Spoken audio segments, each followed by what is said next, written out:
Okay, hey guys, good afternoon and welcome to today's live conversation, today's community gathering. I'm super excited that we are gathered here today again. You're all specially welcome. Thank you all so much for tuning in. I am super excited for today's conversation because there's a lot to unpack, and I cannot wait to to to dive into your minds. All right, I've been doing a lot of thinking by myself, but I'm super excited that I'm going to be conversing with all of you today, so I can get into your heads, get into your minds to know what you're thinking about all that's been happening in Big Brother's house this week. Now, before we get into the conversation, I want to appreciate those of you that have been here waiting for us to start. I really appreciate you guys every time you do that. I appreciate you all for taking out your time to join the gathering, to join the conversation. Special mentions is Sadiq. Sadiq, I appreciate you. Sadiq on YouTube, I appreciate you every time you come on here before our live stream. You're literally here like 10, 15 minutes already waiting. You're already starting off the conversations in the comment section. And when people join, you are already driving the conversation. Sadiq, I appreciate you, and I need you to know that I appreciate you. Thank you so much. You are truly a blessing to this community. Thank you so much for doing all you do. And I want to let you know that your questions, they are brilliant. They give me very exciting pointers. I always have my highlights noted out, but every time I see your questions, they always come in handy. You're just giving me a thing or two extras to add to my own questions. So thank you so much. I appreciate you. And for every other person that has been here waiting and then you've joined, thank you so much. To our silent viewers, silent listeners, thank you all so much. You people are amazing people. Thank you for joining. All right. Now, you know how we do it. I'm not going to waste your time today. I'm just going to breeze through my my points and the major highlights of this week. This is week 8, by the ways. I'm going to breeze through my highlights, and of course, the floor will be all yours to air your opinions. All right. Now, let's begin with the nominations on Monday.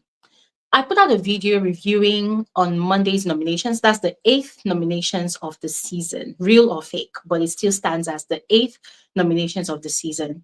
And I had a lot to say, but I was quite deliberate about not saying much because I don't want it to seem like I'm trying to teach production how to run their business. But having seen how this week panned out till now, I feel the need to talk about it. All right. So here it is. I think for a 10 over 10 season, this season has had the most boring nominations ever in the history of Big Brother. Yeah, for a 10 over 10 season. Remember, this season is all about doing the most. So, as much as I appreciate production for the selection of these individuals that are here, giving us entertainment, giving us things to talk about, keeping us awake at night, watching them with all of their shenanigans, as much as I have on many occasions showered production with their flowers, giving them multitudes of accolades, I think they really messed up with the nomination style this season. And I say so because, in a way, it has sort of made the housemates lax in the way they carry themselves around the house. Yep. Now, this week is a flying solo week. The theme is flying solo. Big Brother is absent. I don't know how many of you have noticed. Big Brother probably took a break, or probably because of the theme of the week. Big Brother has been absent since Monday. I think, yeah, since Tuesday morning. Big Brother has been absent. So the housemates have literally been living in a periwinkle city where even if they even if they have a head of house, everybody is their own king in their own kingdom in the house. A lot of things has been going on. We're going to get into those things that's been happening. But, you know, if nominations on Monday had been shocking enough to not just us, the viewers, but to the housemates themselves, I kid you not, the dynamics of this week would have been intense. It would have been insane. I'll give her an example. Every week, the head of house picks a trinket from the tree of trinkets, and it says, save one only, or save two only, or nullify nominations. Okay, nullify nominations picked by Rude Boy. That was a bit shocking, yeah, but I think it was kind of expected by production because they put it there. Hey, that paper did not just appear out of the blues. They put it there. So I'm guessing that they probably wanted that week to be a no nominations or no eviction week. So they put it there. All right. So I'm not going to say, oh my God, it was quite shocking. Not really. They knew. They put it there. Right. Now, every week, it's all about save, save, save one, save two, save three. No, not save three, but just, you know what I mean. So I was expecting, and guys, please do not take this too deep, all right? At the end of the day, I do not see myself as the king or the queen in the grand scheme of things. I'm just speaking as an analyst of the show, all right? As an analyst and as a viewer, all right? So I was thinking that this being the 8th week, we still have 17 human beings in that house. That is a lot. Even if by virtue of the fact that the season is the 10/10 season, and maybe production is planning on having a top 10 in the finale, which makes sense if you ask me, there's still about 7 human beings to kick out of that house. So how do they intend to do it? Because the truth is, if they wanted to play some crazy twists, right, they could have started by Monday's nominations. For a start, you see the red envelope that housemates were instructed to go around picking? They could have started from there. Instead of immunity, one of those envelopes could have been automatic eviction. Period. Automatic eviction.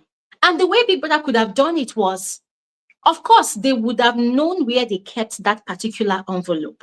They would have known the housemates that went to pick that particular envelope. So what they would have done was they would have allowed all the other housemates to reveal the contents of their red envelope. And then they would save that housemate that had that evicted automatic eviction envelope for last, right? And everybody, unbeknownst to them, they'll just be thinking, same old. Maybe it's one of those things where nobody found the immunity card this time around, right? So what they would have done was they would have then announced that person as last. Okay, you review what's the content of your envelope. The person would have reviewed the content, and boom, automatic eviction. Big Brother will announce you have been automatically evicted from the house. Boom, they kick you out. Housemates will be shocked. Viewers will be shocked. They've not recovered from the shock. Oh, boom. It's now time for head of house to go and pick a trinket from the tree of trinkets. That one, he's obviously going to be shaking like a leaf because, oh my God, what just happened? Somebody just got automatically evicted. Oh my God, I'm scared. And the person will go and pick the trinket. And every other housemate would have been scared and wondering, oh my God, at least maybe the head of house can save somebody. Maybe the head of house can save me. And then when the head of house picks that trinket, boom, it is another flicking, God, it's another flicking eviction. Yes. And let me tell you something. I understand that this show is a business, right? It's a business. It's going to take a lot of guts. It's going to take a lot of bravery for production to want to pull off such a twist. Because why? Anybody could have picked that red envelope. And anybody could have been evicted at that point in time by the head of house. But here's the magic. It doesn't matter because that is why it is a 10/10 season. Everybody is going all out. Everybody is doing the most. This week would have been the week where production equally did the most.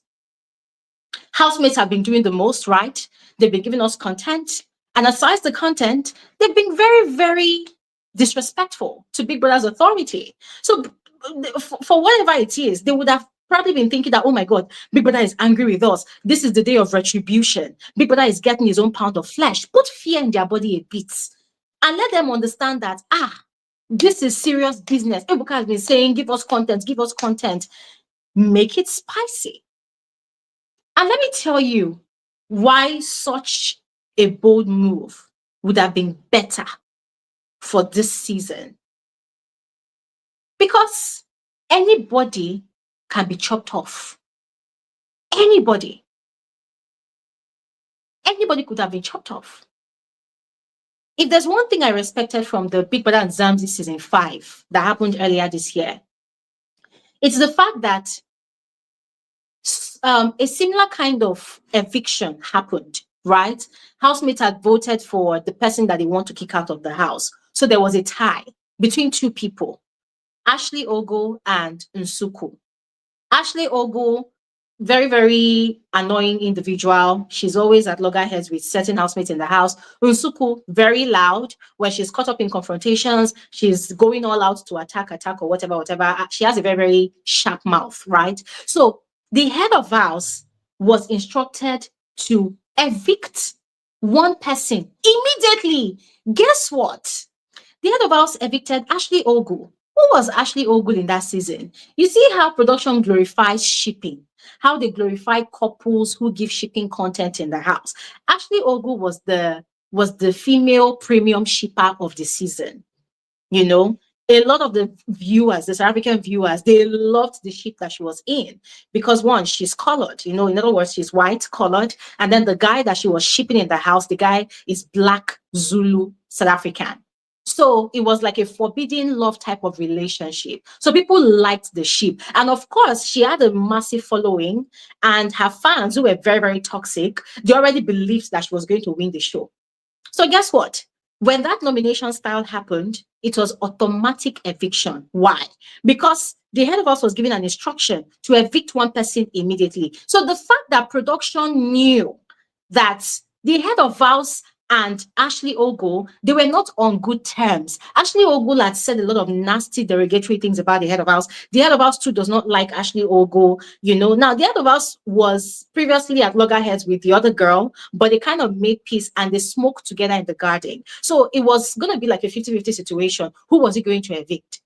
That was a bold and brave move from production. In a way, they probably must have calculated, or maybe they miscalculated, right? It was very obvious that, okay, we might lose traffic, we might lose engagement, because if this girl is evicted, we might lose our traffic. But it did not matter. Why? The integrity of the season, of that nomination process, still had to stand. So what happened? Ashley Ogo, the creme de la creme of the season for production, got evicted instantly. And that was the most shocking eviction of, I think, any BB in Zamzi season ever. It was shocking. Even I myself was shocked. I did not see it coming. And so what did that do to the housemates? It altered the course of the game. Everybody started forming very, very strategic alliances around the house.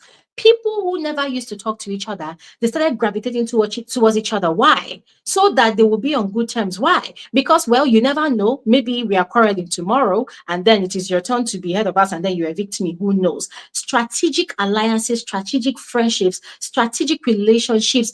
The housemates started playing the game more fiercely than ever. Imagine such had happened this week. Guess what? The way these housemates were sleeping this week, they say no sleep for the weekend. They would not have even been able to shut down their eyes. Even in Big Brother's absence, they would have been running helter-skelter to really, really do the most, to really, really give us content. If not for Jason J that came up with those sexual games, which kind of got extreme the second night, trust me, this week would have been as good as dead.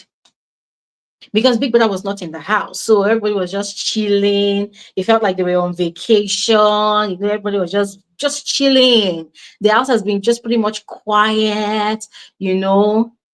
Yeah, just chilling. And then Imisi that found immunity, guess what? Imisi has been really quiet. So it tells you that whenever she doesn't have immunity, what happens? She goes looking for trouble. She goes antagonizing the head of house. She goes antagonizing Faith. She goes looking for who to antagonize. She creates drama. She looks for how to create chaos. But the moment Imisi found the immunity card on Monday, boom, Imisi went under the radar. I was even thinking at some point, like, is this girl still in that house? She was quiet. This week, I did not expect any form of immunity. I mean, what's it called now? The most influential player of the week. I mean, that one normally happens before the new week. So that one is excusable, right? Because it already happened before the new week. But you see, during that nomination process, I did not expect any form of immunity at all. I know a lot of you are listening to me right now. You're going to be saying that, because Faith won most influential player of the week. I don't understand. Are you a fly? Did you know who would have won it? Did you know who would have won it if they did not announce it? Was it on Sunday that they announced it? Did you know who would have won it? So cut that crap.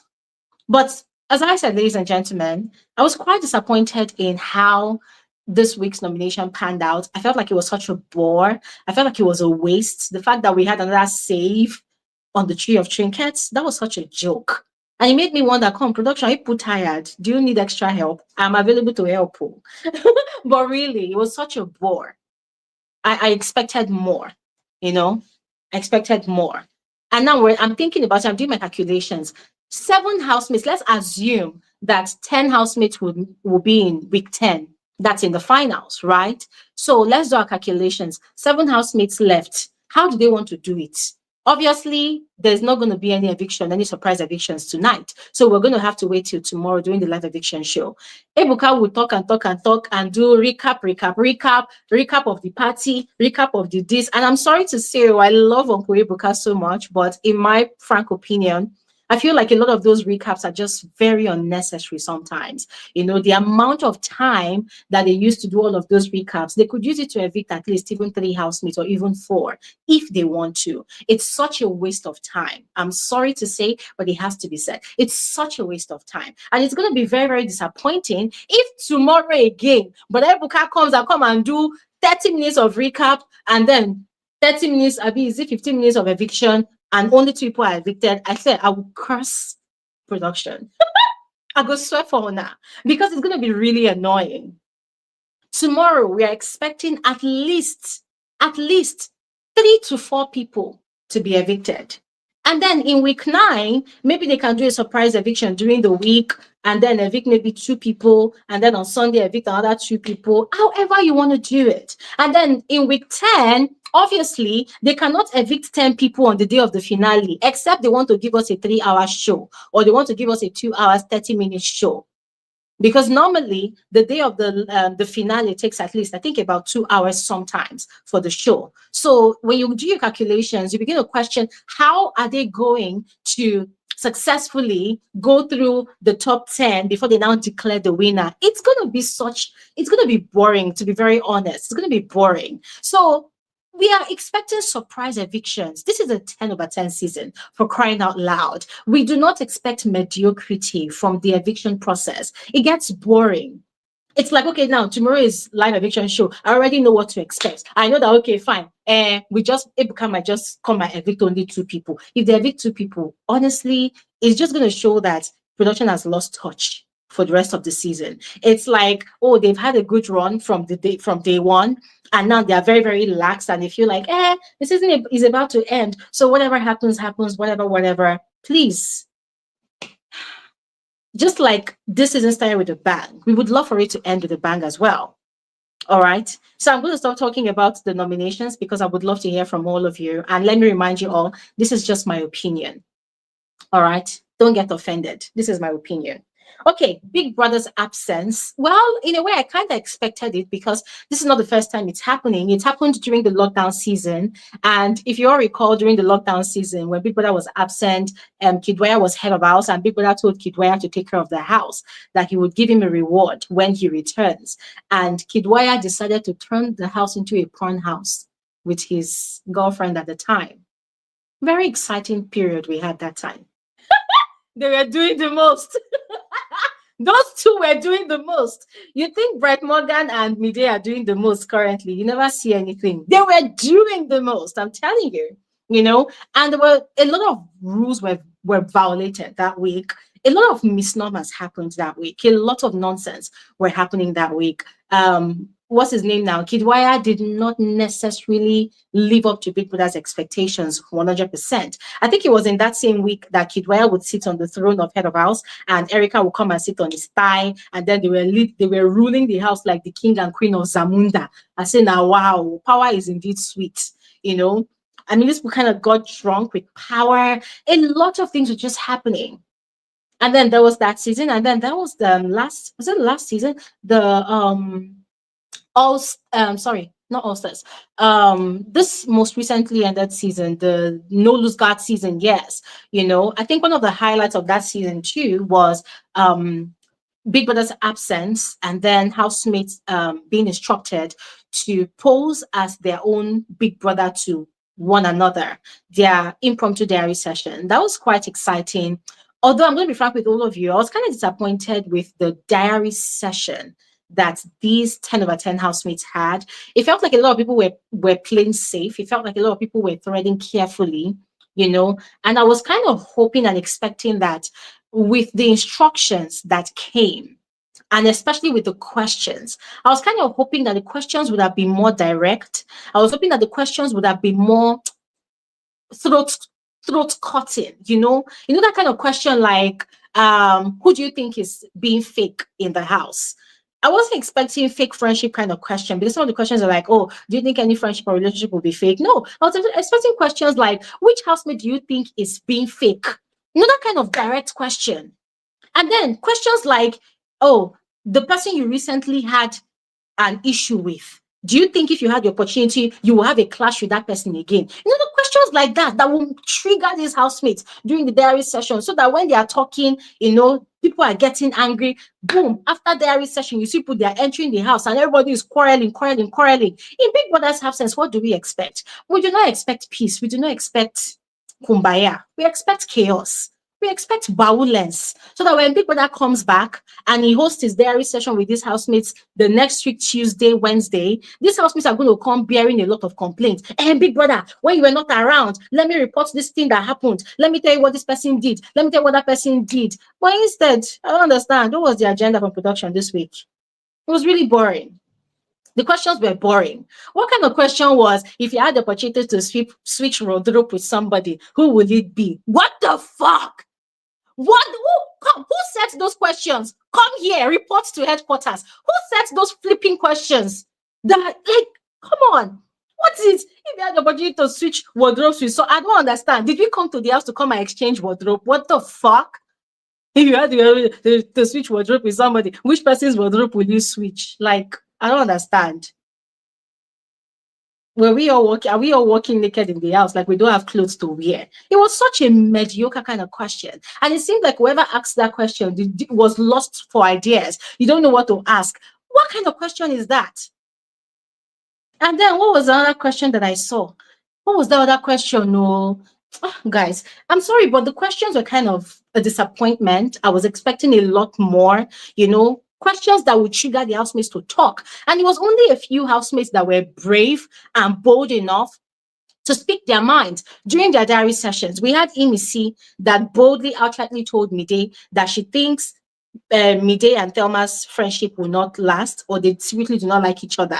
Yes. And then Thelma outrightly was calling out Isabella to her face. That was bold enough. But a lot of the other housemates, they were forming kumbaya. Look at Culture. Culture and Kola's diary session was, I think, one of the most annoying.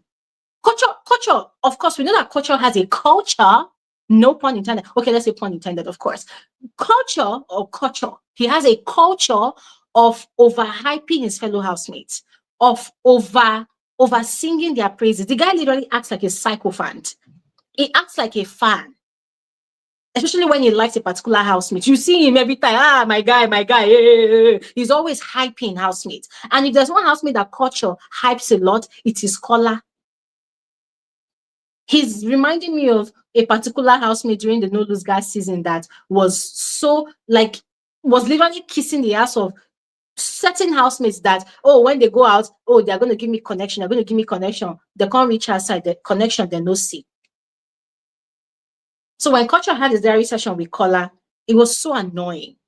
So Kola, what did you now want to do? Kola too. Hey, that's Big Brother. Oh, no, Big Brother. Kola was so happy because in his mind, I've seen somebody else that asked me questions like Big Brother too. Because we know that Kola enjoys over-explaining. So I'm sorry, the housemates diary session was such a disappointment. The questions were not given. The questions were mediocre. The questions were boring. The questions were not sharp enough. The questions were not intentional. And whoever said those questions, it was very obvious that the person was not aiming for results because the questions were not productive. Moving on, the knocking spree in the house. Come on, this is just a light-hearted question, but if anybody can explain, I would love it. What's going on in Big Brother's house? It's like these housemates, they're on a mission to make babies. Like we are going to be having tiny little big brothers. Very, very interesting times. And it's quite funny because you can sense that the housemates are bolder now. I mean, in the past 7 weeks when Big Brother was in the house, you could tell that whenever the housemate wanted to do stuff, they would hide beneath the sheets. But this week, the dynamics of the game kind of shifted in terms of the housemates expressing their sexuality. We're seeing them being bolder. We're seeing them taking more risk. Imagine Mide taking charge of a sexual escapade with Bright. That was new. That was new. And the girl, she was bolder than ever. Like she wasn't even caring, like, are the lights on? Are people watching? What's going on? I mean, anyways, no judgment zone, but when you look at the dynamics of the house, the way the energy shifted in the house, the moment the housemates noticed Big Brother's absence, it kind of felt like, I mean, okay, let me explain this way. Maybe you guys will understand what I'm trying to say, right? So all along, the housemates are aware that there are cameras all over the house. They are aware that the cameras are watching them. They are aware that Big Brother is watching them. And from time to time, when they are maybe whispering or speaking without their mics, Big Brother will call them out. Oh, check that you're wearing your microphones correctly, you know? So all of those little checks here and there, they are aware of Big Brother's presence. But all of a sudden, the moment Big Brother ceased to be around, it just felt like, woof, finally, breathing a sigh of relief, taking a breather from Big Brother's hawking, hawking gaze and hawking stare and probably monitoring of all of us. So let's just let loose and be free. So it felt like everybody decided to let loose, especially Dday. Dday, which brings me to Dday and KOLA. It's official, ladies and gentlemen. KOLA has finally conquered Dday. And you see, I think we owe KOLA an apology. I personally owe KOLA an apology. And I'm going to apologize to KOLA right now. And in case you're wondering why I'm going to apologize to KOLA, I'm going to apologize to KOLA because probably because the cameras did not show us the so-called understanding that KOLA said that he had with Dday. It is now very obvious that KOLA did not lie when he said that in his conversations with Dday, he alone knows the assurances that Dday has been giving to him. That he and Dday has an understanding. You know, in the first 2-3 weeks when KOLA kept on saying it during his diary session, when he'll be going around doing his media rounds, although I do not really support his media rounds, but it has taken him this far, so all is well and good. But when KOLA was saying that he and Dday has an understanding, we all thought KOLA was lying. And that's because the cameras did not show us these conversations where they had an understanding. And KOLA kept on saying that they had an understanding up until week 6.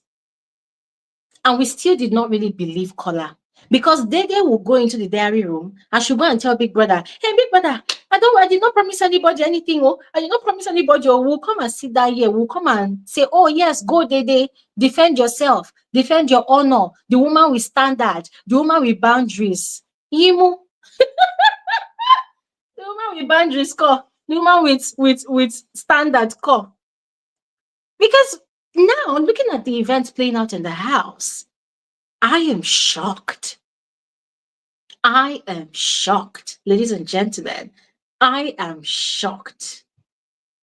Somebody is saying, Glory, take it easy on Dday, please. She's young. Are you okay? Do you know that there's a 21-year-old in that house? Do you know that Joanna is 21? Do you know that Coin introduced himself as a 21-year-old? And why do people always talk about, oh, they are young, they are young? If they are young, they should have stayed under their mother's apron strings. They shouldn't have come to Big Brother's house. So please cut that crap. We're not doing they are young here. If they are young, they should still be at home feeding from their mother's breast. They shouldn't be on the show. So please, I don't want to hear they are young, they are young. What the hell? As I was saying, Jerry, they are young, they are young.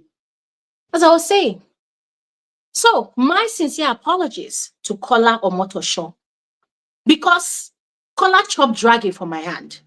We dragged Kola, all of us, we collectively dragged Kola. Why? Because we thought Kola was actually lying about this understanding that he said he has with Dday. We thought Kola was lying about this assurance that Dday gave him. Now, everything that's been happening since last week, not even since last week, because Dday has fallen for Kola since week 5, maybe week 6. Yeah? But you see this week especially, everything that's been happening between Kola and Dday, it is a testament to what Kola has been saying, that they had an agreement. And everything also points back to after, what's her name? After Kola kissed Isabella, and Dday said she was not upset. But then there was something she said that, oh, now it takes away the possibility of anything ever happening between both of us.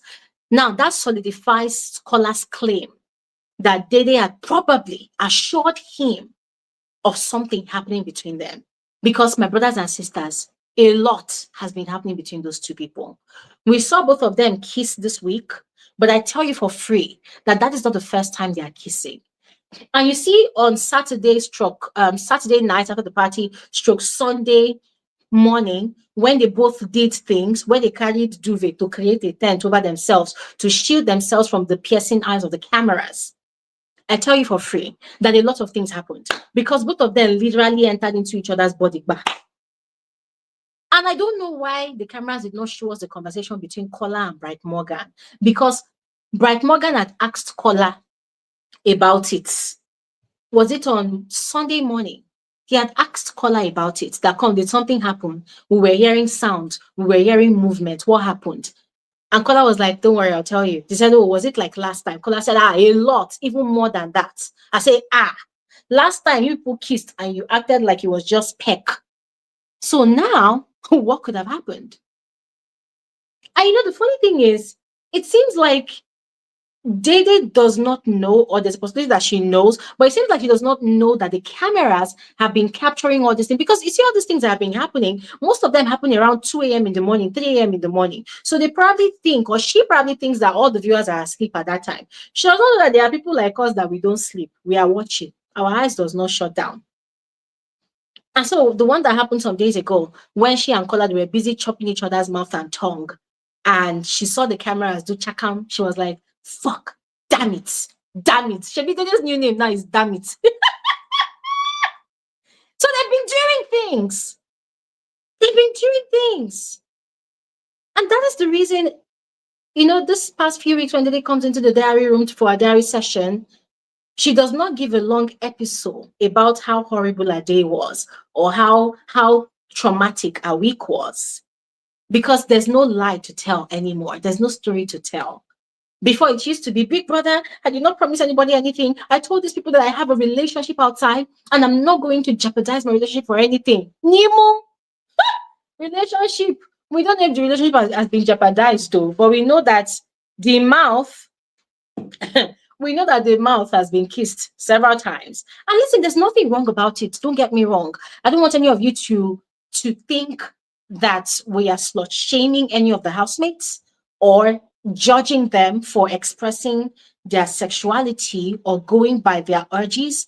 That is completely out of the question. We are focusing on their strategies and the claims and the brags that they have been doing in the house this entire season.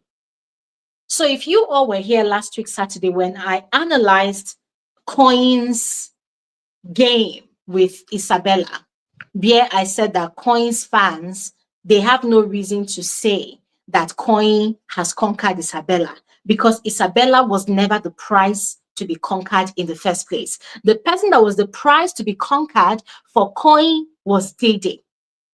I said that.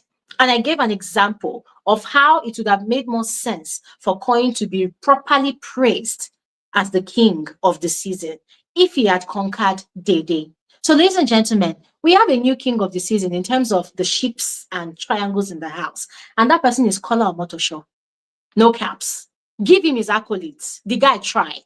From week 1 till now, Kola chased and chased and chased and chased and chased Dday. The guy did media rounds, spent a lot of resources trying to kiss this girl, trying to hug this girl. The hug that started this whole journey from the day one.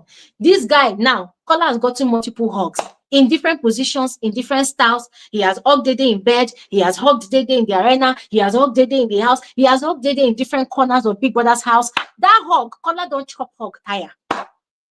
Share his kiss. Kola has collected multiple kisses here and there. Eh? The woman that has standards, the woman that created boundaries. Ladies and gentlemen, it's sad to announce to all of you that all of those things have crumbled. And a lot of you might not accept this, but I'm going to tell you this for free. Compare the way Kola treats Dday now to how Kola used to treat and regard Dday in the first 4 weeks of the season. You will see a huge difference.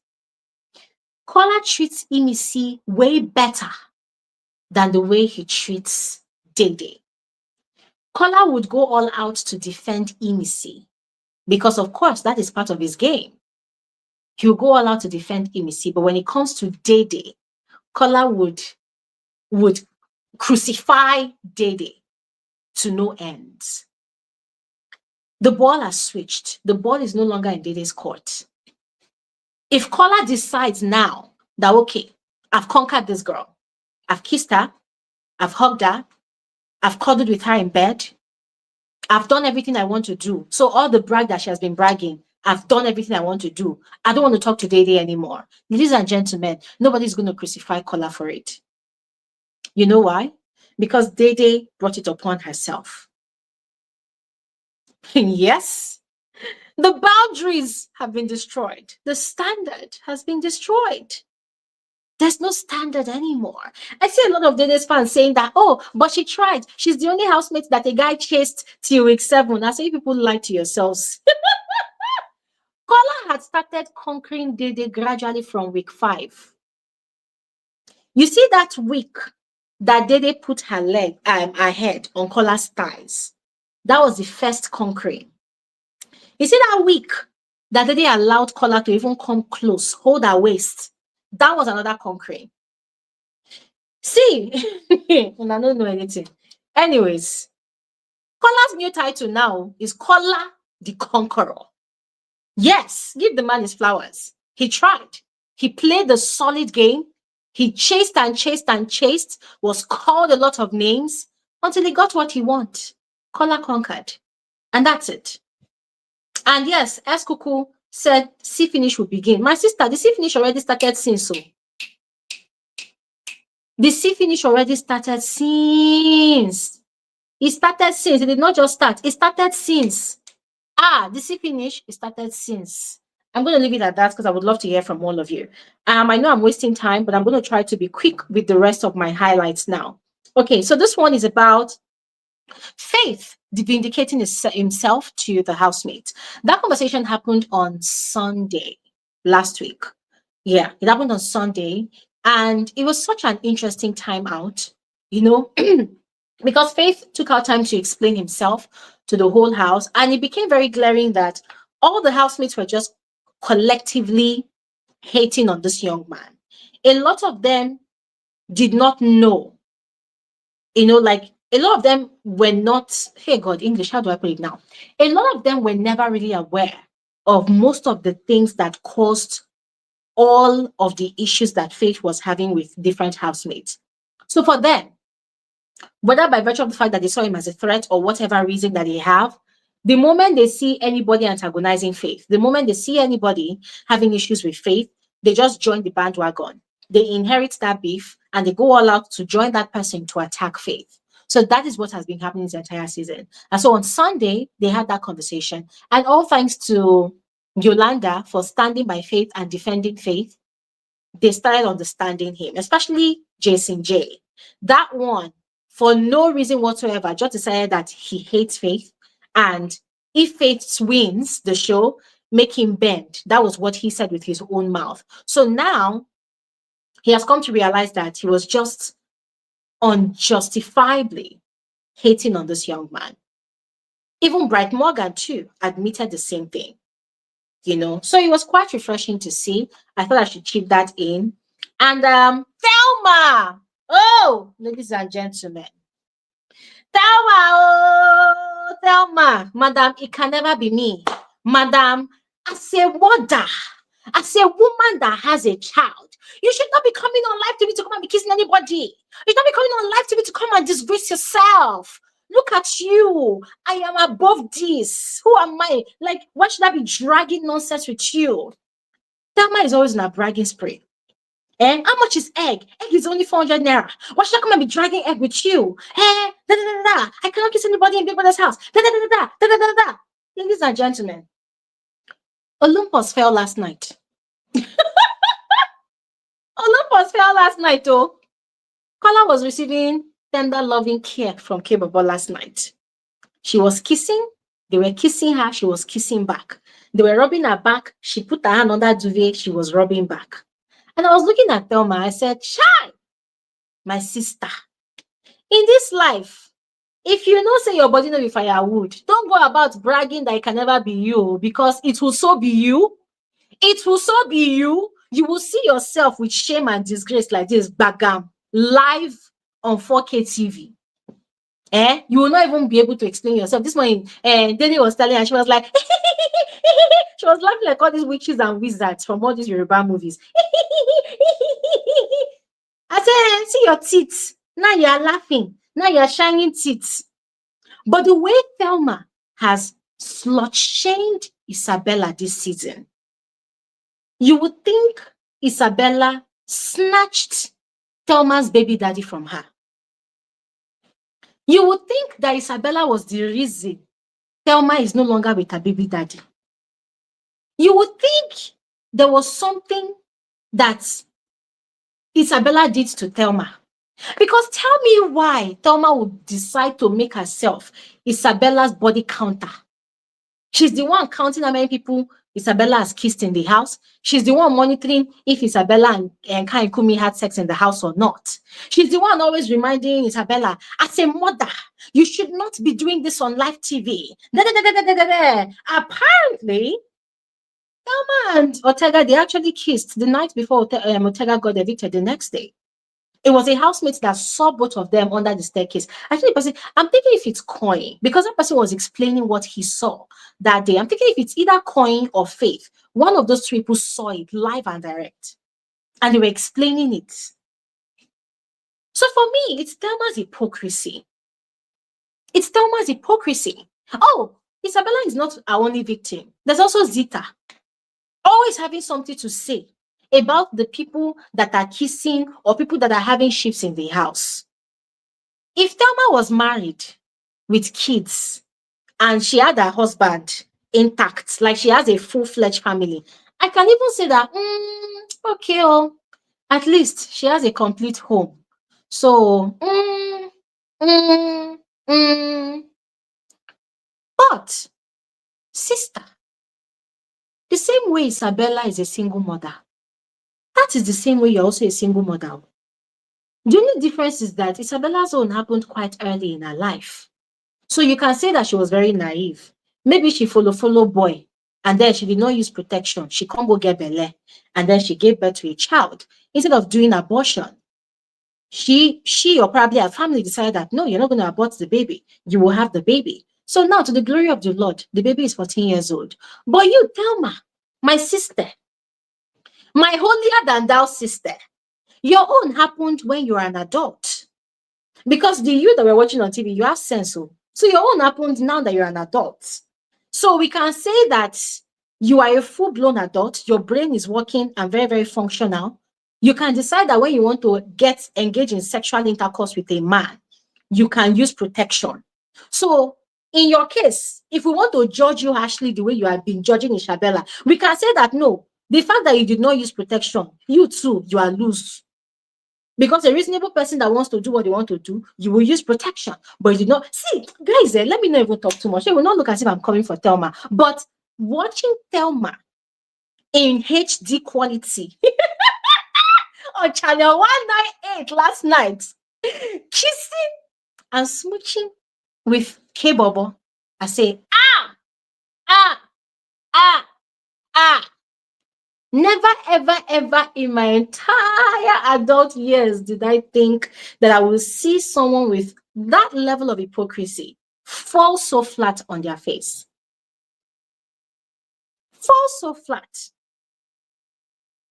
Honestly. Honestly. And let's do a wager. I bet you, if Thelma and K-Bobo are not evicted tomorrow, if both of them still remain in that house till next week, watch and see. They will graduate from just kissing to other things. And see, my biggest wish is that Isabella will catch them. So that Isabella too will have punchlines for Thelma. Yep. So, ladies and gentlemen, I'm going to shut my mouth right now because I think I've talked enough. I've said enough. So I would love to hear from all of you. All right. Whatever you want to say, come on here. Come and share your opinion. Let us hear you talk. All right. If you're on YouTube, you know what to do. Send in your request. If you're on Twitter, send in your request and I'll bring you on here to speak. We have Love Music. Is it Love Music? Love Music. Hi. You're welcome. Kindly unmute your mic. Hello. Hi. You're welcome. How are you? Hi. I'm good. It's been a while. But hi. How are you? I'm good. You're welcome. Oh, man. Okay, well, let's just get to the point. There's a lot. It is a lot. I'm gonna start with Thelma because the reason I start with Thelma is because of her self-righteousness behavior. That every time she says something, it's just like, why is she saying this? She thinks she's holy and thou and then finally she's not. And that's not her, that's her neck. She likes somebody to rub her back, I rub yours. And I think she did it with Ortega. And it was not enough evidence until someone said it finally that those Ortega and her did something. And now that video that popped up with her and hey, oh my God, I just screamed on the TV like, oh, where is Isabella at? Get her from that thing. Just open the door and if Isabella catch her, it would have been the most funniest thing in the world. I swear. I swear. And she's been going after Isabella. Everybody's been really going after Isabella. And I'm sorry, everybody doesn't give Isabella her props. She came on that show for the very first time and said, I'm going to do me. I don't care. And she's been doing her. She almost broke up a whole relationship. We wanted her to break up Bright Morgan and Mide's so-called up and down seesaw relationship. Yeah. It really is a seesaw relationship. I mean, I don't know it's fixed now since Mide has been riding horse with him for the past couple of days, and the many hours she's been spending with her man. But we're waiting for if that breakup happens between Mide and Bright, one of them go home. I just want to know, will Bright stay and go chase Isabella? He's gonna be a wild dog out there looking for someone else to capture. That's what I'm waiting for. But I mean, I give props to Isabella for really, really being herself and don't care what anyone said. Absolutely. About anybody on that show. And then I want to talk about KOLA. At first, I thought it was creepy. Yeah. That he kept going after Dday. I thought it was really creepy. It was just weird. But then I was like, give him time. Maybe she'll crack. Maybe her relationship outside of the house is not really strong. He can do this. We're going to hope and pray. Because everyone online has been going after him for the very beginning. And now he's been vindicated. Yes. And yes, he's conquered the one woman that he wanted. But he really said he doesn't want a knack. He doesn't even want to be with her really. If he really had any relationship, it is intimacy. That's the woman technically, honestly, for him. Because she acts like the type of woman that will be with KOLA. That's the type he would love to be with if he could. Even though he told Bright that that's not his type, I believe that's his type of woman. You know, Embassy is a type. And he's going to respect her no matter what. Because Embassy never flew herself out there with nobody. Exactly. She kept to her lane and it kept her straight arrow. She would never win. I mean, she did try to go and flirt with Faith, but I think she did it as strategy. Because when she was flirting with Faith, I think she realized that's her strongest competitor. And that's the one person, if it was an upset, that would be the one person who will beat her, is Faith. So I think she was trying to do something with it, come in alliance with him so she can be stronger. And when Faith realized her game, it was too late that she just started attacking him and going after him. And KOLA knows that Dday is not the type of girl that he will be with in a wrong way. It will not happen. It will just be there for the show. And as you would see when the reunion comes, he's going to say it. He's like, nah, I don't really want Dday. I don't care. And Dayday's going to feel so deeply upset inside that she let her guard down. Yeah, you know. And I want to say something about Faith before I let everyone speak. Okay. I just want to say it's really difficult to be a very intelligent person.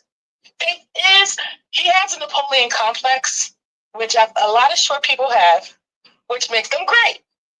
He's a very intelligent guy, very smart, and will always be the smartest person in that house. The problem is everybody cannot stand someone who's 10 times smarter than them. True. And Faith has proven how people behave when a smart person that's really intelligent plays this game. Yes. If he plays his cards right, he will win this show. And yes, all the Embassy fans, I love Embassy too, and I love how she played well, but Faith keep doing things that make you wonder, how many times can he sit here and do? He can do it all. He's done everything. He's becoming named the competitor. He has won wagers. He has stomped on toes. He has been the dictator of when he's a head of the house. He's done everything possible to win, to be the winner of the show. The point is how much Nigerians or anyone who's watching the show voting, will they vote for him? Or are they just going to go and vote for Embassy? And right now, if we sit here and really end this show, it's going to be really one of the closest wins of Big Brother history, Nigerian history, because Faith and Embassy are neck and neck. And this is the year I don't know who's going to win and who's going to be in the top 5. It could be Vincent, who's sitting here being a floater, just floating up, gaining fans by an hour because he's just himself. He just did. And no one is noticing it. And everybody's noticing that Embassy is strong now. So that's why nobody wants to give her what she wants anymore. And the same thing goes for Faith. And then we have to realize at the very end, can Faith pull this off? Can he pull the biggest upset in Big Brother history by beating the favorite that everybody wants to win? I think it's very possible. All right. Thank you so much. Thank you so much for your contribution. Thank you. All right. All right, guys, I'm going to move on to the next person now, still on the X app. But please, I want to beg you all, because last week I received a lot of complaints that a lot of people wanted to speak, and because people were speaking for too long, they had to drop off, they could not contribute. So please, I want to beg everybody, all right?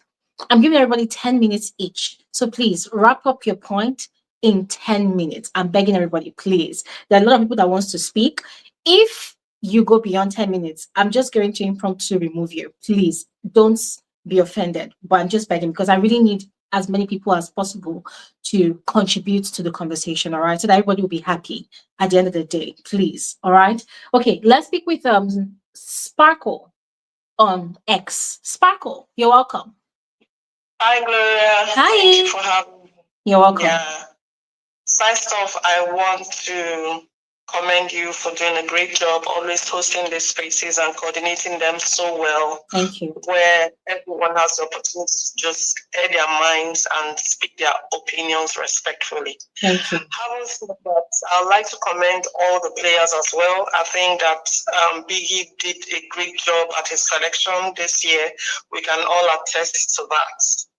Having said that, I want to talk about Dday and KOLA. I've been watching the show. I started watching the show from week 1, and I was watching with intensity. And when Kola started to go round, I knew that there was something. I knew that there was something production was doing. It's either we were seeing one side of the story, but today because that's how reality TV shows work. First, was talking. Secondly, they go with the flow of what the viewers are saying because they need us to keep talking. So I knew that there was a narrative that was going about because this boy is not delusional. Everyone kept saying he was delusional. But I knew that he was not delusional because he was talking with confidence. He knew what he was talking about.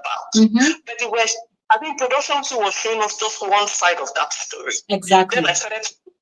Then I started to pay attention, and I discovered that there were background conversations between him and Dday that we never saw. They never. We just saw the follow-up of the discussions. From nowhere, we just crashing out. And I started to pay attention. Why is it crashing out? Is it just this? Is it just this? That means there were conversations that were going on. It's just like the gossip thing. I remember during Adekunle's time, they made us feel like Adekunle was a gossip. That was the edit because two persons said it online. And that's how it works. So coming to Dday, I feel like, yes, she set a standard for herself. It's okay for any young lady to set a standard for herself. I must give it to her. She's a decent girl. I can't take that away from her. It's like in a confined space. Now she set a standard for herself. But I think the viewers took that standard to another level. Sometimes we place these people where we ourselves can't even be. I think the viewers took it to another level. That's why we're saying what we are saying. And I feel like because of what, I don't know if she has a relationship outside, but I feel like she was torn between protecting what she has outside. And this, she never hid the fact that she was attracted to Kola. She never hit that part. And with the constant chasing, because I knew she was going to break, we just didn't know when. Anybody watching will know that, there were certain leverages that she gave to Kola that she didn't give to the other guys. There were certain things she did with Kola, even while saying no. They were said her actions, her mouth said no, but her actions said otherwise. So we knew that it was a matter of time. Am I disappointed? Absolutely not. She's human. So I am not disappointed that she kissed Kola. Yes, I know that everybody's coming for her, just like Thelma, because she put herself up there. She said certain things and went against it. It's not a new. I feel like some of these housemates, that's why when they come out, and I was watching the interview of Dday the other day, and they said, reminded him that he called Kola a chimpanzee, and he denied it. I don't feel like he denied it, but he forgot he said that. I feel like in the reflex, they just say things, and most of them forget that they even said those things. So I feel like, yes, we can say it's hypocrisy. Yes, we can say, she said she won't do this. We've done that. We cannot attest that. We once said, I can't do this, but we find ourselves doing it. So I just feel like, me, I'm always the one coming to say, give all the housemates grace. Give them same grace. Don't say this one cannot do this one cannot do this, because you don't even know what you're going to do tomorrow. So I'm just going to say, just give them grace. That's all I'm saying. Okay. All right. Thank you so much, Sparkle. Thank you so much. Let's do a bit of a debate here. All right. So I'm going to come from the angle of countering what you said about it is us, the viewers, that give, or rather put this housemates, let me paraphrase you, putting this housemates on this high pedestal of where we ourselves cannot even attain. I think that I disagree with that, because I've said this before here on this space, that Dday came with a game that nobody has ever experienced on Big Brother before. Now, from the beginning, in fact, it kind of looked like Nengi's game, but it was nothing close to Nengi's game. Nengi had a target, right? Nengi had a target. Everybody that watched that season, the lockdown season, with an open mind, they knew that the person Nengi wanted was Kidwaya, but it was Ozo that was doing the chasing. And so because she did not want Ozo, she did not give in to Ozo, but she kept tagging him along as a friend, to the point that when Ozo got evicted, she curved him by not even giving him a kiss. We saw that one happen, right? Now, in that case, nobody put Nengi on any pedestal. She put herself on that unreachable pedestal for Ozo. But you will notice that when she had some time with Kidwaya, she was free with him. in the dance hall where they were dancing. She will allow Kidwaya to rock her. She will allow the things she would never allow or entertain with Ozo, she would allow with Kidwaya. I don't know if you remember. Yeah.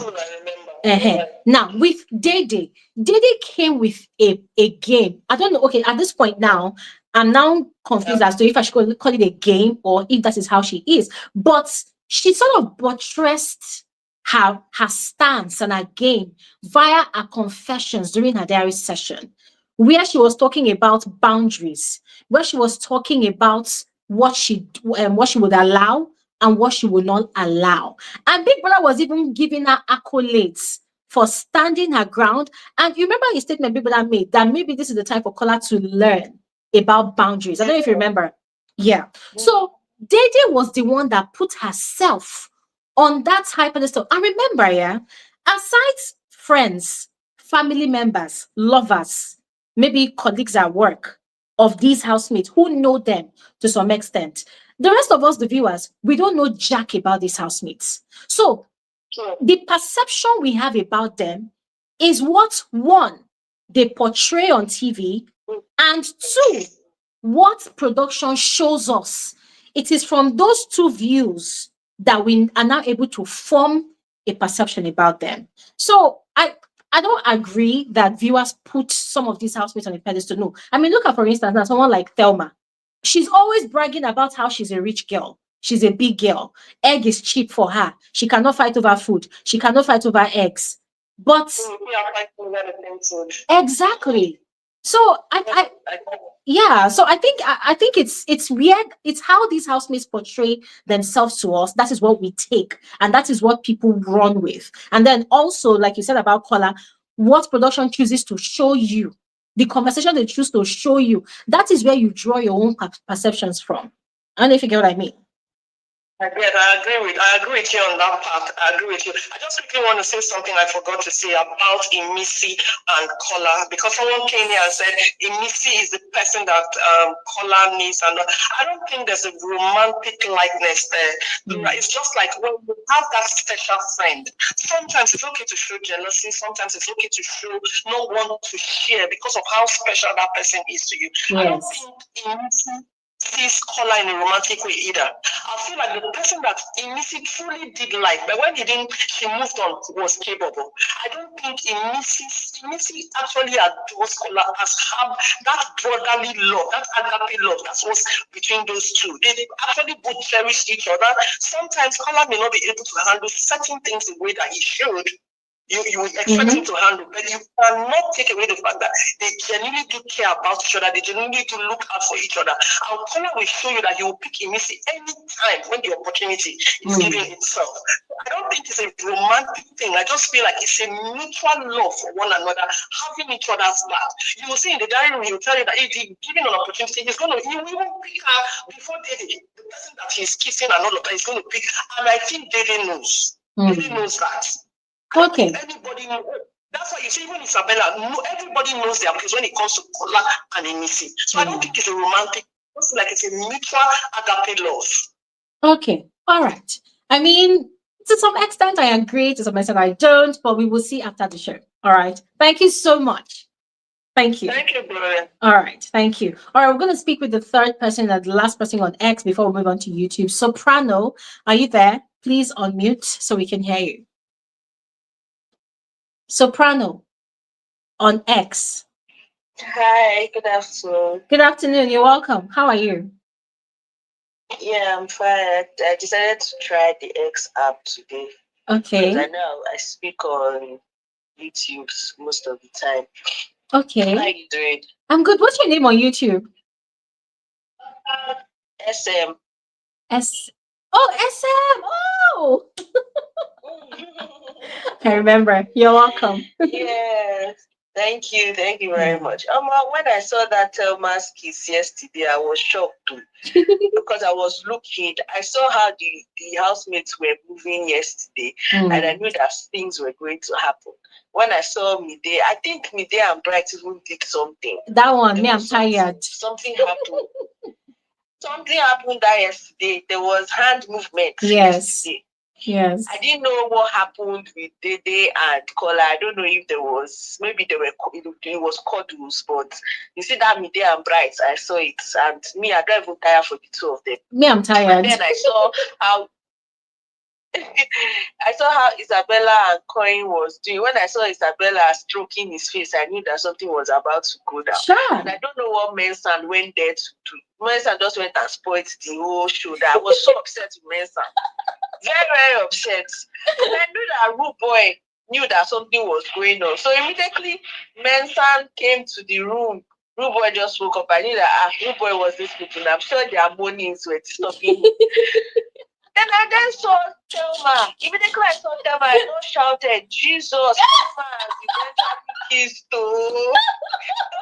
The better kiss. Madam, goody two shoes. Madam, I don't do this here.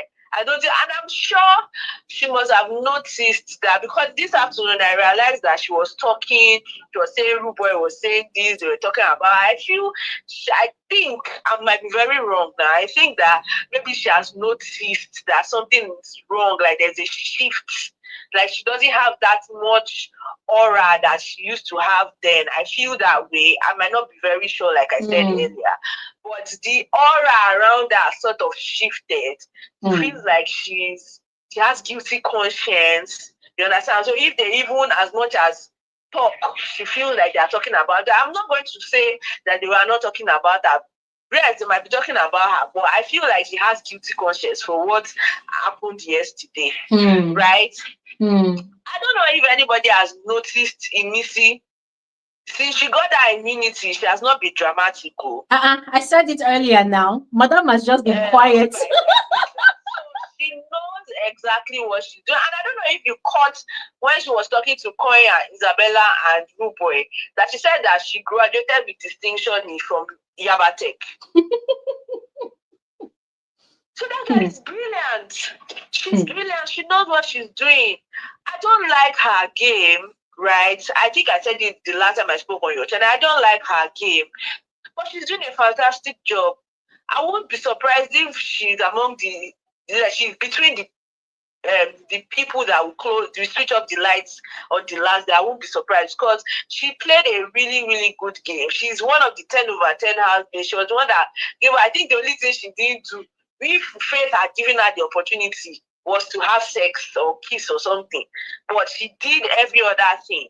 You understand? Okay, let's say, even with task, she tried, wager task, she tried. There were times that I feel like she must have done bad if she decided that she wanted to sabotage the task, right? But if she gave her all, or if she wanted to like show herself, I know that she would show herself. So I'll give it to Missy.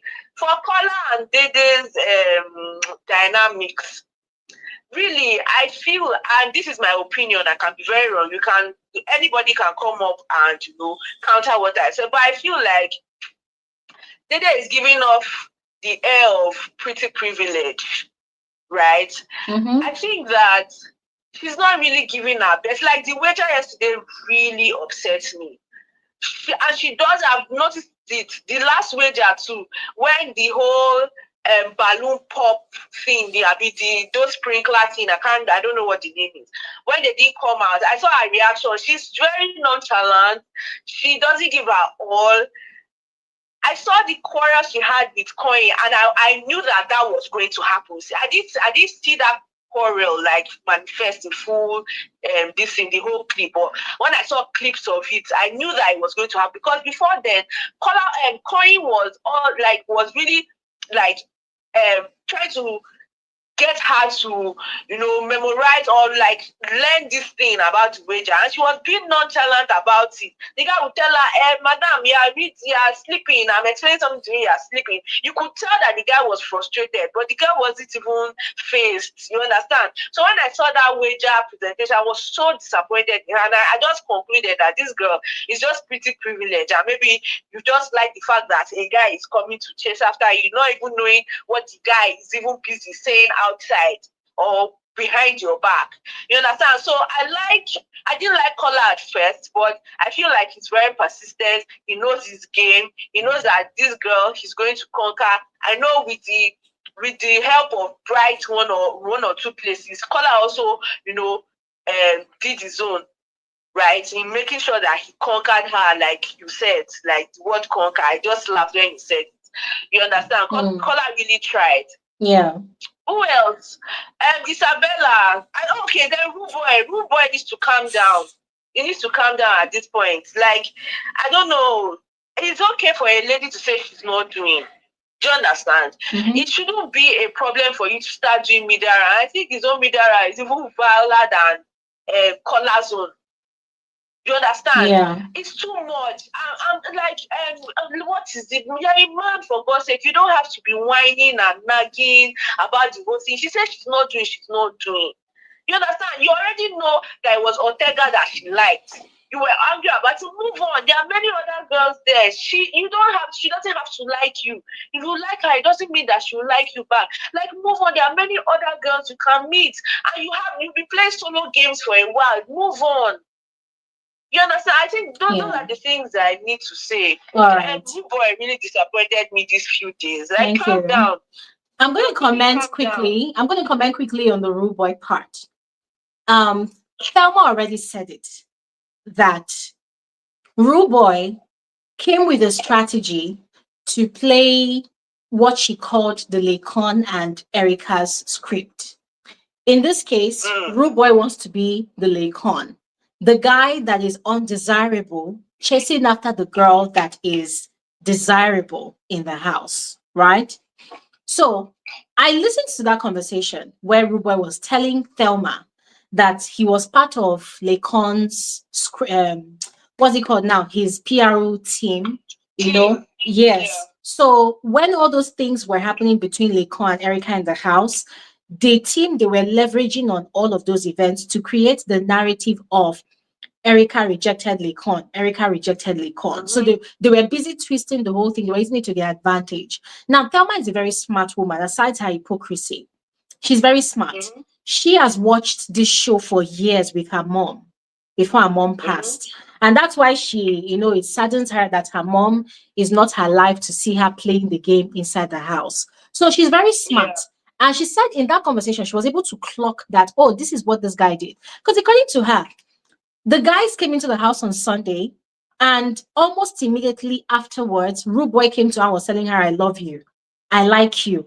I like what you are. Really? Yeah, Rude Boy was very quick with his approach to Thelma. I thought it was victory. It was Rude Boy started. Like that. Rude Boy started very fast. Very, very fast. Started calling Thelma his girlfriend, his wife, everything. So initially, I didn't want that part. Rude Boy started very quickly. The guy was very smart. I think he came into the house, looked at all the girls, and gauged, okay, which one is the direct opposite to me? And obviously, Thelma is the direct opposite. Rude Boy is short, he's stout, he's not particularly handsome. Thelma, on the other hand, she's tall, she's slim, she's like a model, she's light-skinned. So you see the contrast. They are like words and opposite. No, I'm not trying to be offensive here, but he came into the house, he looked for his direct opposite and tried to go after that person. So Thelma clocked his game. And that was why she was shouting last week Sunday that I have told you several times, I do not want, you're trying to play me for an Erica. It's not going to work, blah, blah, blah. So what Rude Boy is doing is he's being persistent. He's trying to continue to drive that narrative. And what he thinks is happening on the outside, he thinks people are buying his story on the outside. And you see, there's something called the power of narratives, right? In Big Brother's house, narratives could help a housemate win a show without the housemate really doing much. All you have to do is just continue selling the lie or the truth. Continue selling it. Whether it's a lie or whether it's a truth, or continue telling it. Any conversation you find yourself, continue selling it. And that's the same thing Kola is doing. Selling his narrative about Dday. That's the same thing Manson is doing. He comes into the diary room, his narrative is crying that he's poor. But when you see Manson inside the house, the guy is gyrating like tomorrow, no day. So every housemate, they are using the power of narratives. Their mouth is their weapon. So they are selling it. And the reason they do that is because they know that there are gullible viewers out there. Viewers who either do not watch the show consistently or viewers who do not understand the show. So what they do is they look for a housemate that people are actually supporting and they just want to join the bandwagon. So that is what Rude Boy is doing. And he thinks it's going to work for him because he's in week 8. So he thinks that that is what is sustaining him in the house. But it's going to shock him when he comes out to find out that people already clocked his game and are not finding it funny. Yeah. So yeah, thank you. Because he doesn't even have the charisma. Sorry about that. He doesn't have the charisma that Lekon has, right? Lekon, you could see Lekon he had the charisma. You could see that oh, I'm dejected. I like Erica.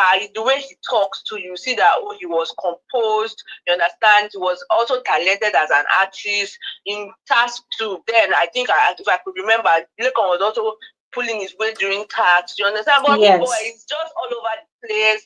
He's not coordinated. He's not doing well in tasks. He's just a noise maker. So he doesn't have that charisma to drive that. And really, I wouldn't even see Rude Boy.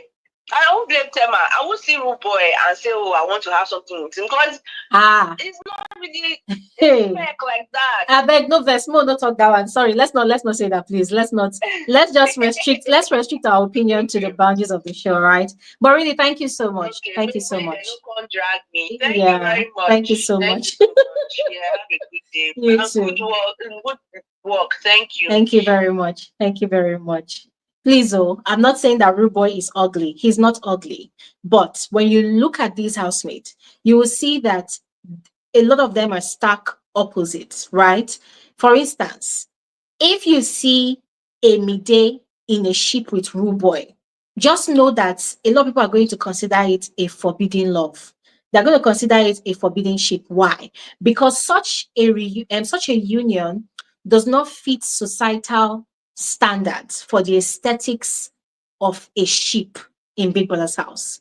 And that is why a lot of people are okay with Mide and Bright, with KOLA and Dede. Why? Because they are aesthetically pleasing and aesthetically suitable to match for a ship. All right. And that is what I mean by saying that when you look at Rude Boy and Thelma, they are stark opposites. All right. People would look at, okay, if Rude Boy is going to be with someone in the house, it's definitely going to be someone like Imisi. And it's not because Imisi is a bad person or because she's horrible or maybe she's low budget or anything. No, it's because both of them speak the same street language. Both of them, in a way, they have the same mentality. Both of them, they have a lot of similarities. And it's not even because whether Imisi is light-skinned or this one is that. No. When you look at their mannerisms, when you look at their lifestyle in the house, they complement each other 100%. So that is just the explanation. And this is all in the confines of the game. So please do not quote me wrong anywhere. All right, let's come to the YouTube family, guys. Sorry for keeping you waiting. Let's speak with the first person. Nice, you're welcome. How are you? I'm fine. Hello, Glory. I'm very happy. I'm one of the first today. Can you hear You're me? welcome. You're welcome. I can hear you. Hear you. So please carry on. 10 minutes max. Yeah. All right.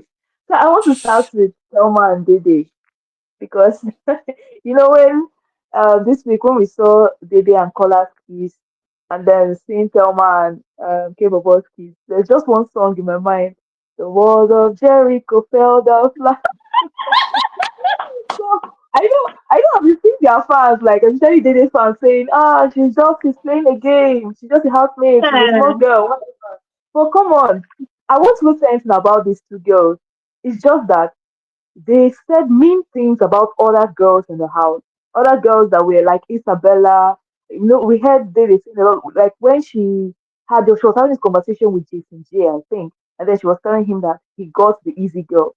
Like when you hear them say things like that, they automatically put themselves on this kind of pedestal or whatever. Like they can't do this, they can't do, and then you come and you see them doing these things. So that's all I'll say about that. The words of Jericho has fallen.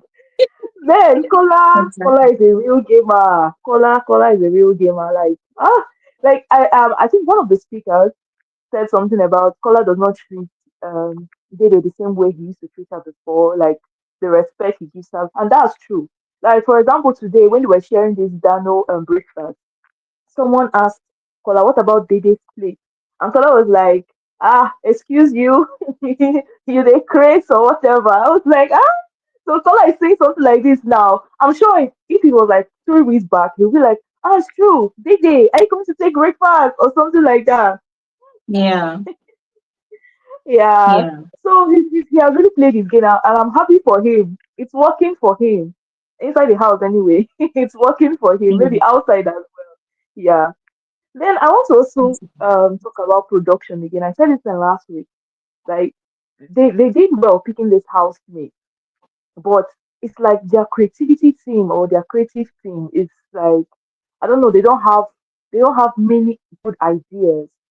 They don't have many good ideas. Like, okay, if they're scared of, let's say they're scared now of losing one of the top people that vote and all that, they could Mm. also use the same method they used in No Lose That in that first 4 weeks, where they gave them the opportunity to vote out someone in the bottom four. They could Mm-hmm. also do the same thing this set, because everybody knows now that this set in voting category, at least the viewers are better with voting. They know who to vote for. Except I don't know what happened with Tracy, but I know that Mm. they are better with it. They know who to vote for. So they could also bring that in, or even the eviction envelope. I don't know why they are not bringing really good. It's just sometimes it's just like meh. I don't know. I wish they could do more things. Honestly, I wish, and I hope that they go Mm. back, they sit down and cook up something for next season, because this season they are not really giving that 10/10 vibe. Honestly, yeah. Yeah. All So right. Thank you so yeah, much. yeah, yeah. Sorry, I'll just say one more thing. Yeah, yeah. You mentioned something about Faith, where he was clearing his name last Mm-hmm. Sunday. Yeah, it's good. I was even surprised to see the way some of these housemates just changed towards him. Even most of the housemates that were evicted, like Doris, like she did not have anything bad to say about Faith. I listened to some of Mm-hmm. her interviews, and she was even saying, "No, Faith is her friend." I'm like, since when? So I'm just saying, like, most of these housemates, they are just in the they say they don't like him, but at the back they go and vote him for most influential. So it's just to show that most of them know what they are doing and all that. But I wish production would actually, do something better. I wish they'll do something that will shock the viewers, them, not just the housemates. They should stop hiding behind all this. No, no, no. No. They should do something better. Yeah. Yeah. So thank you. That's what I All wanted to right. say. Yeah. Thank you. Thank you so much, Nice. Thank you so much. Thank you. All right. Before we move on, I want to give a quick shout out to HT and AB. AB, both of you, thank you so much for your generosity. I really appreciate you. Thank you for your donation. You guys are simply amazing. Your donation really goes a long way to sustain this community. So thank you so much. God bless you. Okay, let's speak with Kabai. I hope I got that right. Kabai, are you there? Hello, Glory. How are you? Hi. Good, good, good. You're welcome. How are you? I'm good, thanks. My name is Malitati, by the way. Kabai is my surname. I'm from all the way from South Africa. Yo! You're welcome. Good to have you Oh, here. thank you so much. And thank you for giving me the opportunity. I always catch up on your videos. Oh, girl, I must give you your flowers. I said, Thank I'm you. going to make sure that before the end of the season, I'm going to come through so that I can give you your Oh, flowers. You are doing an thank amazing you. job. Thank you so much. I appreciate I that. want to declare on this platform I'm a fanatic of faith. My mom is a fanatic of Joanne, so you can imagine. Wow. People are definitely going to be clashing in that house. Yeah, but hey, we clash with love. Yeah. Nice. Nice. Dede has lost it for me. Hmm. She lost it. I loved the girl, but somewhere somehow I think she doubted her strategy. She was doing Yeah. so good, but along the line she started thinking that maybe this, maybe that, touch and go. And at the Yes. end of the day, I'm like, and Big Brother as well. Can he just come and make sure that we are left with as minimal people as possible? The house is so full, Glory. The Yeah. house is so full. Big Brother, where are you? Please come back now. Yeah, but anyhow, the only thing I wanted to come and say is to say, big up, girl, you're doing the good job. And we are out here. Thank you so much for the Oh my God. opportunity. Oh my God. Thank you so much. That was so sweet of you. And I really appreciate that. Thank you so much. And my Thank regards to you. your mom. Thank Oh, you. oh yes, she is listening on the other room as well. Thank you so Nice. much. Thank Yes. you. Thank Thank you. you, Thank you so Glory. much. Bye. Bye. Wow, that was so sweet. Okay, let's speak with Lucy. Hi, Lucy. You're welcome. Hi, Lucy. Glory. Hi. Looking Welcome, pretty as welcome. usual. Thank you. Anyways, thank you so much for everything you do. I see the sacrifice and the sleepless nights. My Lord will continue to reward you, especially for those of us in the diaspora who don't have access to BBN. We see from your lenses. So thank you so Wow. much. Thank you. I appreciate it. Thank you. Anyway, straight to the point since we don't have to talk much. Kayode, if you are watching this, please respect yourself, okay? Big Brother Naija is not a puzzle where viewers will come and be putting two and two together. Show us relevant Exactly. conversations. I don't have Exactly. that time to come and be hearing some things Kola will say, and then I'm like, where is this coming from? Kayode, please. Exactly. Production, please listen to Glory Elijah and her viewers and show us relevant conversations so that we can link two and two together. Because sometimes some conversations will come up, I'm just lost. I'm like, why is Kola talking like this about Dday? Like, anyways, first thing first, for any upcoming person, not for the next batch of housemates that will be coming on next, if you are watching this video, if you have kids, if you are in a relationship, if you are married, if you have a brand to protect, please don't sign up for this show. Stay at home. Stay at home. Hallelujah. PG-18. It is a show. You come and you Hmm. sell yourself. You show the market. You entertain us. We pay for you to be for us to be entertained. So if you Mm-hmm. have a family to protect, if you have children that they need to be in school and you need to please stay at home. Just stay at Mm-hmm. home because I think the only married people that even made it through this show were last season. Those were the only two married people that even tried. Yeah. Stay at home if you have family or anything that will, because this Jason J's issue of have a relationship outside, but you are letting Sultana to sing for you every night. That girl has cut him dry so much that I don't know when he will leave the house. What will he go and give to the girlfriend? Because Sultana has finished it all. I don't understand.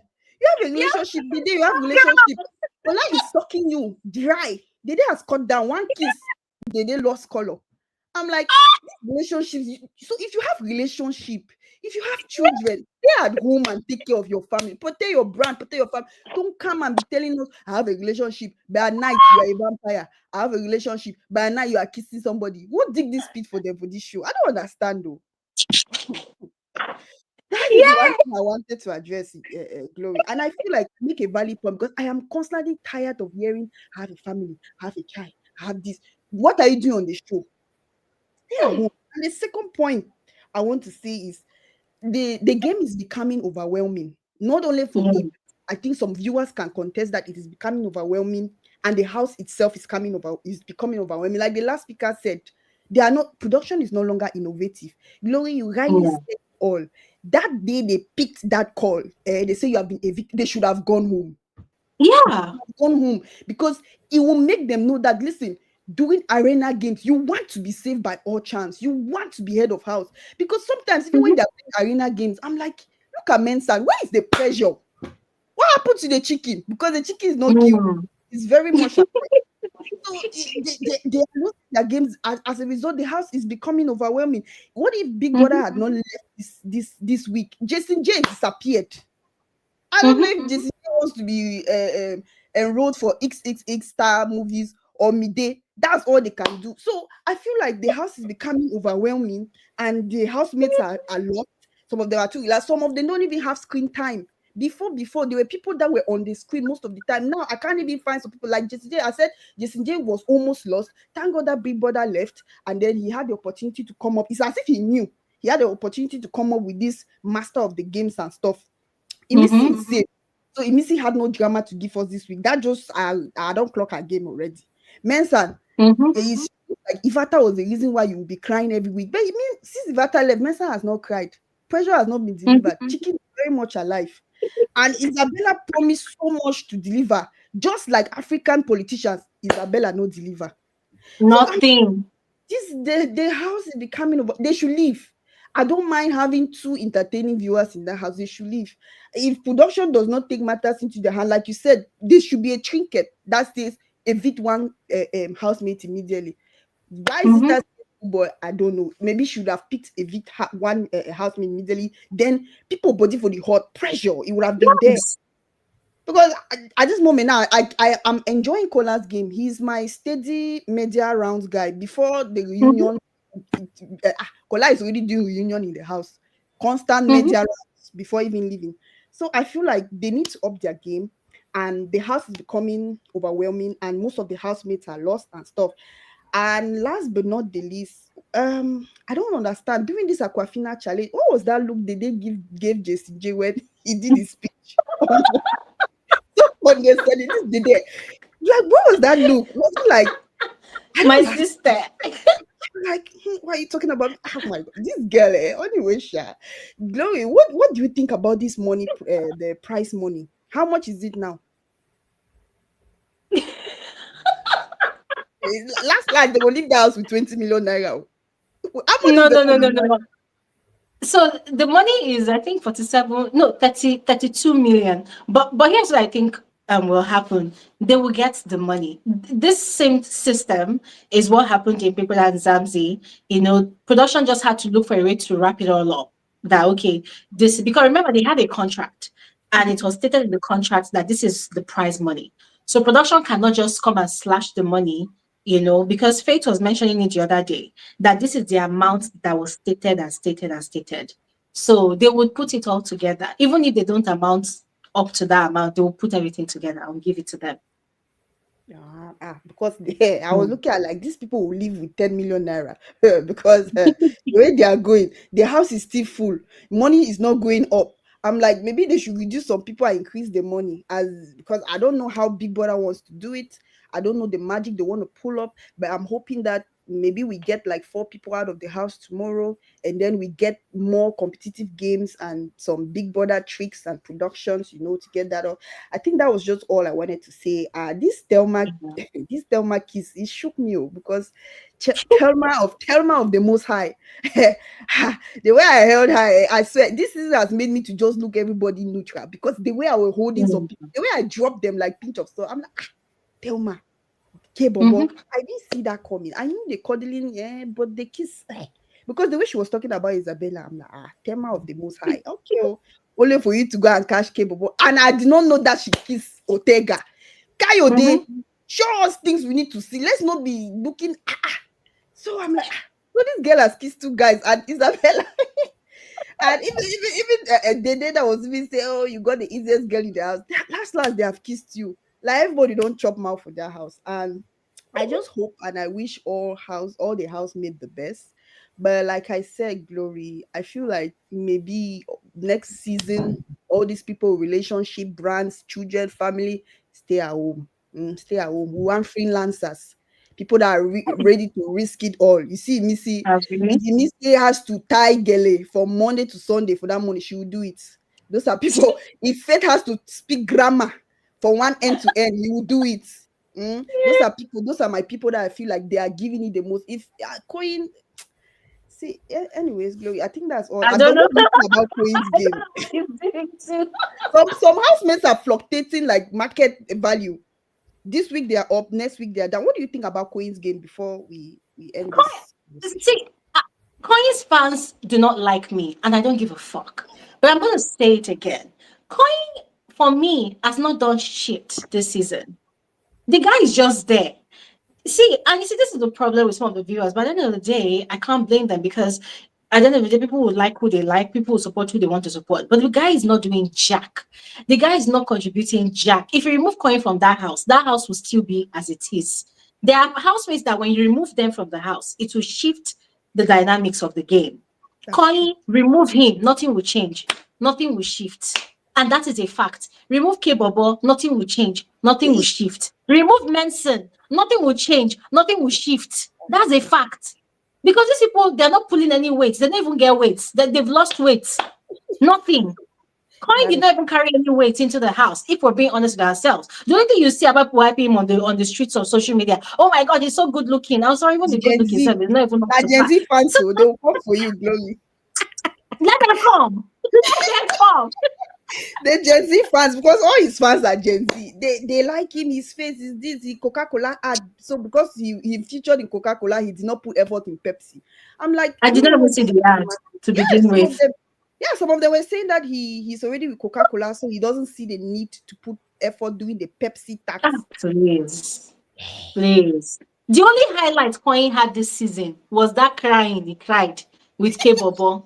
After that time, okay, at least cry again. Let us know that your tears have not been exhausted. Just cry again. Let's see your ugly crying face. Just cry again. Let us see you cry. After those tears, it don't finish. That's it. That was the only highlight. And they clocked it that first I day. They beg. just clocked, and everybody started crying. There was a clue. Yeah. Oh Yeah, God. it is. I feel like production should Anyways, be innovative and all of that. Thank you so much, Glory, for your yeah. time. God You're bless you. welcome. Thank you so much. Thank you so much for contributing and cracking us up. Such a beautiful conversation with you. Thank you. All right. Before we move on to the next person, I want to quickly take on this comment. This is from Patricia Ofodile. Says, if Faith had picked the phone, would we have loved him to be truly evicted? Come on now. I've explained this before. The game is the game.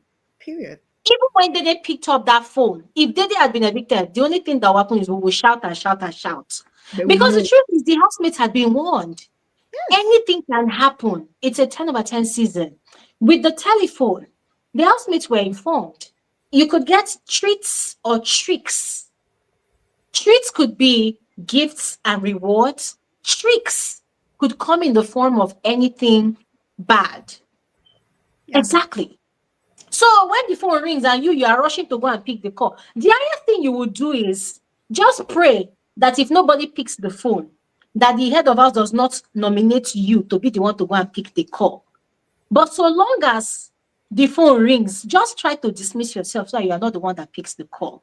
Period. Because look at what Rude Boy did. If I were production, I would have used Rude Boy as a As an scapegoat. example. Because Yes. the guys saw how Dede and Joanna were evicted. Phone rang. They were discussing it at hand. He carried a big head. He said he wants to go and test the theory and see if it is true. He went to go and pick. I swear, if I was the one in charge of eviction on production team, that guy is going home. I will evict him instantly. I'm telling you. We are not Like, ready. We who's are your not ready daddy? for reality TV, Glory. You know, they are I'm telling scared. you. They are For scared that real. they might lose people. They might lose, subscribers and people viewing. They Yeah. feel like Dede has a large fan base outside. They say with Joanna. So I feel like production, like Glory. One thing about you is your instinctive. Is it instinctive? You have this instinct that is so deep, and most of the time, not 100%, but most of the time, they are always right. Especially you trying to talk about this KOLA thing. I remember there was one time he said KOLA and Dede must have kids before. You are sure, but you're not certain. Yeah. And truly, from that conversation, I could say, hey, these guys have been doing things we haven't seen. And now you have said production has been doing bias, and it's true. It's very, very true. I felt like they should have evicted one person doing that phone call. They just they just didn't want to do it because of the person that picked the call. If I think Zita would have picked that call, they would have sent her home. So I feel like production is weighing the way the housemates, Dede's fans, and she's always, Dede is always trending. Surprisingly enough, Dede trends every week. So Glory, We'll do be your all best. right. I'm doing the Lord's work. God bless Thank you very much. All right. Thank you. Thank you, Lucy. It was a pleasure having this conversation with you. Thank you. All right, so let's quickly move on to Chineye. Chineye, you're welcome. How are you? Good Hello. evening. I'm fine. Hi, Can you hear me? I can hear you. You're welcome. How are you? Okay, thank you. I'm fine, thank you. So, firstly, I want to say well done, Guri. You're doing an amazing job. I'm always the first to watch your videos, trust me. And Thank well you. done. Thank you. Okay, and so I'm going to be brief. I just want to talk about KOLA and Dede. So, the truth is that, like, we do not know exactly how it feels to be in the house. We can only imagine. And like let's not forget that she knows how Kola talks. So she's not a baby. Dede is not a baby. She knows how Kola talks. So she probably feels like she needs to create content. She does not know what the viewers think. She does not know that it's actually her individuality that's made the viewers love her this much. They're in the house, they're in a confined space. They have been there for weeks without a phone, nothing. They only see themselves. Even the ninjas, their faces are even covered. So I'm not saying it does not change the fact that she actually lost her guard, but I want to to reiterate on what the I think the fourth or fifth speaker said, that we need to give these housemates grace, and like they don't know for sure what is going on the outside. So she's probably thinking she's not doing enough. Even we could even see how after her and Joanna got evicted to the secret room, how she came back. She watched them on the TV and she saw how um Kola moved to Coin moved to Isabella. Kola was becoming close with Emisi. So she came back and she was overly touchy with him. I don't know if you can remember that I remember. scenario. So I'm sure she was trying to yeah. So she may not know like what the viewers actually think, what they want to see. She doesn't know for sure how strong she is or not strong, what she's supposed to do, what she's not supposed to do. So we just need to give her some grace. And I must give it to Kola. He has been so like I like him honestly. Like his game is very interesting. It's very, very interesting. We must give it to him. Like for weeks he has been trying to um chase her and he finally got her. But it does not change the fact that she lost her guard. And even if I was in that house I want in, to ask in, you a in her question. shoes, I would be like, yes, I want to ask you a question. So I know that I also use the word grace a lot when speaking about the yeah, housemates sometimes. But I want to know, yes. in your own definition, what does grace mean to you? When you say we should give the housemates some grace, what does it mean to you? Yeah, the fact that she came into the house with this standard that how she did not allow anybody to hug her, anybody to touch her. She even said that she's not like this is how she is outside of the house, not because of she has a boyfriend, but that is just how she is on a normal day. But coming into the house, this house, it's still a reality, but it's we can all agree that it's different. It's almost far from reality. It's just like another universe because there are no phones. This is just like a social experiment. So we cannot tell how it is to actually be there. We can only imagine. Even Faith was like, in like 15 years, he has not raised his voice on anybody on the outside. But coming into this house, he found himself raising his voice at people. So like the house is just a whole different dynamic and we can only imagine. I was also like, Okay. I will not lie, like the first time I saw her like putting her head on Cola's lap, I was like, Jesus, I was actually disappointed. But at the same time, I'm like, what did we even expect? What did we expect So to happen at the end of the day? let me tell you something, yeah? I'll tell you Yes, why it's very difficult for viewers like me to give Dede the kind of grace you are asking for. I'll tell you why. And in my own context, yeah, not giving a yeah, housemate grace is not judging their character. It is judging their game. Because there's something I always say in this community. I don't know these people from Adam. So I cannot judge who they are out there. I can only yeah, judge the game they play and what they portray on the show. That is the yeah, boundaries of my judgment. Outside the show, I don't know them. And that is why you notice that once the season ends, I don't talk about them because I don't know what they're doing. There's no camera to follow them around for me. So I can't talk about them. I can't judge them. And I'm not going to do that. Right? Now, for Yes, Dday, ma'am.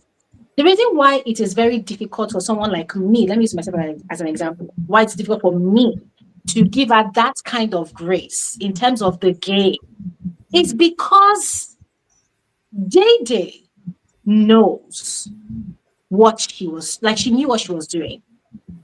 Yeah. People say that Dday did not come with a strategy. I don't think that's true.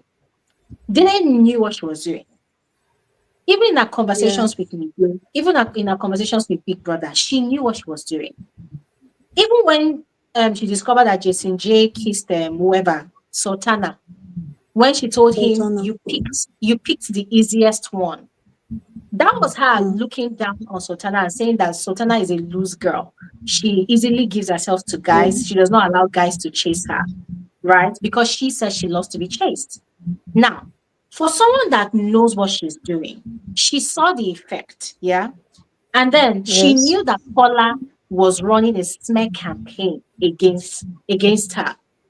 One would have Yes. expected that no matter how she intended to flip the script, no matter how she intended to play the game, one thing she should never have allowed to happen was to kiss Paula.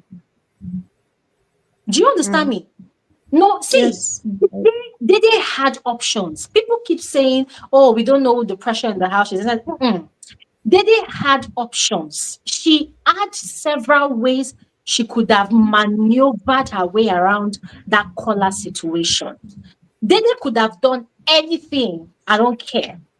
But the one thing that Dede should never have allowed to happen was to kiss Kola, was to go and share the same bed with Kola, was to cuddle with Kola. Dede should Yeah. never have allowed any form of physical contact. Now, you see this flirting game that they keep on doing, like especially this Yes. week. I enjoy it. I like it when they flirt with each other. I like it when Kola says, "Did they come here?" And then they'll be like, "Yes, what do you want?" And you will try to touch her and she will move back. I enjoy it. But you see, where after doing all that shakara during the day, then at night, you're going to be locking lips and chopping mouth and doing whatnot. That is where people are angry at her. That is where me, I'm mad at her. And that is where I cannot give her that grace you're talking about. Because people say, oh, she's 23, she's young. It's a lie. You don't they have sex. You don't they do things. You don't they travel around. You don't know designer bag. You don't know designer purse. You are buying design. You are not a child. You are an adult. You've gone through school. You've gone through life. You know what it is to. Have you listened to the way these housemates talk? They are very sound mentally. Yes. Emotionally, they are sound as well. They have sense. They have brain. If they don't get sense, they would not have crossed the ropes of auditions to the house. So they are smart people. They have sense. So I cannot give Dede that grace. Dede, I'll say it again, Dede can do anything with Kola. The only thing she should never have done was to allow Kola touch her. Why? Because she knew that that was Kola's aim from the get-go. Kola did not hide his game from Dede. Kola did not hide Yes. it. He never did it in secret. She knew. So the question, and if I have opportunity to interview Dede any day, which I know might be a slim opportunity, but if I have a question for Dede in the future, it will be, despite knowing what this guy was playing at, why did you fall? And nobody should please come and tell me, oh, the house, the pressure is a lie. Which house, which pressure? And then I beg. Anyways, please continue. Okay, yeah, so that was just my opinion. Like I said, I was also disappointed. Yeah, but I thought about it from another angle. Yeah. So that was just my opinion. And on the other hand, Faith, I think I don't think I've seen anybody like him on the show. He's unique. He's smart. Like, so I love his game. I love how unique he is. And I think he's deserving of the money. Like, he's just unique. He's just unique in his own way. So yeah, so that's all I wanted to say. I hope I have been respectful enough, because yeah, I hope I've kept my opinions respectful and not to trigger anybody. I was just airing my views because I'm a young No. person. Yeah, obviously above 18, but yeah, I'm just I'm still No, I'm no, like no, no. 19, so I hope I've been respectful. Thank you. No, no, no, no, no. Please don't feel that way. Everybody here has a right to air their opinion. And I appreciate you for doing that. So please don't come here feeling, oh my God, I shouldn't say. Please talk your talk. All right?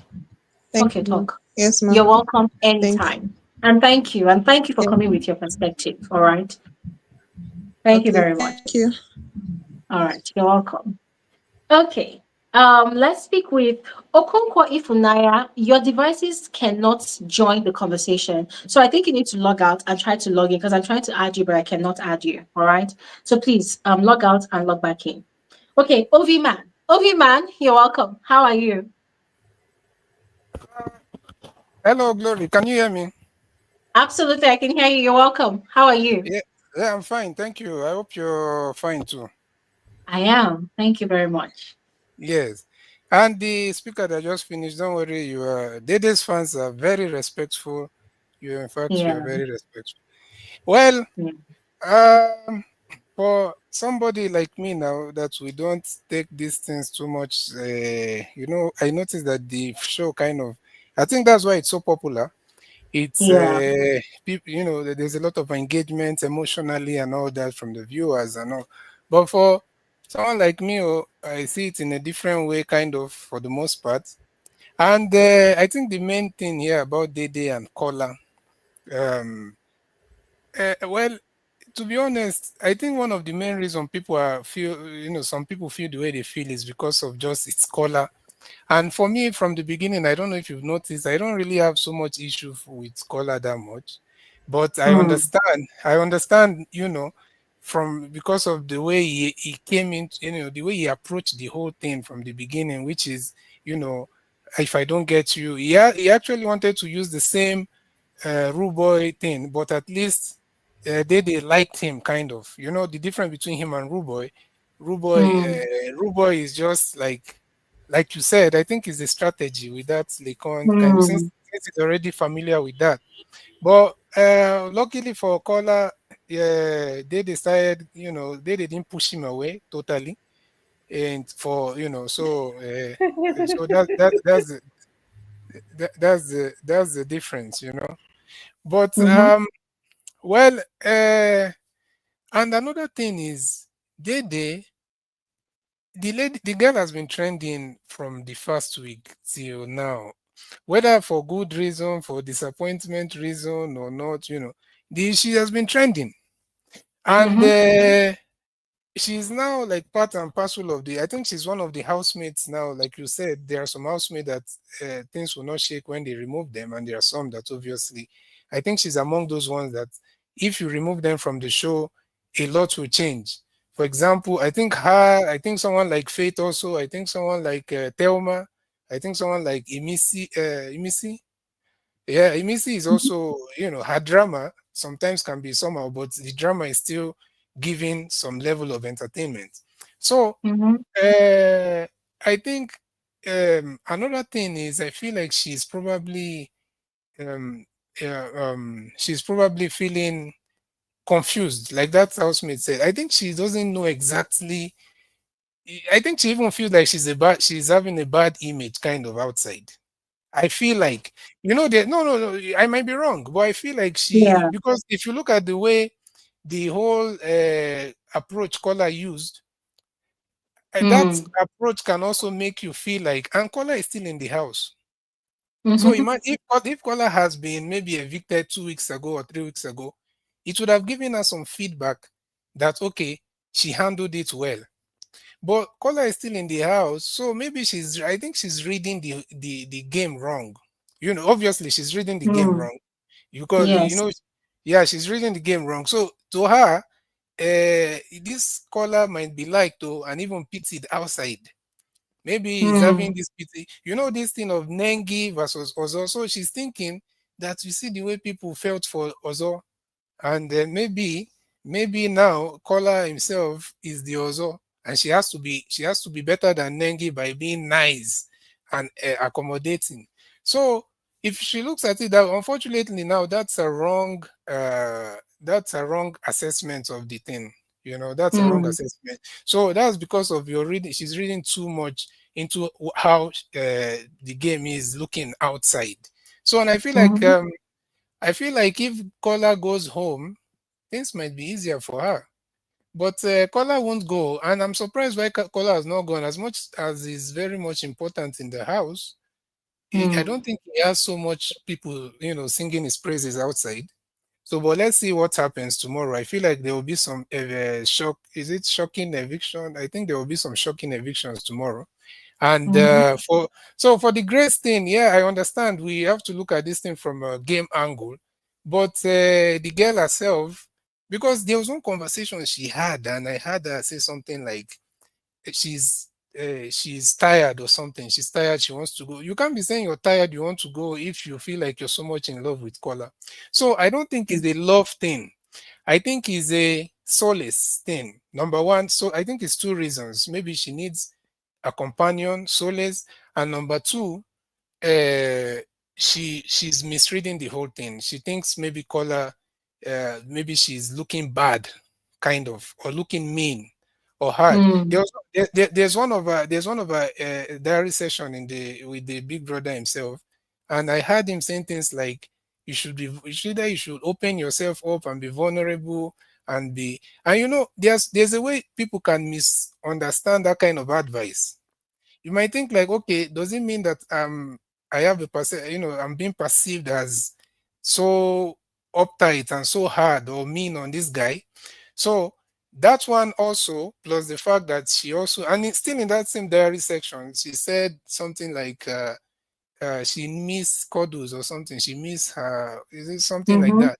So I feel like it's those two reasons. Number one, that's their room, they are sleeping. There are so many people doing, see, what they are doing there every night. Action. Mhm. Bright Morgan and Mide. Yeah, Bright Morgan and Mide. Yeah, that's the truth. Bright Morgan and Mide. The other one, Thelma have just started her own. Then now she's there. Maybe she's still young. She's impressionable as much as she's wise and all that. But one thing is about young people is a lot of them will always fall for peer pressure. So Mhm.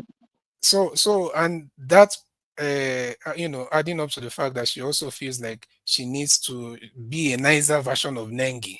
That's what I just think. Maybe give this guy a call, or it will be so, she will be so shocked when she comes out and see that Kola is not actually perceived as Ozo, you know Mhm. so yeah, so I feel like that's what is going on with her.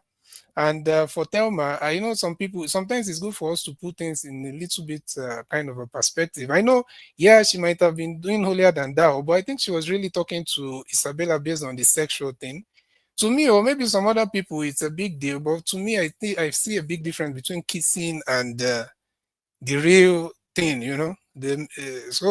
so yeah, of course, in that her pedestal, she shouldn't even kiss. I understand, but Exactly. I understand she shouldn't even kiss, but there's still a difference, kind of, somewhat. No, but So kissing that, is also a sexual act. If see, mm, Oviman, if mm, K-Baba had pecked her, mm, we would say, oh, it's a friendly kiss, right? It's a peck. But yeah, these two were literally kissing, like mm. kissing, and they were also smooching. Oh So yeah, yeah, yeah, they were touching each other, and we don't know what else must have happened. Remember, the camera never lingers for that long. So we never yeah, really know what they've done or what must have been going on. I remember this week they've been cuddling, right? So yeah, I think where people like me are actually losing our shit over this matter is mm, Wilma has had a lot to say about Isabella and Zita. For mm, her, so long as two people are under the duvet, they've had sex multiple times. For mm, her, that is the way she judged Zita. That Zita is disgracing her family by doing stuff beneath the sheets with Dambo's kid. yeah, yeah, She's very yeah, judgmental like that. yeah, But yeah. then, She's like that. yeah, Well, you have she's your she, own. She's like that. She's like that for sure. And the one thing I think the only reason why I like the lady was because of how she never took dramas to heart. It's people that, unfortunately, people that she's giving those bars goes to, she probably should have calculated that some of them will hold it permanently against her. Like, Mhm. Or for her, like you said, she has been watching this show for long. She seems like she knows the show like a book, like she has read. So she knows, she doesn't take like there was a time even Isabella said something that she after they had the quarrel, like the next day she came and offered Isabella something. So to her, she's just taking everything as drama and as but at some point she has seen that, remember, she was even still talking to Isabella that people that you trust are gossiping about you and all that. So I think I like that her mentality of no much of animosity or grudge, but No, you can no, easily. No, I'm not no, saying she does. I'm Vivian. not saying. I'm not saying that she doesn't have somebody that maybe she feels really bad towards. But I'm saying, like, for the most part, you can tell that her drama is more like a switch, off and on, or something like that. Yeah, Am I wrong? yeah, with Isabella, it's purely malicious for Mm, whatever reason. And that's why I personally feel like with Isabella, there's something deeper that we will probably find out after the show. Whatever it is between Isabella and Thelma, we don't know about it yet because it's deep. Thelma Is has it had not? Is issues it with. not? Is it not Kaikumi? I Yo, thought it yeah, was because of Kai her. Kumi is involved. Kumi is involved, right? But Yeah. you said something that for Thelma, she doesn't really hold animosities. I'll tell you for free that she does. She had a diary session the week that Faith was head of house. There was something she said to Big Brother. She said the moment Faith became head of house, she said, yes, this is the drama I came for in this house. What does she mean? It means that she knew she was going to provoke Faith to have ceaseless numbers of altercations with the guy because Faith was the one person that she was antagonizing a lot, aside Isabella. I don't know if you remember that diary session. Yeah. But then, what's now held her hands together? What held her in bondage was when she started antagonizing Faith the moment he emerged of house. It turns out that it was Biggie that she was fighting against. So it was Biggie's punishment that tied her hands. If you Mm, notice, when Faith was head of house, Thelma could only use her mouth to speak from the corners. She could not have any direct confrontation with Faith. Why? Because when she tried it, when Faith was issuing out those housemates punishment, she got extra punishment. I don't know if you remember. yes. Yes. So Thelma holds grudges. She does. The Mm, only difference is that she has the longest standing grudge with Isabella from week one. mm. If if Faith had not chosen Thelma as a contender during the head of house challenger last week, do you know that she still would have been antagonizing Faith till today? It was Yeah. Yeah. because Faith chose her and she emerged. She was shocked. She did not believe that this one person that she has been antagonizing will deem her worthy to want to give her a chance to win immunity. Because winning the head of house is winning immunity. And she won. And she went and thanked Faith twice. She thanked him in the arena, she thanked him in the dressing room because she was shocked that the guy did not hold any malice towards her. Nice. Yeah, Yeah. so the only person now is Isabella. And that's why Mm. she's still dragging the grudge. No, but I agree with you 100% with Faith. The Isabella one, to be honest with you, I feel like it's what the banter they have between. I don't see anybody there as a victim.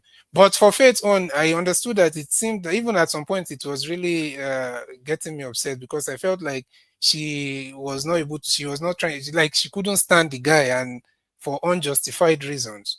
But I'll just end by saying, uh uh the one of the main reason why I kind of am maybe supporting Dede, or maybe I want her to be, is because of, I feel like she came with a very hard kind of game, and Yeah, at the same, yeah, she came with a very difficult game, and because it's easier to just be dramatic. It's easier to be dramatic. It's easier to do what Mide and Bright are doing. It's easier to so.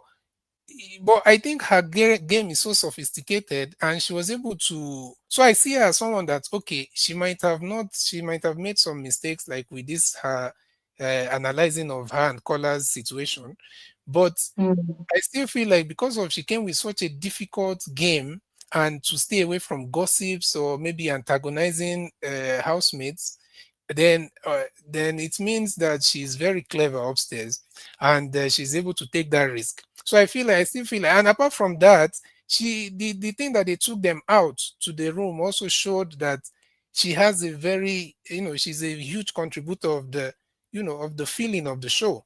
So I felt like, okay, with Mm. all of this, I think she deserves to. And somebody was saying that they should have evicted them. Yeah, but the production couldn't risk that, because it's not just because Dede is driving traffic to them, for them and all that, because the lady has been trending every week.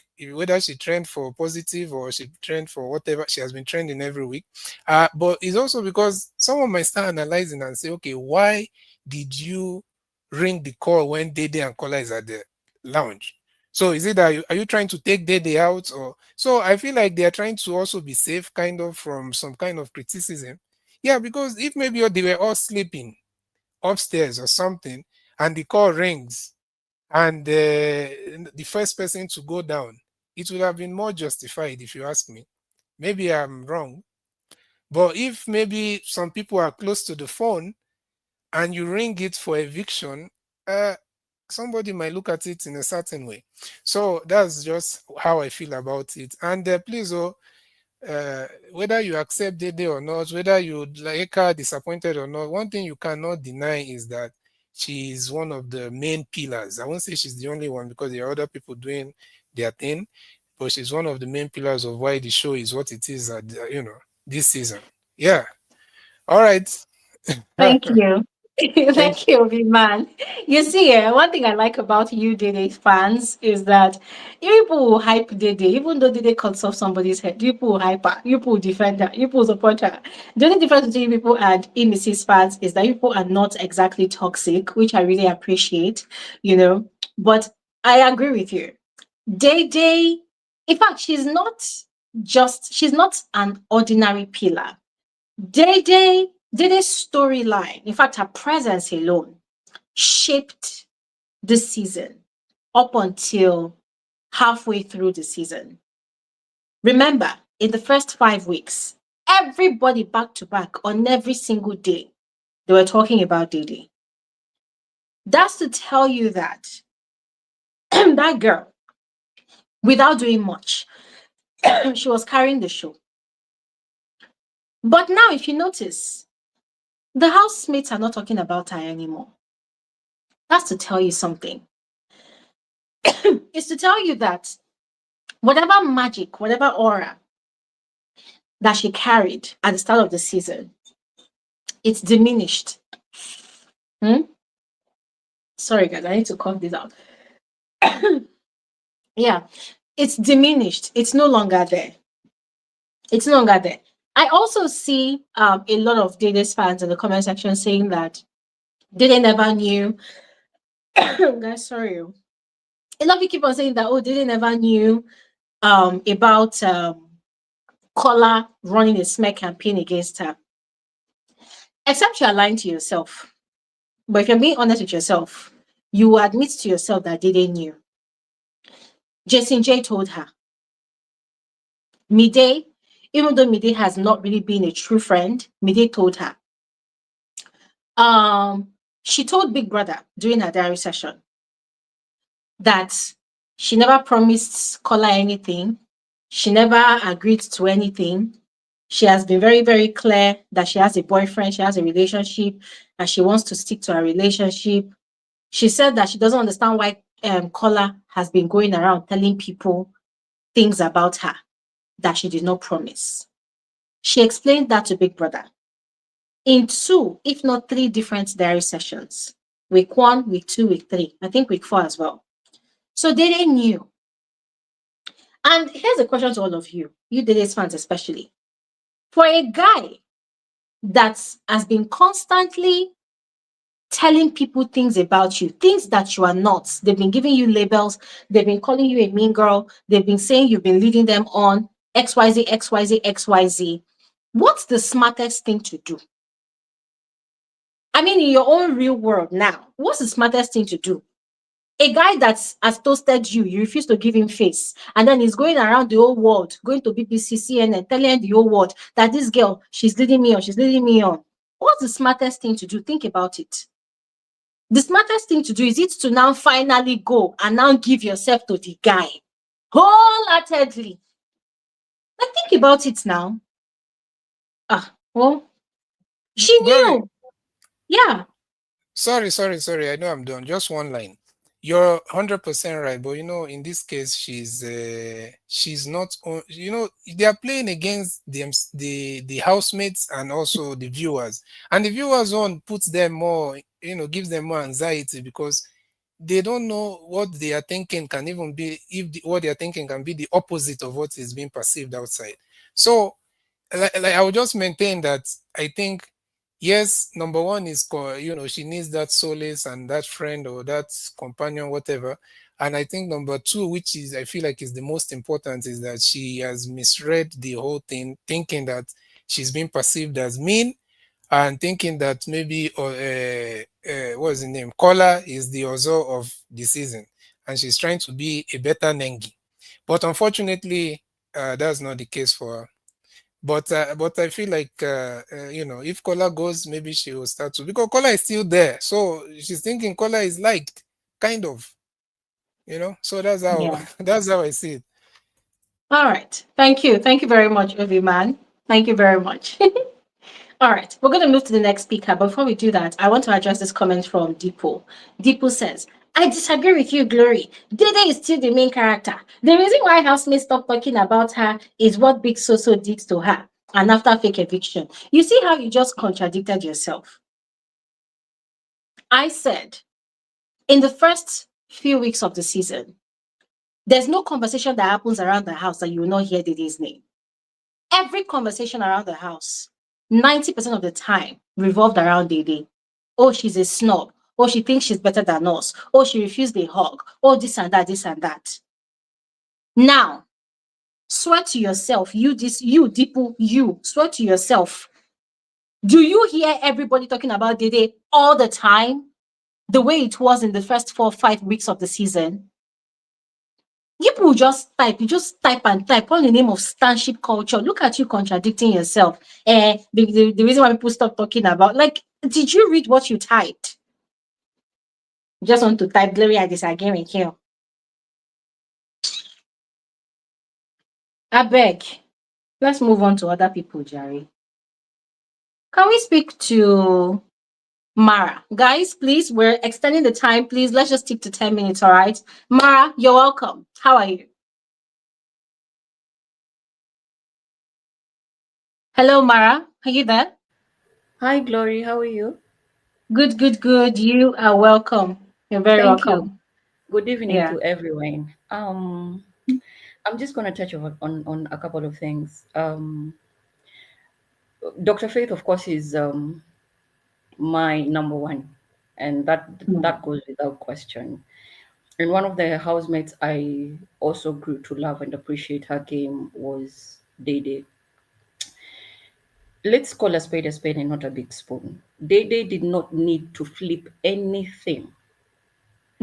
And I know most of the time we would say that we do not understand the kind of pressure these housemates are into that house, so we cannot relate or resonate with whatever it is that they seem to go through. I will say this over and over again until it lands. Character is like pregnancy. Who you are, who you've always been, it's who you will be, irrespective of the environment you're placed into. If right now, as an introverted and a recluse person, if I'm placed in such a place, I know for a fact that being in a confined space is not going to suddenly turn me into an ambivert or turn me into an extroverted human being. And if you look at Dr. Faith, when most of the time he would interact a lot with the housemates when he's doing his tasks. But when he's not doing anything, he will sort of banter here and there, but you'll find that he would be seated in his corner. KOLA is using Dday as a strategy, and sadly, that young man does not respect or like or love that lady. Because if you like, respect, and love somebody, when people are talking ill of the person, you defend them, irrespective of whether they are there or not. I've never seen Kola sort of stand up against anyone talking ill of Dede.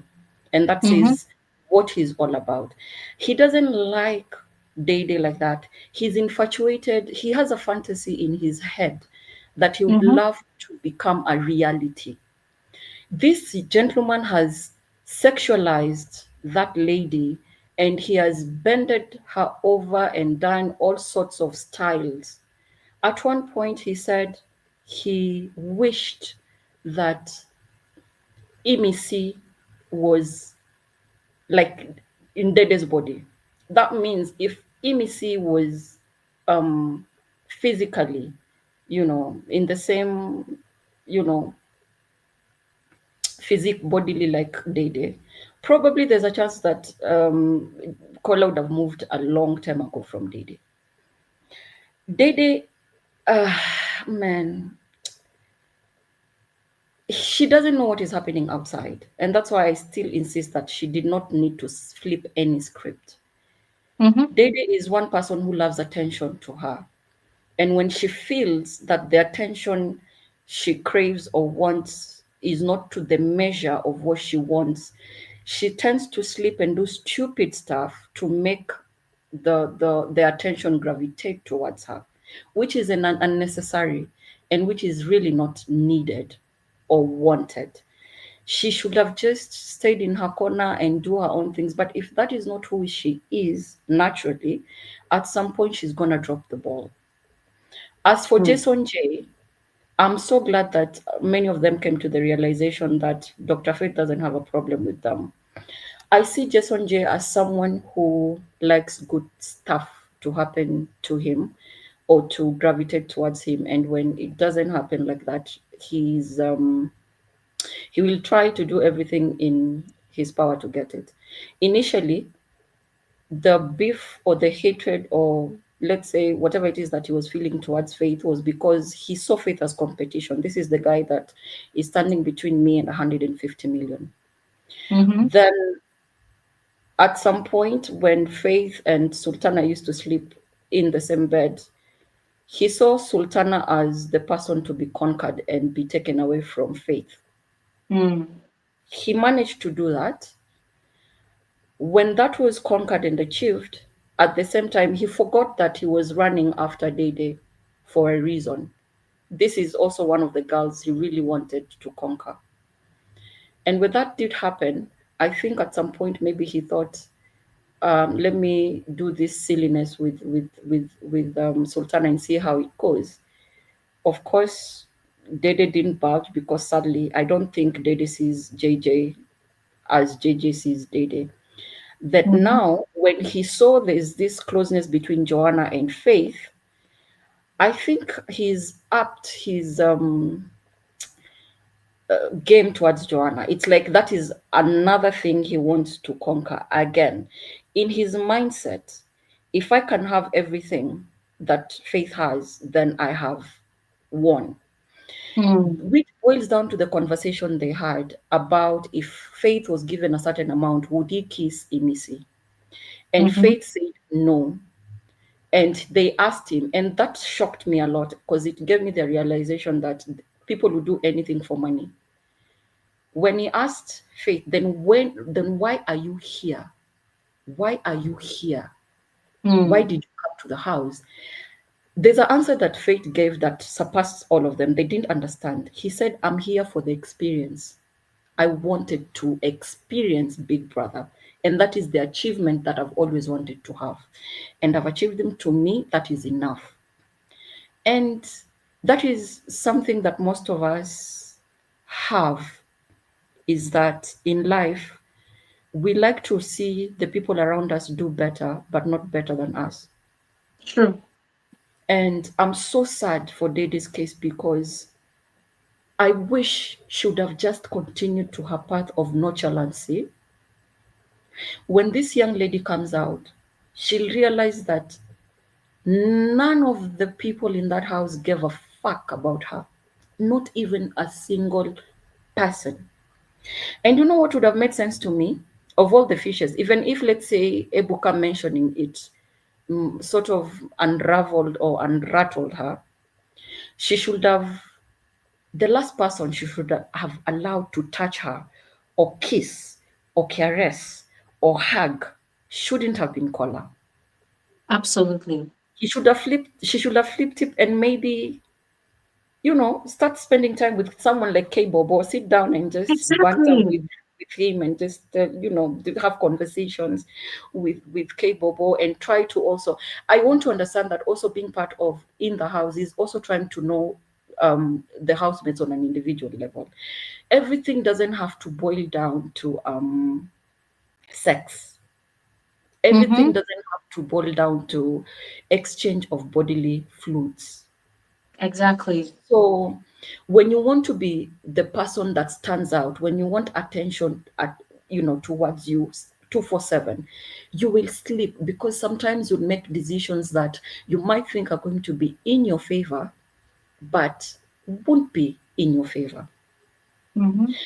Even if Dede decides to sit and watch people do whatever they want to do in the house and just sit in her little corner and mind her business, people, the love, the adoration, and this is what people don't understand. The fact that most of us are disappointed, it's because there's this narrative that normally happens outside when you're being chased as a woman and you always say no, no, no. People think you're playing hard to get. You just want to be chased. And Mm. sadly, this lady has actually cemented that narrative that, oh, most of the time when ladies say no, they really don't mean no. They just want you to chase harder. When she would go to the diary room and talk to Big Brother, she'd be like, I did not tell Kola, I did not say this. I have a relationship outside. Do you mean to tell me that if at all there was a relationship outside, that boyfriend is going to look at Dede the same way after all the nonsense she's been putting in the house? If you're going to do something silly in my absence, because whatever Dede is doing with Kola right now, he wouldn't do it on a normal day in the presence of the boyfriend. So Mm. if you can just respect me when I'm in your presence, but you can't respect me when I'm not in your presence, then you don't really respect me at all. There's no respect. You're acting that you respect me, but you don't respect me.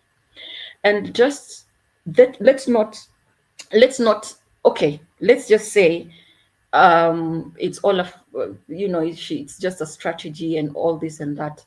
Then can you respect yourself enough to understand you're on a national platform? And I don't know what made her think that maybe because Big Brother's voice has been missing from Monday, or is it Sunday? Also, the cameraman went on holiday. The reason as to why I stand 10 toes and say that whatever Dede showed us from week 1 to week 5 was a facade and not the true picture or reality or character or the person that Mm. Dede truly is. When she got caught kissing Kola last night, Mm. damn it, fuck it, shit, shit, shit. It Mm. was something that she did not expect to happen. Mm. Why? Because she's used to doing the hammer thing, the putting a tent over their head and doing the nonsense. So now Mm. I'm actually asking myself, when Kola says that he knows what they've talked about. Production, Mm. you've been robbing us of key things happening in the house. For But my real.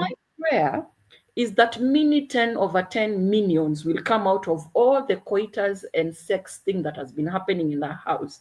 I'm praying that our Father Bright and Mama Mide will have a 10 over 10 mini them.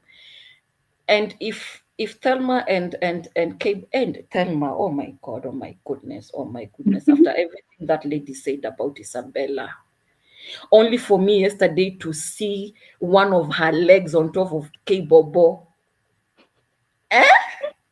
beneath the duvet, the leg just going up and down. In my head, I'm like, Mama, I have a son. What happened? What happened? You know what? At this point, if you're Mary Magdalene, be Mary Magdalene. If you're Mary, Mother of Yes, Jesus, be Mary, Mother of Jesus. If you're Joseph, absolutely. be Joseph. If you're Saul, who turned into Paul, please don't come in here and play a picture of who you're not. It doesn't serve us and it doesn't serve you. Play your game, but be authentic in playing your game. So that from week one, for Absolutely. Isabella, whatever she does, we are saying, but that was who she is. She kissed a stranger Mm-hmm. in the early days of the season. So what do we expect? At the end of the day, at some point, she would have, done whatever she's doing at the moment. For Sultana, she's very good at swallowing the microphone, and people have accepted that she likes to swallow the microphone. She likes to audition for choir, and it's okay. For Coin, he said that he's very good at making all the ladies feel very good about themselves, and true to whatever he said, he has delivered. So just be yourselves. Be yourselves. Be yourselves. All right. And to ask fans, for Dr. Faith fans, I'm really, really happy when we don't misbehave, and please keep it that way. Do not come here and fold our hands and start insulting people up and down. It's not necessary. Just be factual and keep it moving. Thank you very much. And Thank you so much, Mara. everybody have a wonderful, wonderful week ahead. Thank you so much, Mara. Thank you so much. That was really insightful. Thank you very much. Okay. Before we move on, I need to give a shout out to AB. AB, thank you so much for your donation. Mabato, oh my God, Mabato, where have you been? The sisterhood misses you. Yes, Mabato, thank you so much for your donation. God bless you too. Thank you so much. Kemi, thank you so much. I appreciate you guys. Thank you so much for your generosity. God bless you, people. Thank you. Okay, let's speak with Fifi. Hi, Fifi. Welcome. Let's utilize your 10 Hey, minutes. Glory. Oh my How are goodness. Oh you? my, I'm so happy. I'm okay. I'm good. Welcome. I can't complain. How Welcome. are you? Mm-hmm.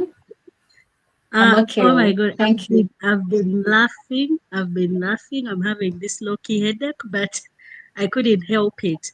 First of all, I would like to make let me begin by calling for a little commotion for K Bobo. Finally, K Bobo cooked something aside food.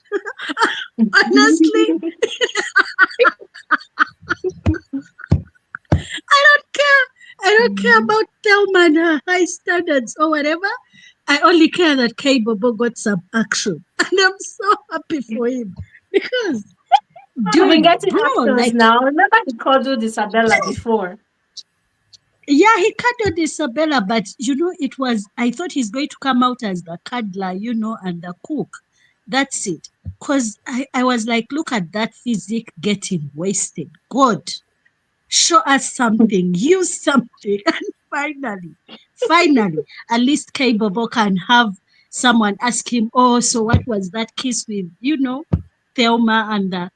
But aside that, I'm just happy for the dude because he was boring, honestly.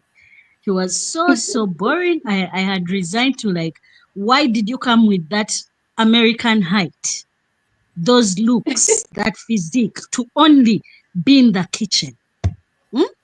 Like, come on. We watch this show for different reasons. And that's what I have to say about that couple. Thelma and her drama, she will face it when she comes on the outside. And let's not mince words. I want to come correct for one of the speakers that said Thelma doesn't hold grudges. Girl holds grudges. Girl For has been real. holding grudges even when grudges were not holding her. So that one was a blatant misunderstanding. Now, the other person that I want to talk about, or people that I want to talk about, is Sister KOLA and Dede. I don't know if to call her brother Dede at this point, because a lot has been said, but I reflected on just one statement that Dede was talking about when they were in that secret room during the eviction, of her Yeah. observing these housemates. So initially, you see, us as viewers, we have certain things that you pray for. You're looking for a certain twist that you wish can happen, and when it doesn't, you're greatly disappointed. One of the things that I had hoped would happen was that Dede would enter that house and give us the same exact Dede we got when this season started. That is one of the things I personally had prayed for and had hoped for, because I felt like maybe looking at these people and how they acted while you were not while you were away would give you insight of how to come and, you know, create some commotion, go back to factory settings, if you know what I mean. But then her conversations left me wanting. She went and made a statement and said that she said that when she gets back into the house, KOLA is gone. He's a goner. And a lot of people on X misinterpreted that statement. A lot of people misinterpreted it and thought that what she meant was that she's going to now concentrate on her best friend, Coin, and try and scatter Coin, which she said that she would try and get in between Coin and Isabella.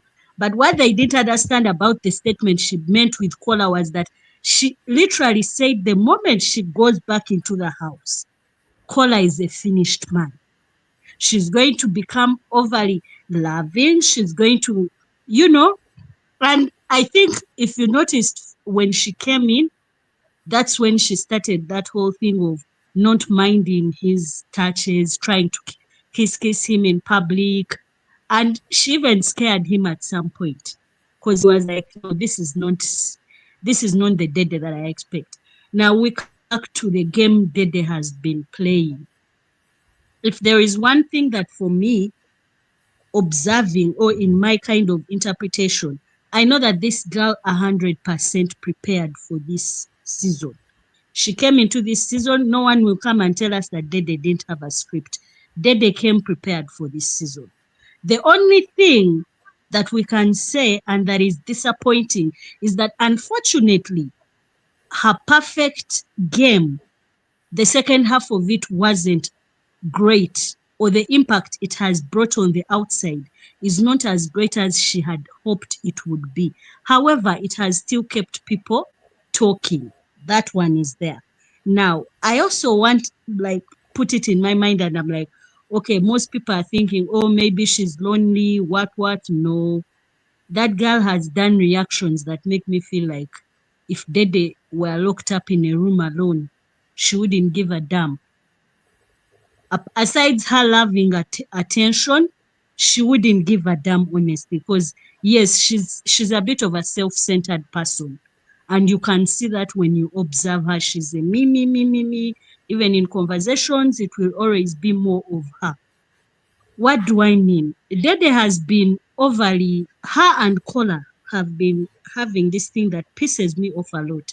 You're trying to think what the viewers are thinking of you. You're trying to think what kind of content do you think the viewers... You remember the first time she said her shenanigans getting closer to KOLA than Comfort? That time when we first speculated of her kissing KOLA and whatever, when they were whispering nonsense in each other's ears. And then she was like, oh my God, the internet is going to explode. Like, babe, you should have stuck to your script and then get out of viewers' minds. The more you try to think of what we are thinking, the more irritating you make it. Honestly, at that point, I was no longer interested. I was irritated. And so these days, each time I see those two, in fact, when I'm scrolling on my timeline and then I come across a video of Dede and KOLA in the bedroom at night, I scroll as fast as possible, which I don't do with other people. It's because of the kind of image, view, what I wanted, me as a Big Brother fan, and the script that I wanted from you, Dede. You came and you changed it. And I'll go back to saying, Dede came with her whole script. Probably she put it that way, that maybe in the middle, I'll do this, or maybe she didn't intend to do it, or maybe the over insisting sister KOLA finally won her down. You remember the last time we talked, I told you KOLA doesn't take no for an answer, and probably Dede has become worn out, and she was like, let me just give up. But all I can say about that game is that I'm so disappointed that the second half of her game, if this was a football match, her second half is not halfing like the first half of the game. That's all I have to say about that.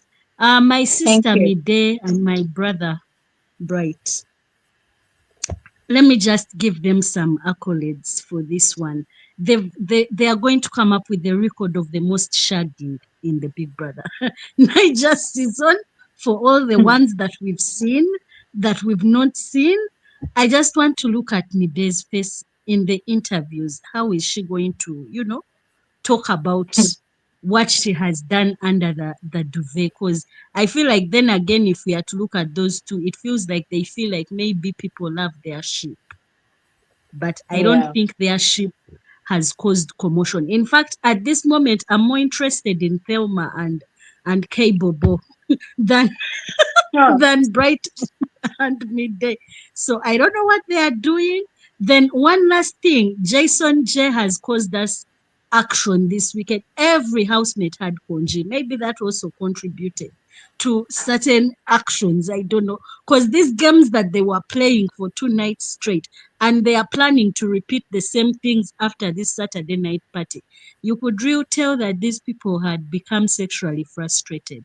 And a lot of the actions are to relieve that. Yeah, those are my thoughts. All right.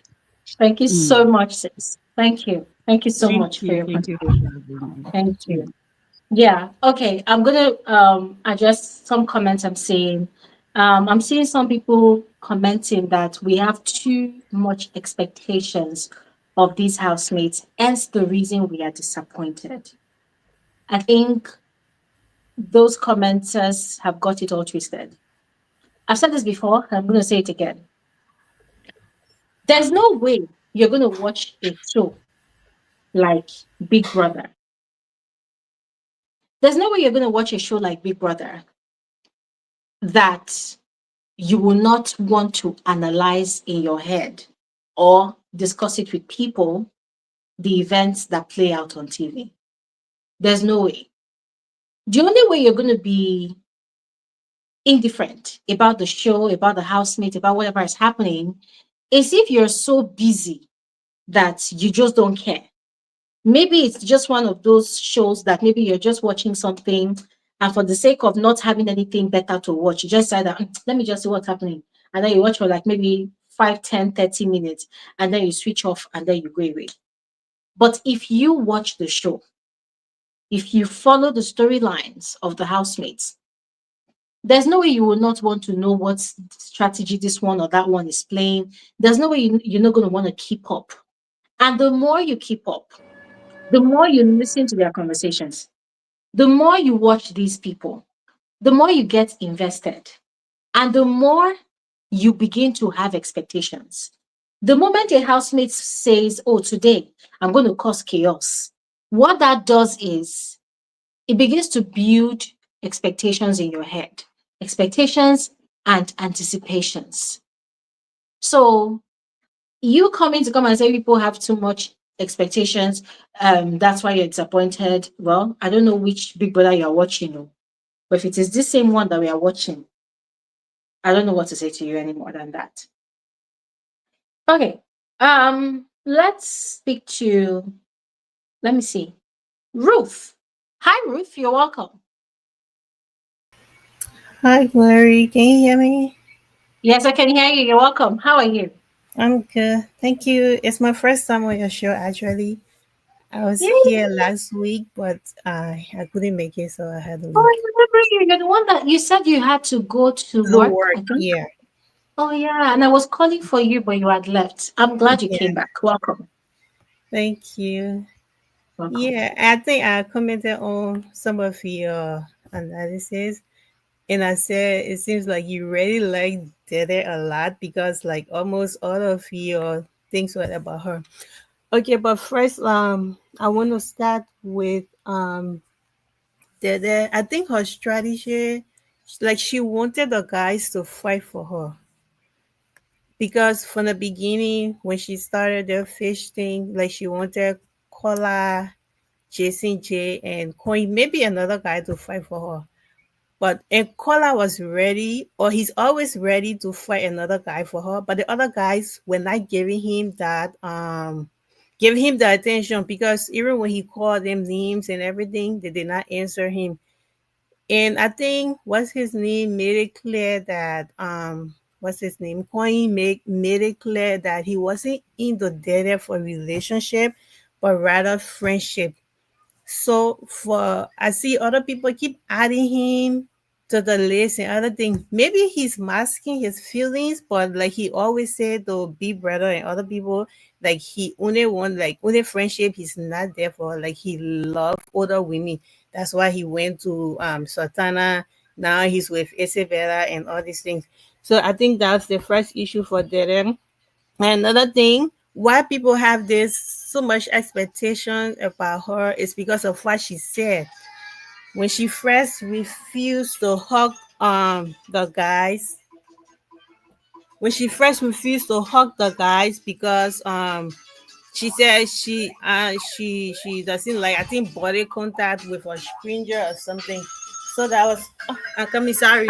Good. Can you look away from where you are, please? There's so much noise. Sorry, my daughter just walked in the room. Yeah, so when she said that when she had that issue about her hawking guys, so like everybody had her like on this high level and thing, like they were really pleased with her. And was Erin Kola really had that much respect for her. But where it started to go down, because you cannot have this boundary and then be with a guy under the covers and other thing. You don't do that. If you have this boundary, you don't want them touching you. Like even if you don't want them to hug you, you don't go under the blanket with them and doing things like even if you didn't do anything under the blanket, everybody would think that something happened because the way you allow them to touch you and all these things. If you don't want that, I think she should have set that boundary and continue with it. And another thing, the issue with she and Mide is because when Mide started messing with Bright, I think she felt somehow because didn't look at her like ain't no certain way because he like the guy has a girlfriend outside. So she just like drew back and felt like she wasn't ready, I know, in place with Dede or on that same standard. So I think that's it. And then the thing too that spoiled her game, she really actually had a game.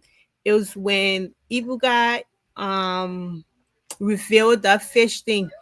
So like it had these guys like drop. I said, okay, so she's trying to play us for game. Let's go with the flow. And now what his name did, Kola, and he actually succeeded in getting her to let her guard down.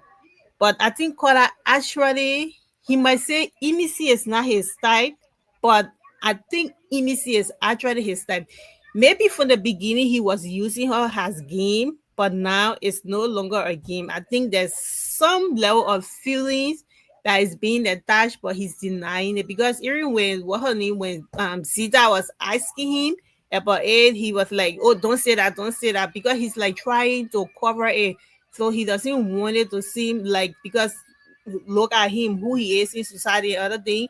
And not to look down Emissy, but the way she portrayed herself on the show, people will not expect him to go for her. So that's why he trying to like hide his feeling. But all in all, I think they're all playing a good game. Other people saying they're not seeing what what's his name Coin is doing. But maybe like people who are not his fans will not see what he's doing. Same way like other people don't see what Emissy is doing because they feel like she's acting so they don't like her and other things. So I guess he's doing something because for his name to always be, especially even in the house, like Sida talks about him and Kola would never stop talking about him. I guess his is because of Dday and other thing. But I think he's doing something that other people are seeing. Maybe it might not be as loud, but he's doing something.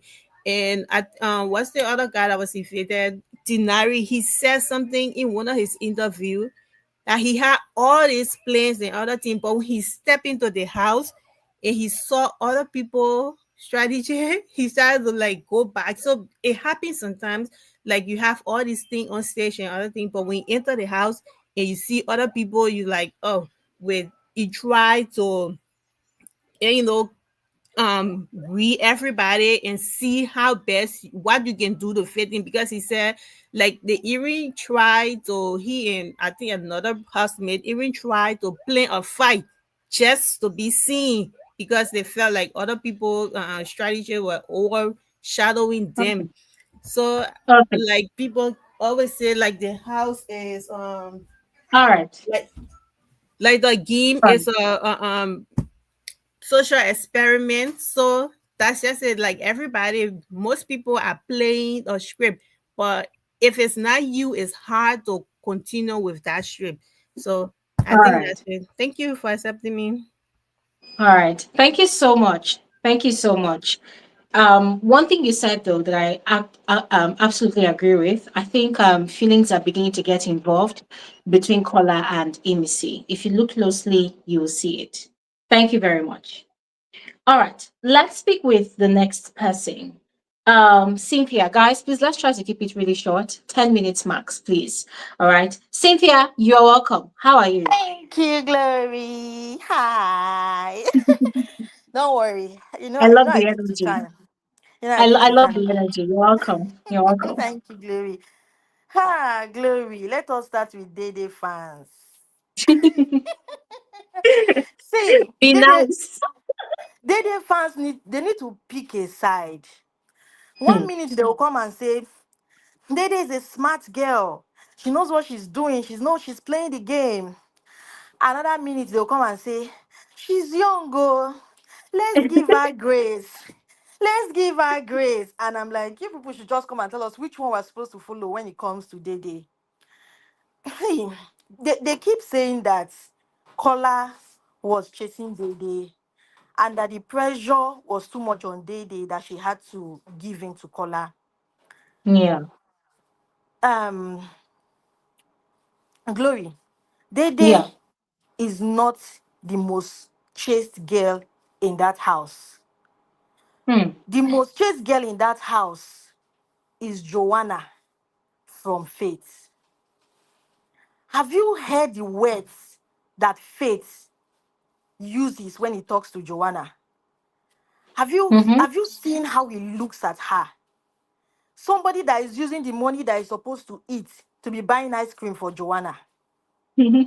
There are a lot of sweet things that Faith does to Joanna that if Joanna is not very invested in, I like my individuality, she will probably be shipping with Faith right now.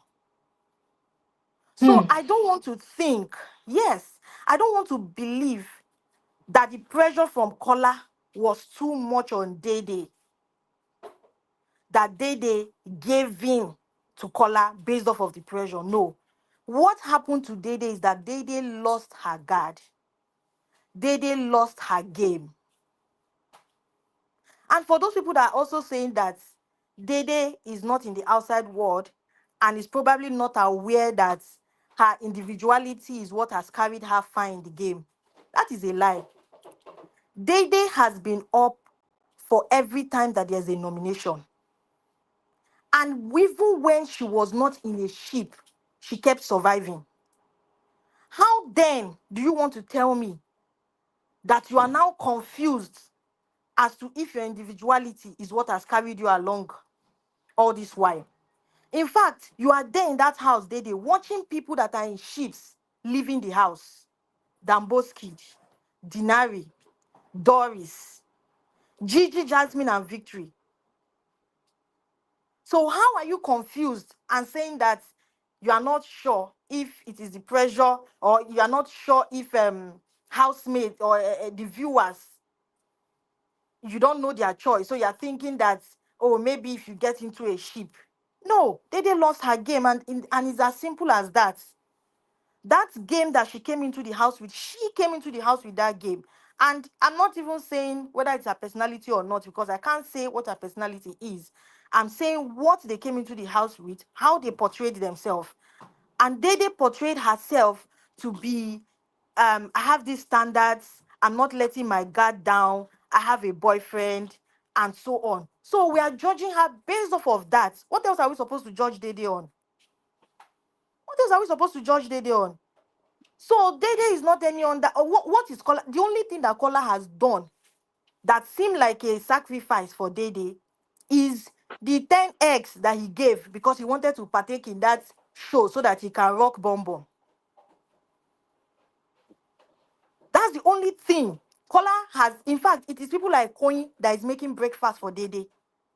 Kola will finish eating. He doesn't even remember that Dede has not eaten in that house. Kola will be in a gathering where they are talking about Dede, and he has the loudest voice there. So what chase exactly was he chasing Dede? What did he actually do? Every time that he was approaching Dede, he was coming to get a hug. He was coming to get kisses. That's it. Is that what it Okay. means to chase a lady? Okay. Sorry, Cynthia. Um, Regardless of how Diddy's game has really sunk down the drain, I think if we're being honest with ourselves, Dede was the most chaste female this season. Now, why is she the most chaste female this season? You can count how many guys had interest in her. Yeah. There was K-Bobo. There was what's his name? Okay, fine. Kola is there. There's Jason J. Coin, Jason J. Coiny. There were a lot of guys that had interest in her. Now, the ones that were consistently going back to her, no matter how saucy she was with them sometimes, or no matter how strict she was with her boundaries at the time, those three, they kept on going back. That is a chase, whether we like it or yes. A chase does not have to be until the guy buys her something, buys her flowers, take her to dinner. No. So long as she keeps on rejecting them and they keep on going back, that's a chase. When a man is chasing a woman, even though the woman is disrespectful to the man, even though she's mean, even though she's uncouth to the man, and the man keeps on going back, that's a chase. And if there's one person we need to give it to, it is what's his name? Kola. You see this kiss Kola is kissing Dede now. He has earned it because he chased that girl. He chased that girl. Let's just be honest with ourselves. You cannot compare Faith buying Joanna ice cream as a chase. That's not a chase. Faith and Joanna's relationship is an open relationship. Faith has already declared it several times to not just Joanna, but to the housemates as well, that he enjoys polyamory. In other words, he's the kind of guy that likes it when he's with a girl and the girl can date other people. He has said it, he has explained it several times. And he and Joanna, they have an understanding. They are not in a ship, they are not dating each other. He just enjoys doing things for her. Why? Joanna has shared her story with Faith several times about how she has struggled in life, how she has been doing one business to the other. So Faith is in awe of her. You know, when a rich kid meets a girl that is from let's say, quote, a poor background, you know, the way the girl has hustled for things in her life, Faith probably has not had that type of experience. So he said he finds her fascinating. So what he's doing is, so long as they're in Big Brother's house, anything he can do to make Joanna's life easy, anything he can do to make her comfortable, to make her enjoy some bits and pieces of love, he will do it. And that is what he is doing. So when people see Joanna with Jason doing their nonsense, people think Faith is jealous. He is not. As a matter of fact, that is the kind of friendships or relationships he likes. So you can't classify that as a chase. He has not indicated romantic interest in Joanna. He has not told Joanna, I like you, I want to date you, and she said, prove it. And then he's chasing her, trying to impress her. That is not a chase. But what Kola has going on with Dede, that's an intense chase. And now he has conquered her. So you can't compare both. They are two different situations. Glory, I do not agree. Okay. Yeah, because if let's say that in the real world you have two guys coming for you, and there's this one that is always saying, I like you, I like you. But then when he's in a situation where people are speaking ill of you, he's the mastermind. He say he likes you, but we are in week 7 now. I don't think I've seen anything that Kola has done to prove to Dede that I am interested in you. Like, I don't know how to say it. Acts of service. I've not seen it. So let I me was let me just saying, explain this to you. Yeah? yeah. Let me explain this to you. Look, think of this in the real world. You have a guy chasing you, and you are Uh-huh. playing hard to get. Don't Uh-huh. you think that this guy will be telling his friends behind your back that that girl, the day I'll catch her, the day she'll agree for me, I will deal with her, I will do this, I will do that, I'll shag her, and then I'll dump her to Uh-huh. teach her a lesson. You know Uh-huh. that things like that happens with guys, right? Yeah, So think I of that agree. scenario. That's exactly what Kola is doing in the house. There's no difference between what Kola is doing with what most guys does outside with women that they claim to have interest in. And let me tell you something, yeah. A lot of times you find situations where when a girl has played hard to get so much, has Mm, humiliated the guy, has disgraced mm, the guy, and the guy becomes very vindictive. So for him, what he wants at that point in time is, okay, let me just conquer this girl. Once he yeah, conquers whatever her, it he is. just wants to conquer her for the bragging rights. He just wants to brag to his friends that, you see, I told you I'll get her.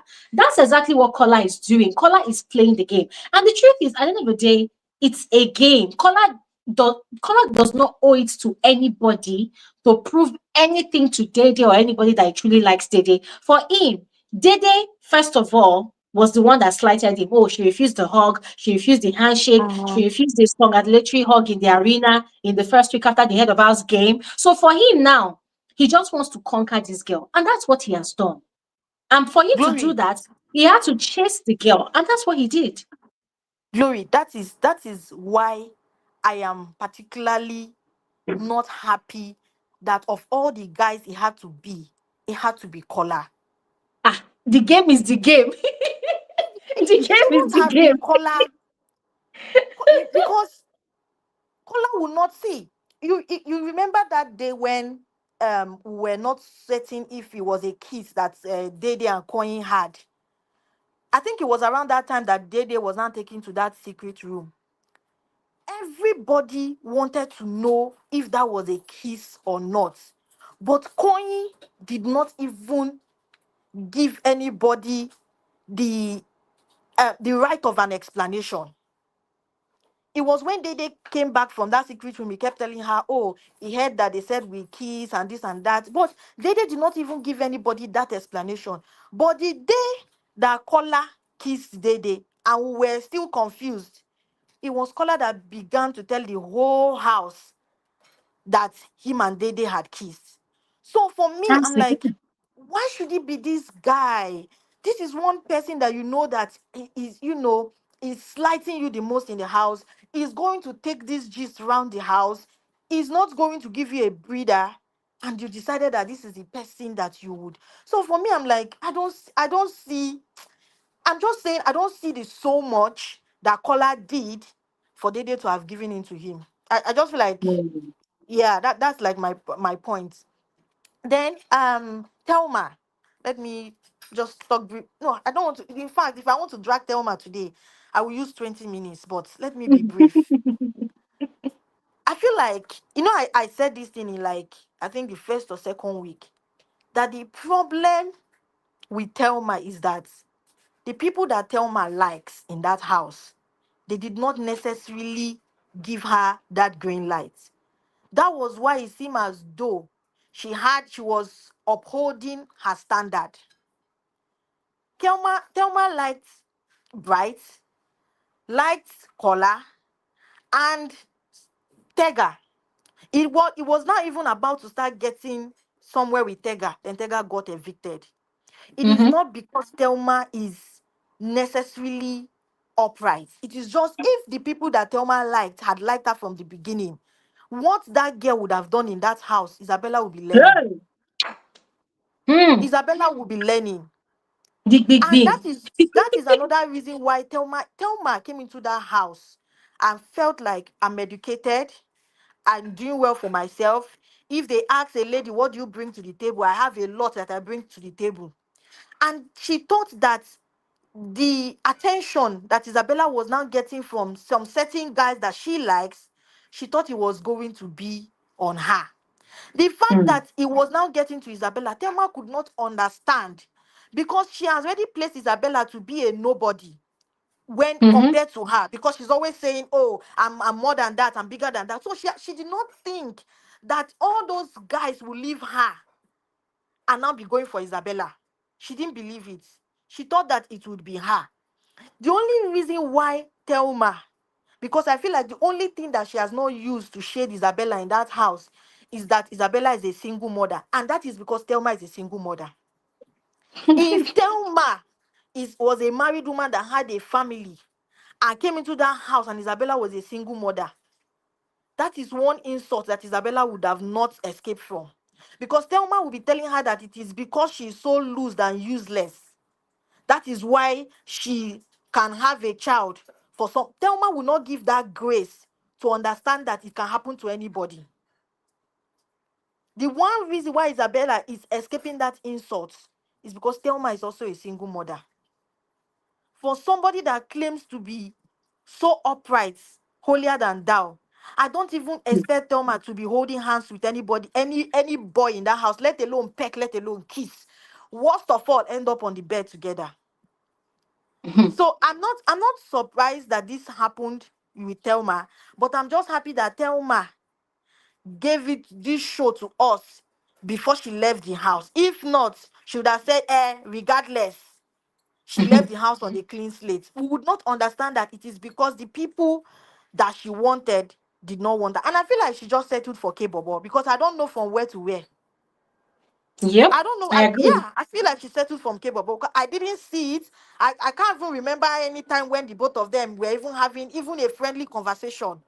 So K-Bobo was, there's nobody else I gotta settle. That's what happened. And I want to give a massive accolade to Faith on that wager presentation. That was so beautiful. Glory,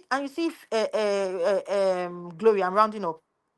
That's the Hmm. thing I like about Faith. Faith is everywhere in this game. Hmm. You talk about a controversial housemate, you will call Faith. You talk about somebody that is good in the arena, you will call Faith. You talk about somebody that is good with house chores. Faith can make his own meal. Faith can go into the kitchen and clean the kitchen. You see, the boy is so unpredictable. You give him a hosting role, he will take it up and he will do Mm-hmm. well. That is the thing I like Absolutely. about there are some housemates that are programmed to one niche alone in that house. And if you bring them to something else, they will not be able to perform. That is not Faith. Whatever you give Faith in that house, even if it is something that he has never done, not been used to, he will give it his all. And when he comes and present that thing, you will not believe that he's new to that. So, Glory, it's always a pleasure to speak Thank on your you. channel. Thank you so Thank you so much. much. Thank you. Thank you so much. I enjoy our banters. I enjoy our debates. Thank you so much. Thank you. Okay. We're gonna move on now to, sorry, I'm trying to see the person's name. Who's next? Hey, what's happening? Guys, sorry, I'm trying to see the next person from my end. Is this Lone Rider? I hope I got that right. Yes, you did. Yes, you did. Okay. Okay, hi. This, You're this, welcome. hello. Yeah, thank you. Thank you. All right. So a lot has been said. I want Yeah. to touch on a few. Uh, for my first submission, I want to say I'm disappointed in Day's game.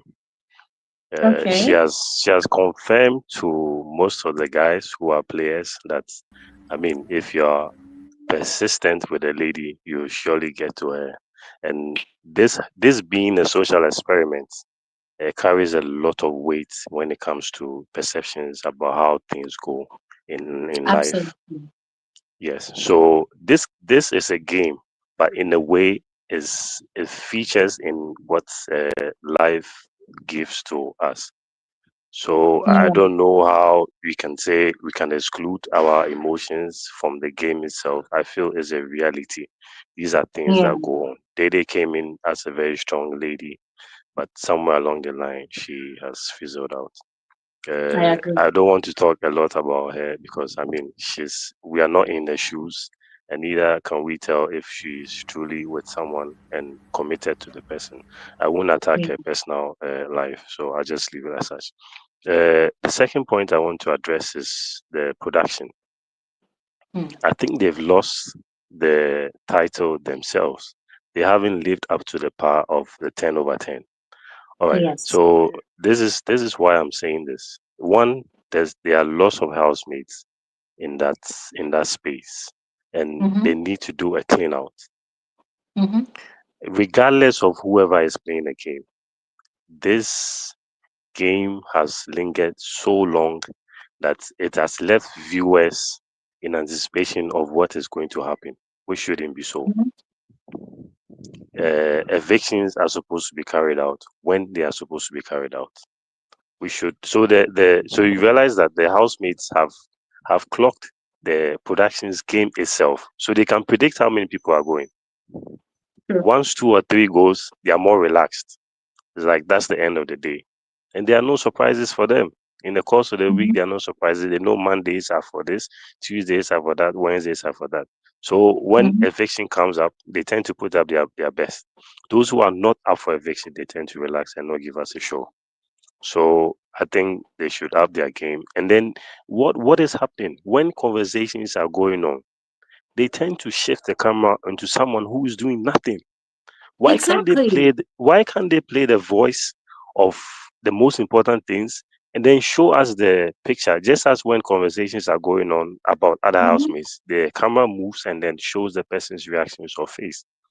Can Mm-hmm. they keep conversations in the background, audio in the background, while they show another one, a housemate doing nothing? The example was when Faith was lecturing the housemates about, I think, medical issues that has to do with Mm-hmm. abortion and so a few other topics. There was a general topic about perceptions, about class, Yeah. ego, and yes. And then they shifted the camera to the guy who dyed his hair. What's his name? Bright. Bright Yes, and Morgan. yes, he was doing nothing in the kitchen. He was cleaning up. Meanwhile, Faith was lecturing the guys on, I mean, a very salient topic Yeah. as abortion. Abortion is very, very important in our society. I don't Mm. know who stands for it or who objects to it. Mm.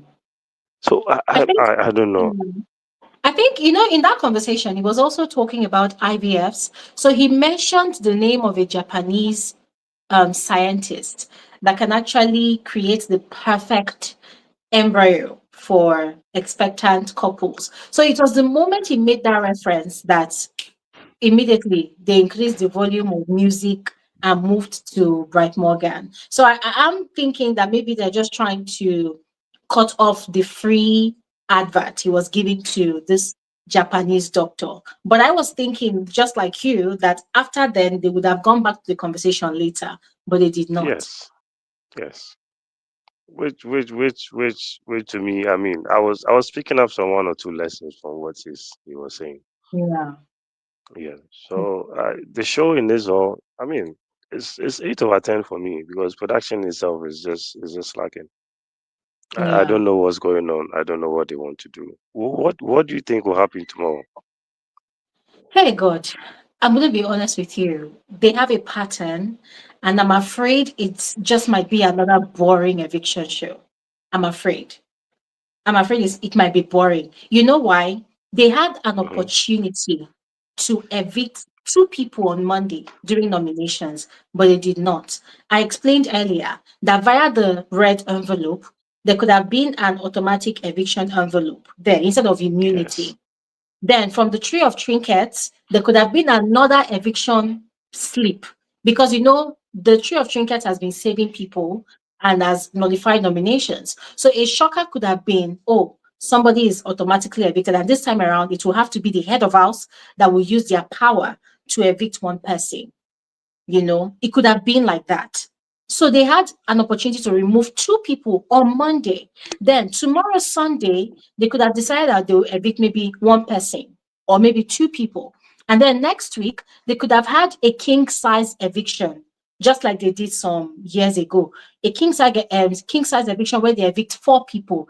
And then because it's a 10/10 season, they can decide that, okay, 10 people will go to the finale. But it's only five people that will get to that stage within the week. Every day they could be evicting one person, or maybe every 2 days. You understand? Spice up the show. So for me, tomorrow I have no expectations. I think Ebuka is going to come again and come and give us 1 million recaps of what we've seen already during the week, and then they'll come and evict maybe even one person. I have zero expectations, honestly. Anyway, let's not drag them too much. So, I mean, thank you for your show. I mean, your videos, daily updates are always on point. So I'll leave the space for someone else to come in. Thank you. Thank you so All much. right. Thank you for All right. joining. Good night. All right. Okay. Let's speak with Olayemi. Olayemi S. How are you? Olayemi, you have to unmute your mic. Is Olayemi here? Olayemi, I'm trying to unmute you. I can't. So you have to unmute yourself from your end. Except Olayemi is not with his or her device right now. I'm going to have to move on to someone else. Okay. Let's speak with Tom. Hi, Tom. Hi, Chloe. Hello. You're welcome. How are you? I'm well, thank you. It's so Okay. nice talking to you. You are Thank you very you're much. doing the Lord's work every Thank you. day, updating us with everything that is happening there. And I like your sober analysis of that house because when we got our faves, we want to be controversial, but you keep it real, girl. I Thank love your you. channel. I enjoy watching. I make sure. Thank you You're so like a prayer much. item now. I always come here every day. Okay, Thank not to you. be too long. About the production slacking, I really agree with the previous speaker. Yes. Like how like last week, what was the point of evicting Dinari first and then not evicting anyone for like after 45 minutes or something like that? What Yeah. was that? What the hell was that? And then right now we have 17 people in that house. Maybe they have a budget for groceries, but it's not shocking. It's not activating. I mean, no, Big Brother is slacking. What, like things that work for this franchise, they are not using it. What about face-to-face nomination? How come we didn't get So that? How come yeah. we never got that? I mean, Hey. like the things like people spinning and getting immediate eviction, things that makes this so exciting.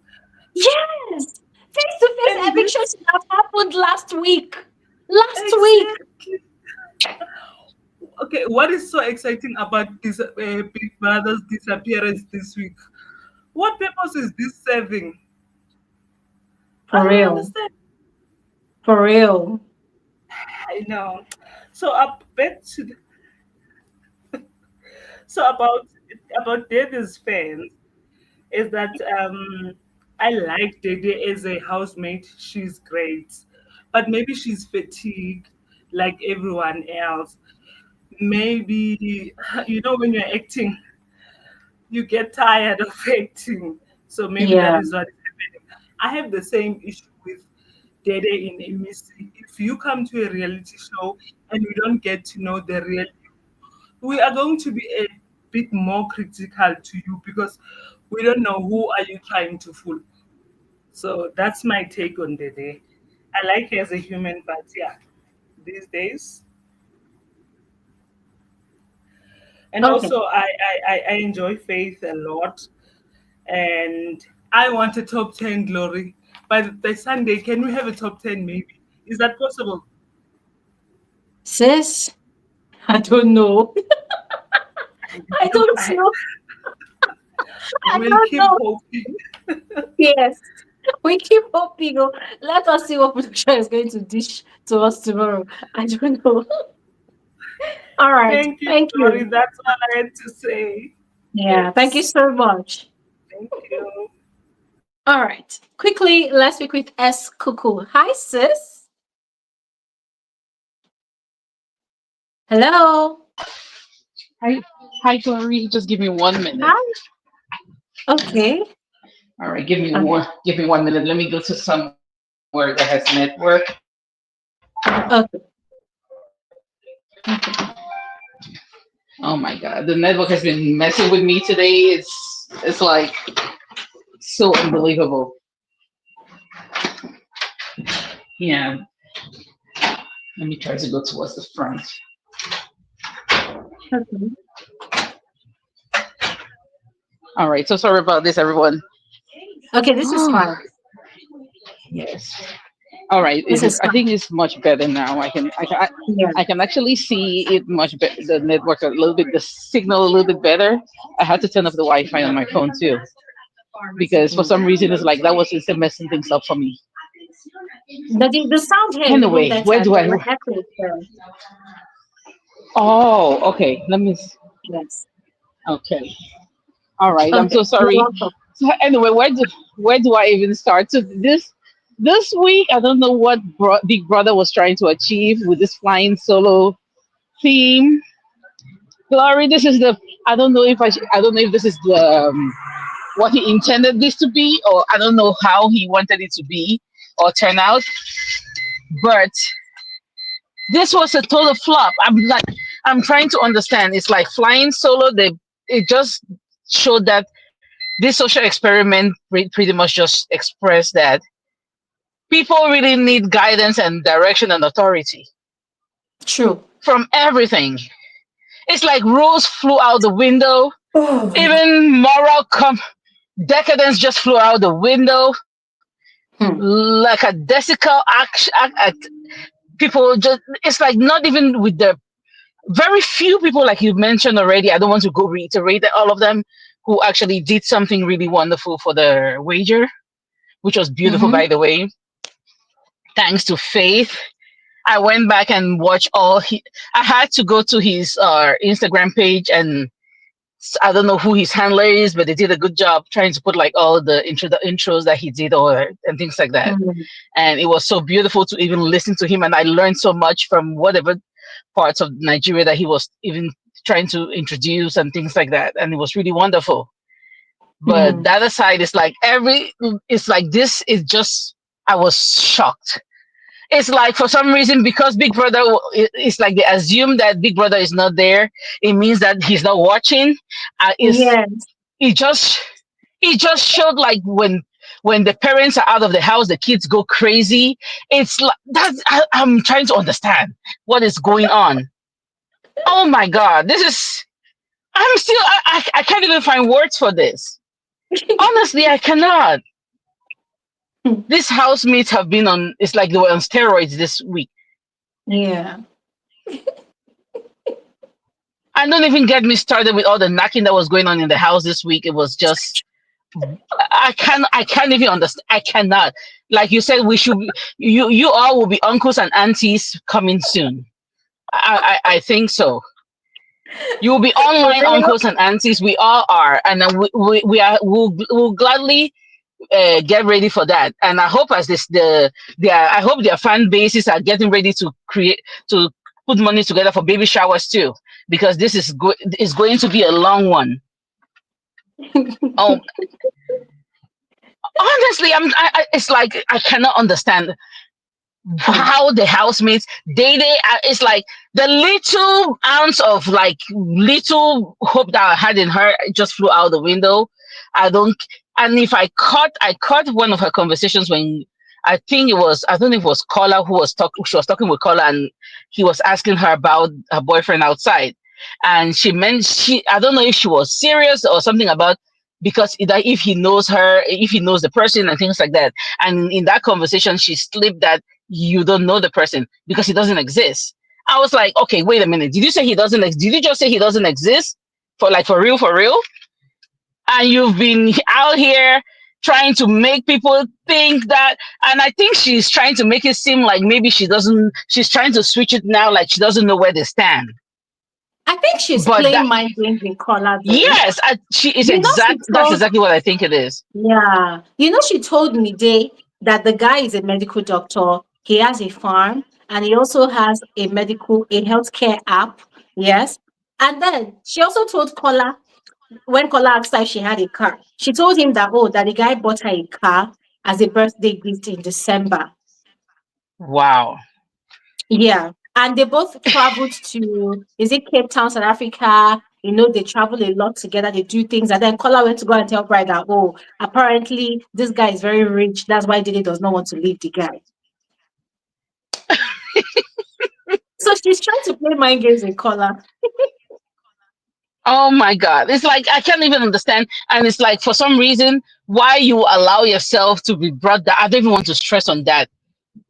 For Thelma's situation, you guys have done a wonderful job already with talking about that topic. So I don't even want to belabor the point.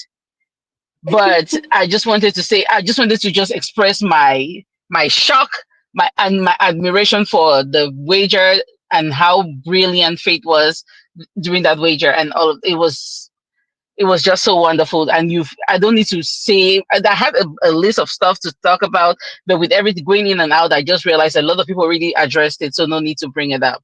Thank you so much, everyone. I appreciate you all listening and being patient with me. Thank you. Thank you. All right. And hopefully they have some of those like you predicted. Hopefully there's something coming up, because I was hoping that they had that production will bring some midweek evictions this week or something like that. Surprise evictions. Like you were right. You're absolutely right that they missed the ball. They dropped the ball and they missed it because they could have used it like how they did in Bimbi Zamzi, where you get a red ball or a red card, but it means you're evicted. Things like that. I believe that's how Lerato got evicted too. Something like that. She picked something that was yes. So I think that they should have used that kind of strategy where you don't have to personally, like you don't have to actually pick like something to gain immunity, but also the other side of it, the other side of the Yes. coin. Yes. Yeah, but I hope they redeem themselves in the next 3 weeks that are remaining. But I don't know how that's going to Only happen. 2 weeks. We only have 2 weeks. Oh my left. God, 2 weeks. Yeah, next week. Oh, this and is the already. finale You're week. right. Yeah. Oh my God. We only have 2 This weeks is left. so. How much redeeming can they redeem themselves at this point? It's like 17 You people. I'm see? trying to figure out how. I'm trying to calculate how they will put those people out of the house. It's not working. See, It's not, the math is not mathing. It's not. I don't at know. all. At all. I want to see the magic they will perform this between tonight and next week. I really want to see the magic they will perform. Mm-hmm. Yeah. Yeah. Oh, Anyway, take care, everybody. Happy thank Saturday. you. Thank you so much. Thank you so much. All right. Let's speak with David. Hi, Dr. D. Hi, Gori. Let me just put the disclaimer out there, right? I'm not Yeah. the boyfriend of Day, the one that's a doctor, blah blah blah. It has nothing to do with me. I Someone didn't just actually see. told us that it's you. Huh? They said it's you. They said it's you. And so we should ask you a question. When your girlfriend comes out of the house, is it going to be happily ever after? Or are you going to tell her, go and meet your caller? What's your answer to that? It's not me. It's not me. It's not me. I want to. Jay Farnsworth said something about. I don't know if you saw that. I know you put it up, right? Where he said that maybe Biggie's beefing you, right? Oh, yeah. Biggie's angry with. It's who knows, right? I on the other hand, I'll say it this way. I think this week flying solo. I think Biggie himself wanted to get a voluntary exit. but he couldn't take it, right? He couldn't leave, right? So because he signed a contract, right, with production, so he has to be around. So maybe they gave him maximum of one week of PTO, right? So paid leave of just 1 week, you gotta come back. It's a lot. Yeah. 17 housemates, 2 weeks to go. That's too much. I mean, what, like you said, how are they gonna pull this up? How will Yeah. they pull this up? I don't really know how this is gonna happen, right? And but Mm. the other thing I'm going to say, next thing is going to be Naxin. This is our eyes. My how you guys are laughing. I'm struggling at this point, right? I need to. This I know it's a plus 18. I know this the show is 18 plus, right? But Yes. we we have to. There has to be a limit to this, right? I know, humanly speaking, I mean, I know about the anatomy and physiology of humans, but can you continually every day, when do Mm. you give up? When do you recuperate? When do you come back to revigorate yourself? It's too much naxing. At the end of the day, we have to, by the end of this particular season, we have to unknack ourselves. People will have to go to, get a way of getting out, getting some therapy, basically, right? That on Thelma and Cable, right? Hypocrisy, right, is a form of Mm-hmm. injustice. Is a form of injustice. Hmm. It is a form of injustice. This is a real thing now. I'm not making now. I'm being serious now, right? And people don't. That's why people. There's something innate in man that gets angry when you see someone who is a hypocrite. That's why you Hmm. flare up when you see someone that says something but they're doing something else, right? It's a Mm-hmm. form of injustice. Injustice is not just racism, tribalism, and all that. No, no, no. It can. It also means that you're telling people don't do something, but you're doing it, and that would Yes. just be that's all I'll say about Thelma. She's a feisty. She's someone who does things like in the arena. She's someone that likes doing things. She has a great side, but this issue about um you saying something to Isabella and then you doing the same thing on Mm-hmm. the sheets. I don't really know what to say, right? Mm. On the issue of Dday, I put up a tweet then, and I'm sure some of the Day's fans were not happy with me. I like Dday actually. Initially I said I'm not the boyfriend. Remember, I actually said that, right? But I like Dday as a person, right? But Mm. here's the deal: you cannot tell me that Dday is the show of the season. Maybe she Nah. was. Maybe she was. She's a critical part of the season, but a season that has a Missy and Faith, and you want me to just accept that Dede was the entire show? That's not true. Even our fans know that that's not true. My problem with our fans, and I'm happy that our fans. I agree with you. Our fans are different from Mrs. fans, right? Mrs. fans Yeah. are more. I'm going to choose my words well. They can come for me if they want to, anyways, right? They are more toxic. They are more toxic. They are more like they want to eat you up. They want to come to your ex account and burn that account down. That's how they Yeah. come. There's no filter with them, right? They're just they don't want to see anything else. At least Day's fans are all I see in Day's fans is that they keep shifting the goalposts, right? So Yes. initially we all agreed the game plan was tight, right? And then she started stroking Collar's beard. You remember when she stroked his beard, right? You're laughing. I'm exactly saying what happened, right?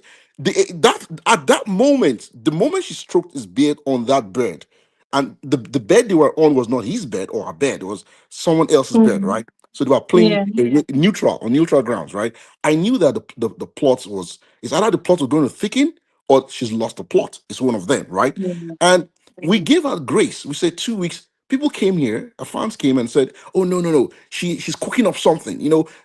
She's about to switch the corner, right?" That's what they told us. They said, "Just hold on now, hold on, stay faithful." Well, we've stayed faithful now. I'm sorry, I have to be faithless now at this point, right? Because look at what happened from stroking the beards to oh gosh, the camera saw her. Remember what she said? Oh, so how do you move from that to that?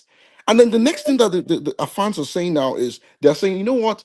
Well, we're all humans. Well, Yeah. so they've moved the goalpost again, right? So before they weren't saying we're all humans, they were saying our game is tight. Now we're Yeah. all humans. what's going to happen now in the next, what post are they going to move it to the next place? I don't know that, so that's my, I don't know. Can she come back? It's 2 weeks to go. Context is key. Like, Mm. I don't know. I don't know how to sound, but I feel bad. I really feel bad because I asked the question: can a guy play a game? Can a guy in the future play the game that they played? Can a guy come, doesn't give ladies hugs the first day, and hopefully the guy is good looking, because if you're not good looking, I'm sure you cannot pull this off, right? And then Yeah. lots of ladies are trying to get attention, and you're saying no. How will the society behave to that person? Will that Mm. person change the narrative of that season? I don't know that too, right? Let me end here. I'll say this at the end of the day, right? Production. So the parrots, the phone, the phone, the parrot, are they just furniture at this point? Because they should have been used like, we having 17 people here is a problem to me, right? So Mhm. some people there don't have any story line at all. I'll call them out. Mhm. Manson doesn't have any storyline At beside all. crying. Beside crying in the crying me a river. That he didn't Mhm. have shoes going to school and all that. I mean, you're not the first person not to. I mean, culture. Fate had to do culture a favor. Faith Mhm. had to do culture a favor by making people know that that's how. Again, that was also a pity party story. And I'm not Mhm. saying it's not the only one, but apart from that story that Faith did, and culture molding asses in the pool, what else is culture doing? Ruboy, what is Ruboy doing? Like, if you keep, and like somebody said, K-Bobo, if not for the non-cooking, the kiss outside of the cooking, what is it doing? Like, there are many people Exactly. that you can count right at the back of your fingers. You can count 7 to 8 people that I don't really don't know what's going on. Yeah, I really don't know what's going on.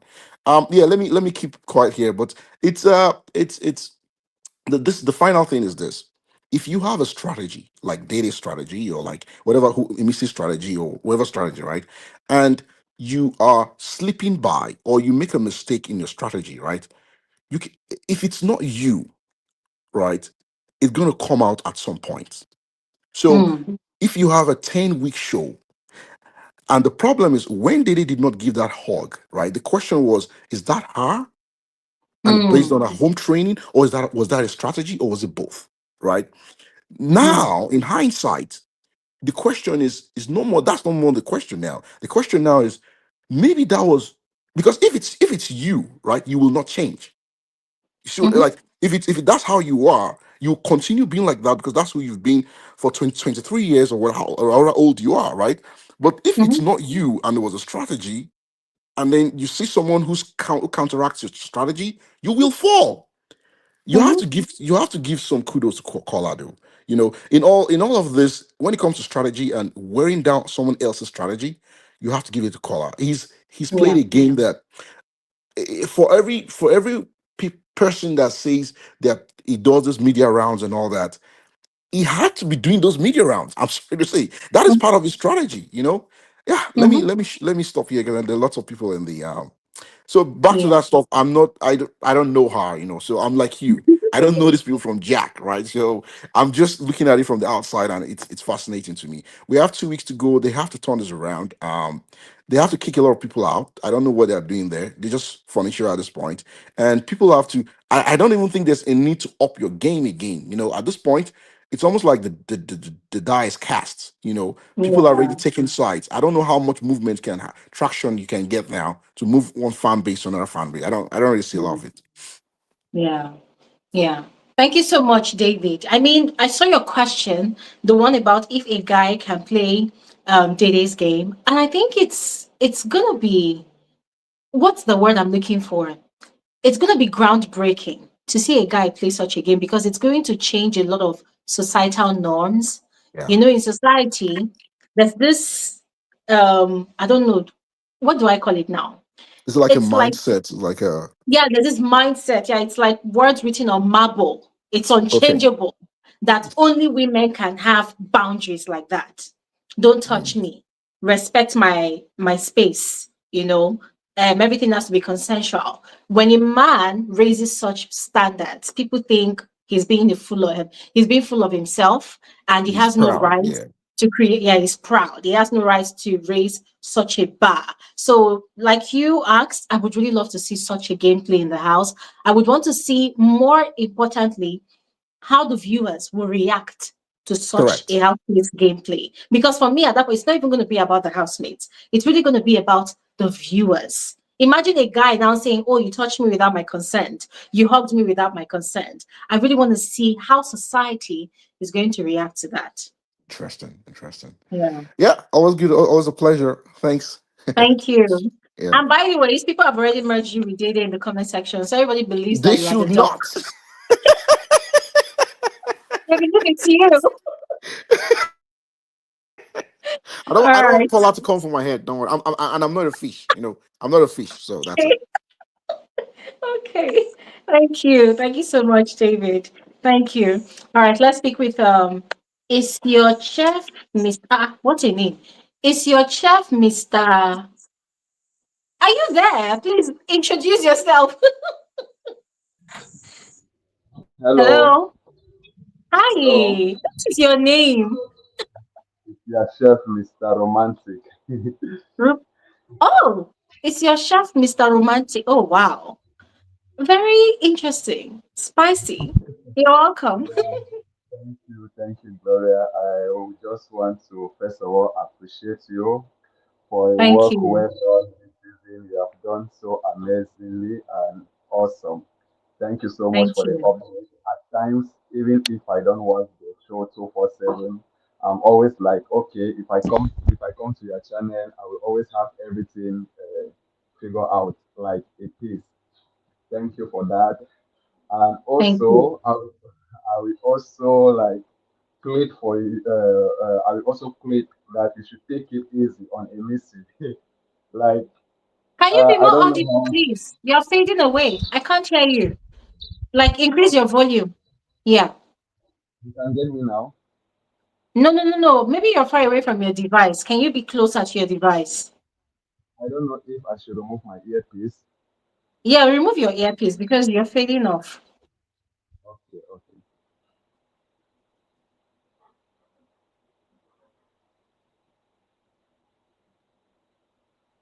Okay. Are you there? Yeah, yeah, I can get you. You can get me now. Yeah, but try to speak a bit louder, okay? Because you sound really low. Okay, okay. You can get me now. This is better. Please carry on. You can get me now. Perfect. Perfect. Carry on, please. Carry on. Hello. I can hear you. Speak. Carry Yeah, on. yeah. Okay, okay. Like I was trying to say, you should just take it easy on see. You should just take it easy on a Missy. Watching from your videos and even on YouTube and on X, I can see like I don't know, maybe you are a fan of Faith, but I will just say just take it easy on her. We all have individual personalities. I will talk also about Dede. Dede came up very strong and trying to play a role or a character trait that someone already played already, and she couldn't really pull up with this.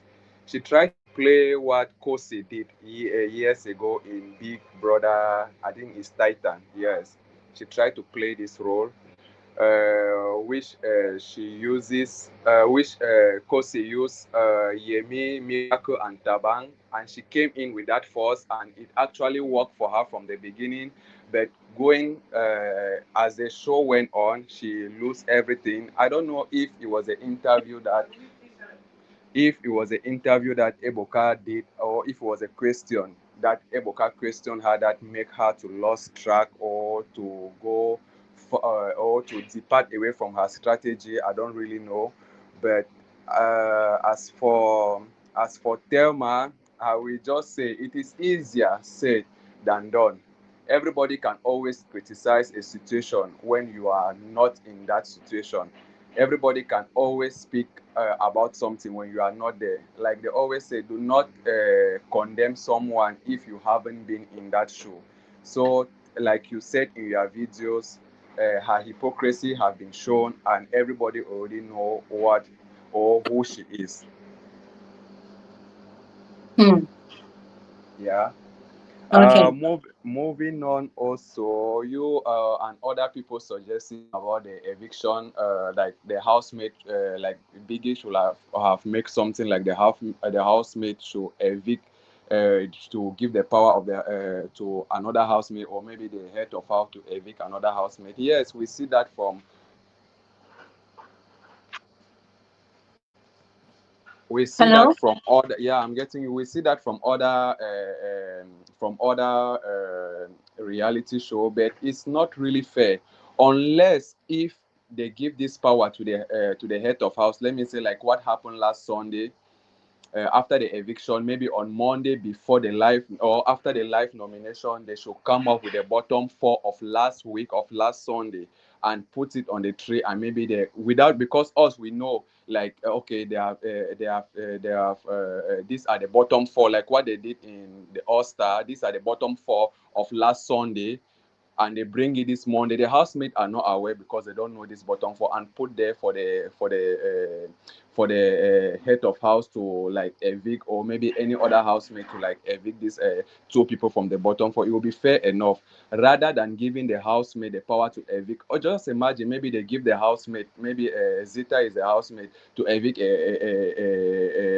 another housemate, and maybe she evict face, which is the face of the season, or maybe a Missy, or maybe Coin, that is the face of the city. It will be very, it will not be good. And after the viewers have voted also, and I know maybe eviction should be done maybe after vote, maybe after the viewer have voted, not like they should just evict people just randomly without any voting done. All right. That's actually brilliant, and I appreciate you for that. Thank you very much. We're just hoping to see what production brings, that it reduces the numbers of housemates in the house. I think you have a very brilliant idea there, the suggestion, and I hope it works out. Yes, and I want to respond to. Sorry, I had to mute it. There was a lot of noise from your background. Yeah, just to respond to your opening statement that you don't know if I am a fan to Faith, or if Faith is my fave. You see the way I should take it easy on Emissy. I'm quite confused, very very confused. So I have this issue with some people who are fans to most of these housemates. Why is it that you do not like it when people point out the games that your faves are playing? When your fave does something and you feel like people are going to come for your fave, like people are going to drag your fave. When Gloria Elijah talks about it, you conclude that Gloria Elijah does not like your fave. Because this week, I can't remember having talked about Emissy. Why didn't I talk about Emissy? She's not doing anything mischievous. She's got immunity. She's been chilling. She's been quiet. And that she performed brilliantly during the Ranger presentation yesterday. And I did a video and I spoke really highly of her, which I always do whenever she performs really, really well. And even when she's playing her cards, I still commend her for a game that she plays. But then it's like whenever people give like just a slight dose of criticism, it's a problem. Why is it a problem? I find that statement quite offensive, and that's why I'm responding to it. So, as much as I appreciate your contribution, I find it quite offensive. So, yeah, thank you very much. Okay. Okay. Let's speak with Leonera Anthony. You're welcome to the conversation. How are you? Hello, Glory. Good evening. Good evening. You're welcome. Thank you so much. Thank you so much for all you do for us. I really You're welcome. appreciate. You're welcome. Thank you. Doctor has really said so many things from my mind, but then faith, Glory, it's not 2 weeks. I don't know how you guys are counting it. It's 1 week that's left. The last week is a lounging week for this housemate. So it's 1 week from my Oh, that's true, calculation. Sha. Yeah, I am not calculating 2 weeks anymore. What are those humans Mm. doing there? So much humans in the house. Like, I don't know. Just like you said, I was expecting so much twists and turns this solo week, and nothing was forthcoming. I expected a king size eviction on Sunday, and I didn't see any of that happening. And the week before that, I was like, when the red telephone rang and Dede picked it, could it be that that's not who they expected to pick that call? Probably it Mm. was. If it was some other person, they would have done an eviction. Like, my mind has just been on this roller coaster. Like, what exactly is going on? These people are much. And then I expected at least that king size eviction come Sunday, and then you people didn't. Didn't Mm. even take out 3 people. They just did 2. Yeah. Ah. So I don't even understand what production is up to. I don't even know what they are up to. I don't know. Then as for Thelma, this week I was like, okay. So prior to this time, I had this conversation with my sister. I'm like, Thelma is behaving like someone that is pained. That, oh, when sometimes you're among your friends, everybody is all hooked up, and then you are alone, and then you don't have a partner. We Mm. once said that, we argued about that in the house. That's how Thelma comes off. Like, she wish she should be the one receiving the kissing, the hugging, and all the attention. And this week has really, really gone to convince us that really that was what all this her anger was born out Yes. of, especially when Ortega was taken out of the house. And then with Dede and Kola, from Aquafina tax to this, as in from where to where. I don't understand. I have decided not to be disappointed in anything I say, because at the end of the day, just like Doctor said, we are not in there to actually see to Sure. be bearing the brunt of what's going on. So after a while, I just said whatever is going on in Didi's head, let her just play it out regardless. She has been able to hold the strings this long. It's not an easy feat, but anything she comes up with, she should just hang it there to find out it's okay. Then as for Faith, I don't know. That boy is a genius. That's all I can say. That guy is a genius. And in as much as I see how some people farms Emisi and try to compare both of them, there is no comparison. I don't know. Mm. If you're me, I don't have a business with someone that plays the game of not being intellectually there. If you're not an intellect, I don't have business with you. You have to use your brains. Make me feel as if that your brain is useful. Don't come and be giving me this slapstick comedy kind of script. It doesn't work for me. Mhm. For me, you have to. Faith reminds me of Miracle. Like, he is there. Mm. He's woke. He's aware. He knows what's going on. So that's the whole the vibes that Faith gives me. And he's not my fave. I don't even have any fave, but when Faith is involved, you can feel the difference. So when it comes to tomorrow's eviction, I don't know. I'm anticipating. I don't know what is going to happen, but I hope they come up with something.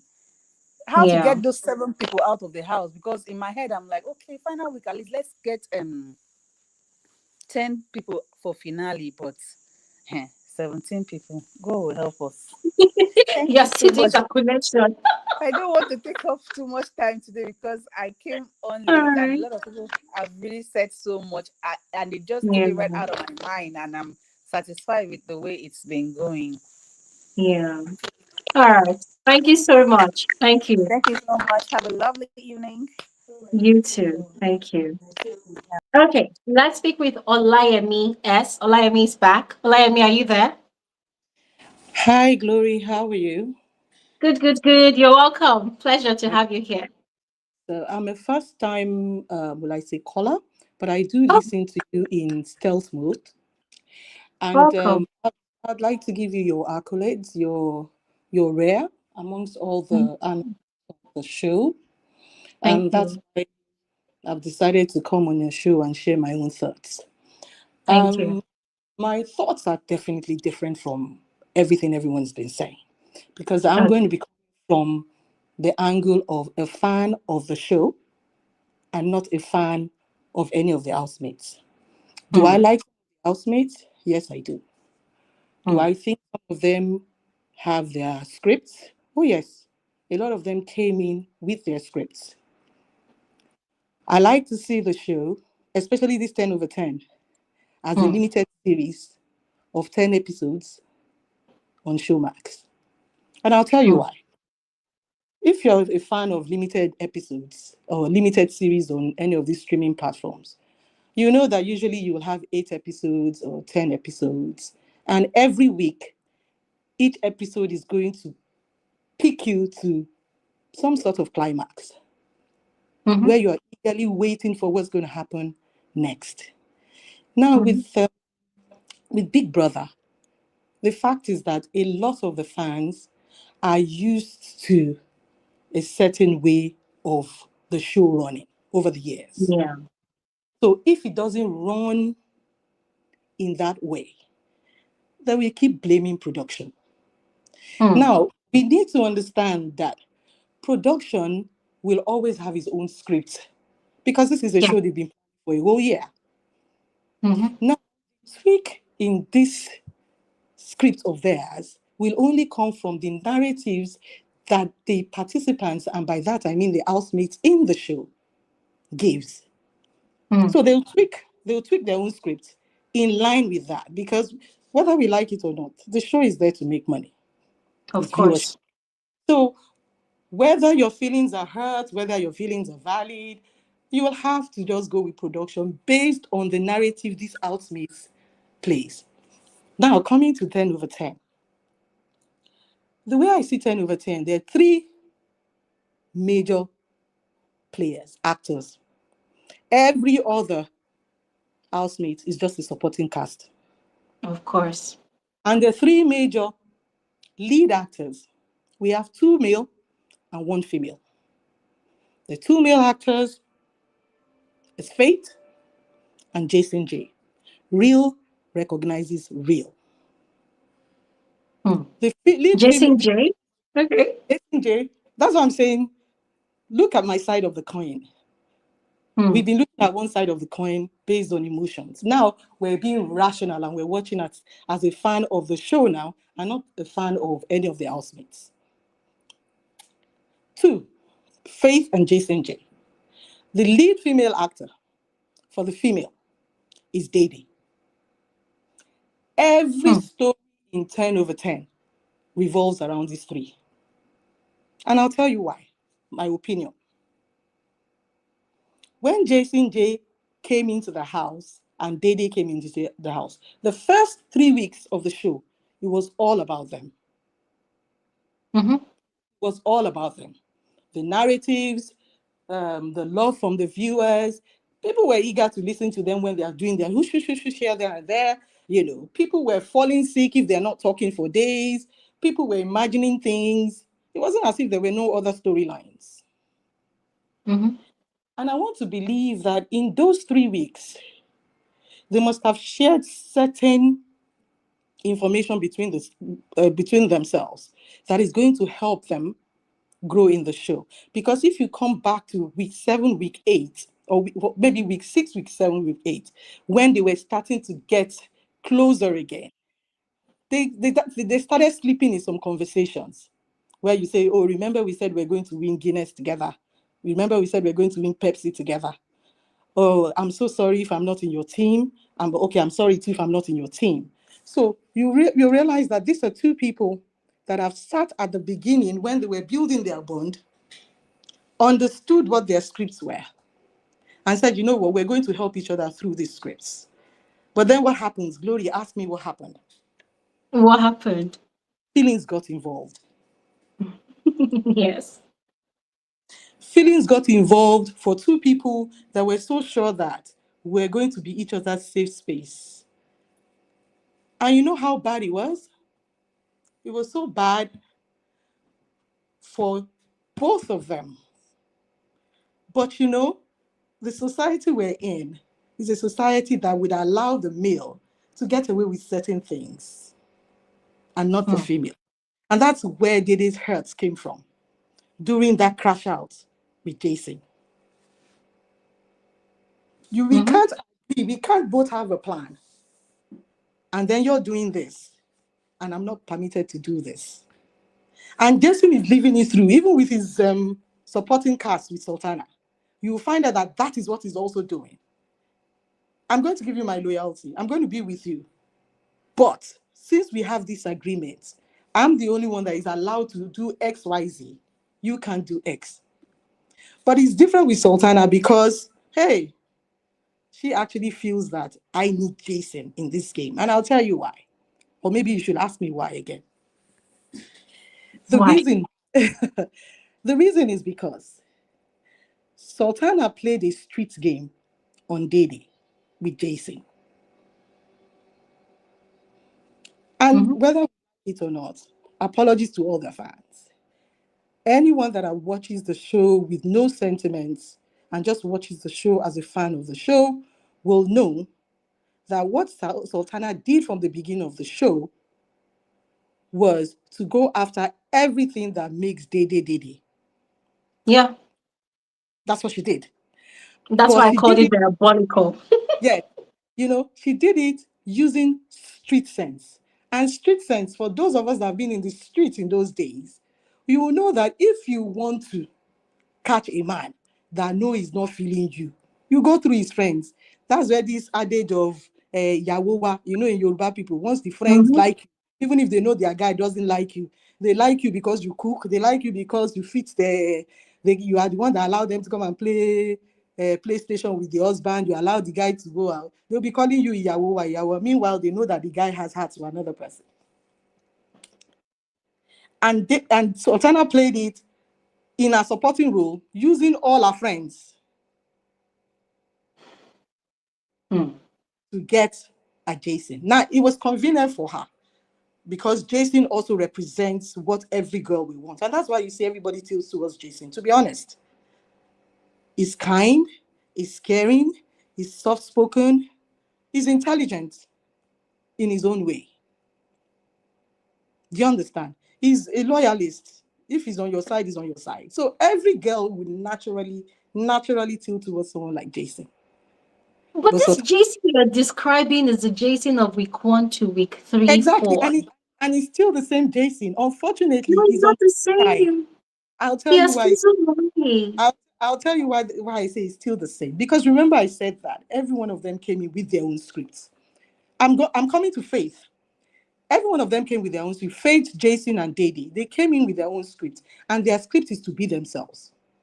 Dday on the outside is used to being chased. He's used to getting the attention. That's her. So that's the script she came in with. I'm going to go in there. I'm going to be chased because I know that there's no way they won't want to chase me. That's why you hear her make statements such as, I can never lose anything to someone like Isabella. She makes statements like, look, men used to go to war. Do you understand? She makes such statements because that is her. She's actually living a reality in the house. Jason Day I watched one of his Family Feud when they were introducing him. They said, now we introduce the womanizer of the family. He's used to having girls. He's in the entertainment space. He loves to dance. He loves to organize games. So naturally, you find that people is the life of the party. Now, Faith, on the other hand, and that's why I say people underestimated Faith from day one. Faith came in as Faith. Faith is still Faith up until now. The difference and why people keep saying, oh, Joanna, and I agree with you when you said, look, he never told Joanna, I love you. He never went around to tell Joanna anything. But he realized that in 4 weeks in that house, he also needed one person. He doesn't need more than one person that he can actually say, this is my person. And you can see that throughout his game, he's been consistent. If he wins head of house, it's Joanna. Even when he's upset with her, it's Joanna. He's not interested in any other person in his clique. But he knew he needed one person. Unfortunately for him, the person he got in Joanna is somebody that was willing to stand up for him anytime, any day. So he's comfortable with that. But he sees Jason as his competition. You listen to his diary sessions. You listen to them when they are playing. Yes, you see, there's some statements you don't talk too much, but you talk. And Jason also has said he doesn't talk about faith, but he talks about faith in his actions, in his inactions. They ask him, who is the first person, who will you be willing to evict? He doesn't shy away from it. He says Faith, because he understands that this is my competition. I'm sorry to say, but I'm sorry, but I know that this is your opinion, and please, I'm not trying to break down your opinion, but oh my God, it's gagging me up right now. First off, I totally disagree that this Jason is the same Jason now. I agree with you that Jason was all what you described, week 1, week 2, week 3, but Jason lost it for 4 good weeks. It's this week via his games that Jason revived or resurrected from wherever And he you know why? disappeared to. You know Yeah. why? And that's what I'm Okay. saying, is still playing his screams. You know why?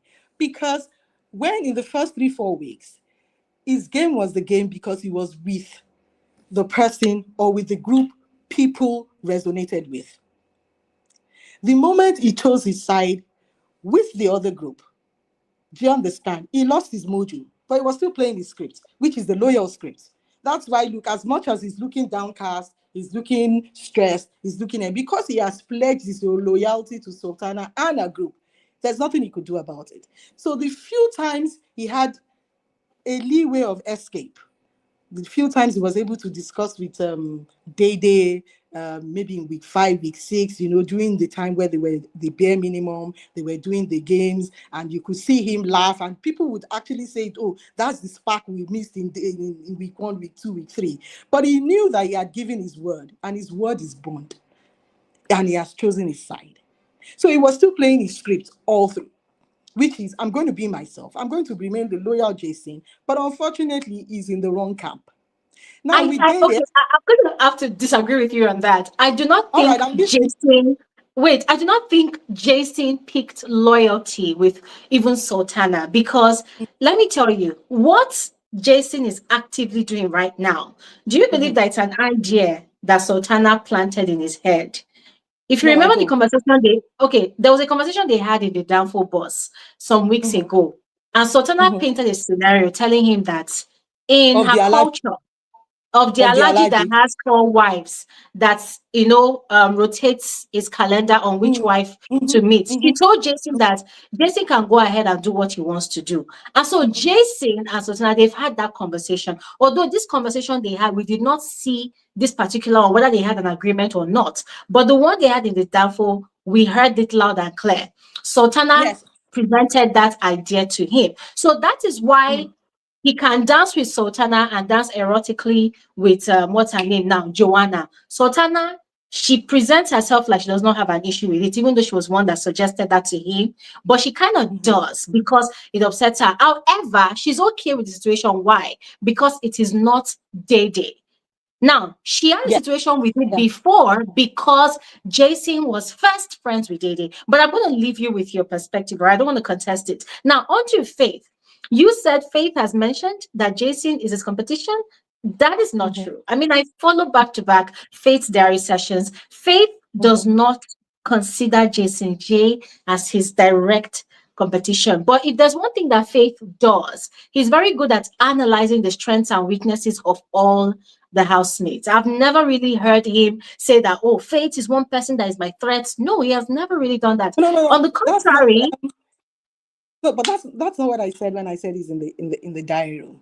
I said through his actions and inactions, you will know that he knows that the only person that gives him that competition in amongst the men is Jason. And that's why now, he sometimes even said it to Big Brother. He even said it to Big Brother that he said, see, there was something Faith said to Big Brother in one of his diary sessions where he was analyzing the housemates. He said that when you compare Jason J and Bright Morgan, you will find out that Jason J, when it comes to arena, it has the grit.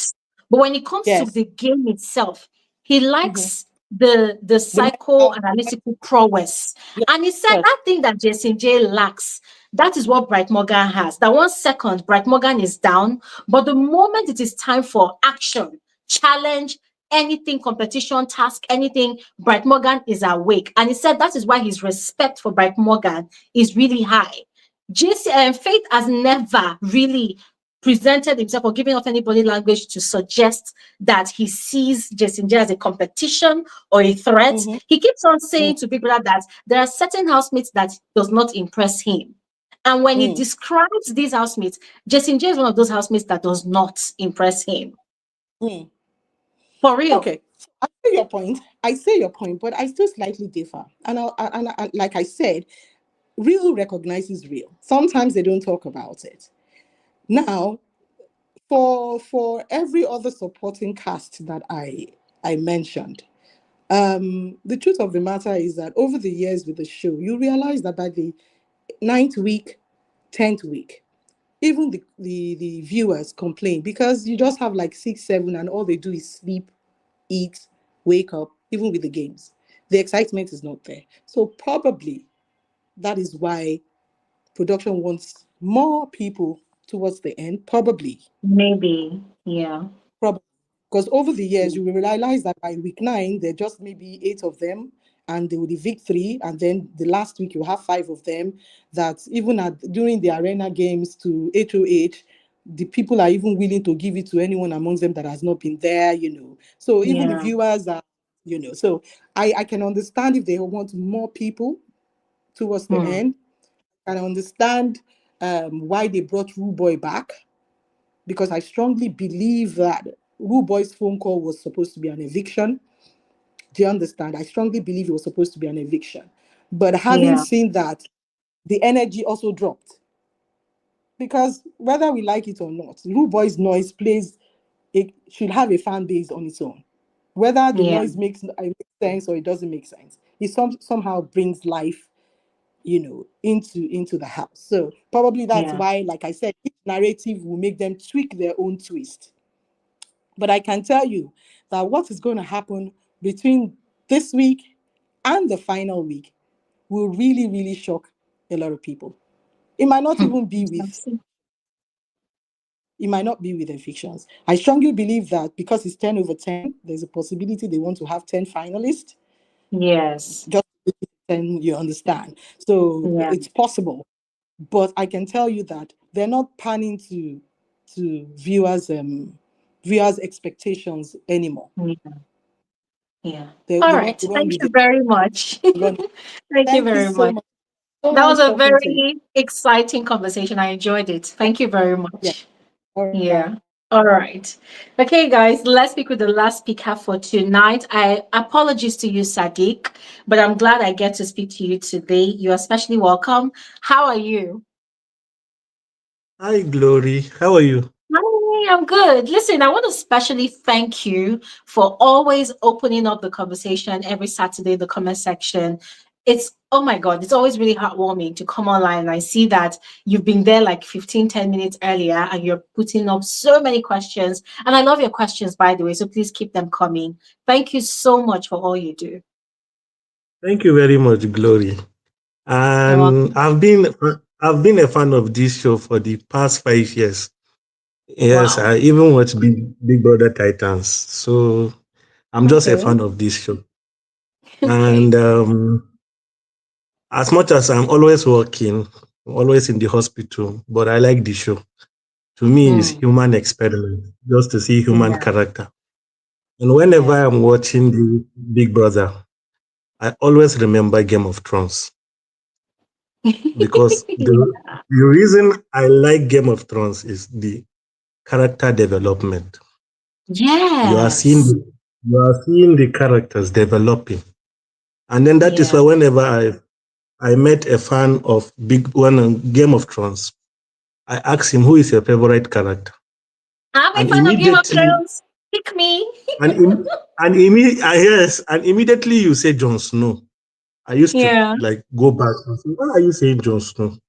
Because I believe there are a lot of characters in Game of Thrones that there are a lot of things to see from them.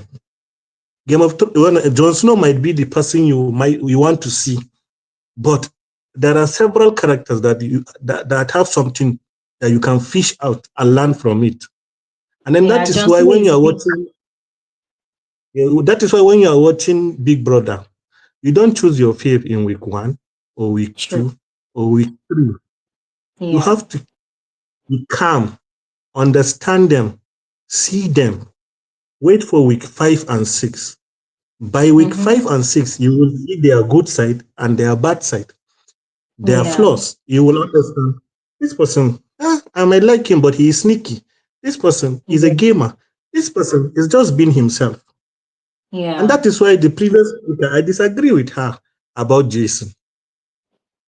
Because I believe in Big Brother Naija, the first 2 weeks, it's like who is the most pretentious? Everybody is trying to pretend. Everybody is trying to.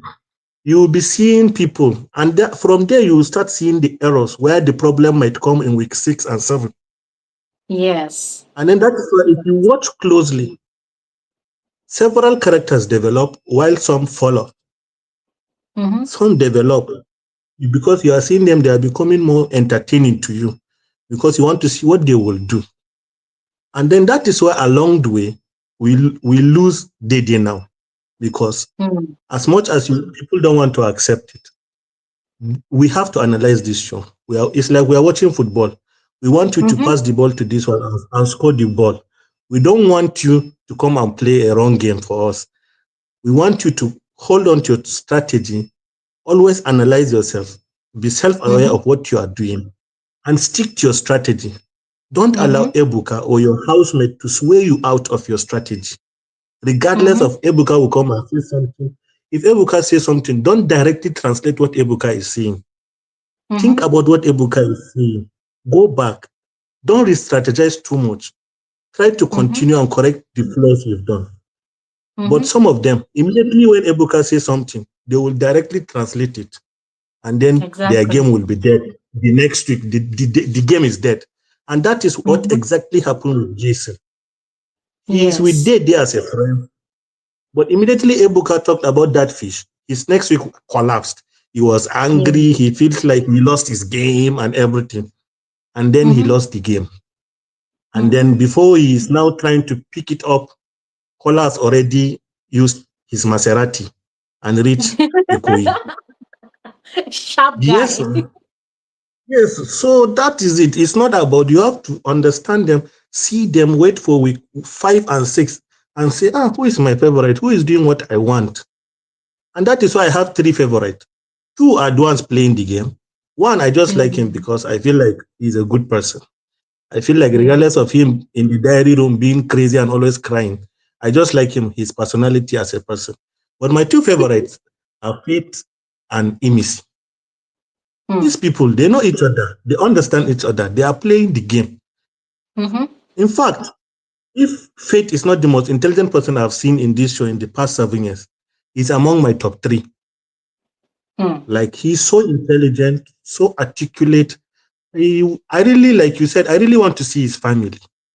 I really want to see, I really want him to give us a glimpse of how he grew up, what happened in the US, what happened, and how he always thinks and how he's giving himself this balance in life, like to see good in people and to see bad in people, and always to say nice things about people, even if they hurt him. Which is no, so I don't have much things to say, Glory. I enjoyed the show, and your channel is like my therapy. Sometimes if I'm in the hospital, I'll just listen to your channel. I'm not just a fan of Big Brother. I like Real Housewives and everything. So I'll always be in your channel. You don't need to thank me. I'm part of your family. Yeah, thank you. Thank you so Yes, much. yes, yes. Thank Yes, you. thank you. Thank you so much. Guys, you might not understand why I just keep on thanking Sadiq. If you want to know why, every Saturday, in fact, next week Saturday, come at least 10 minutes before we start the live. You will see his questions, at least maybe 20 or 30. And I love all of them. And I take my time and I go through all of your questions, and it makes so much sense. And thank you so much. I really appreciate you. Thank you.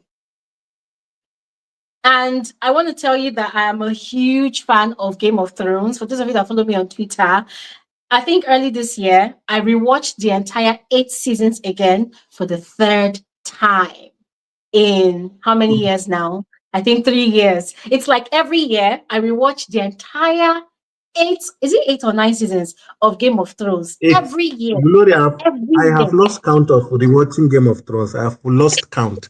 I've always watch it again. And by the way, Yeah. season 4 is my favorite. Season 4 is my favorite. I Yeah, like it. yeah. I like And it. I, So you know, thank you yeah, very guys, much. I'm sorry. I know we're kind of deviating a bit, but one of my favorite characters is Queen Cersei herself. Hey, oh my Glory, God, it's like, I'm it's like me obsessed. and you are brothers and sisters. Oh. I like Sassy. Sassy is my 100. Sassy is my 100. I'm She's everything. obsessed. I love how brutal she is. I love how Uh, wicked she is. But beneath all of that hard surface, you can see a Sassy is mother who is petty. ready to kill anybody for her children. Everyone for our children. That's true. That's true. That's Oh my true. God. Thank you very I much, love her. Glory. I Thank love her. Thank you so much. Thank you. you. Yo. Guys, maybe one day we're all going to watch Game of Thrones again, and then we'll now come and have a proper conversation about it. Because you see, when Game of Thrones came out, that was, I think it was 2019 that they released the last season, and I was watching it, but there was nobody I could have conversations about it with.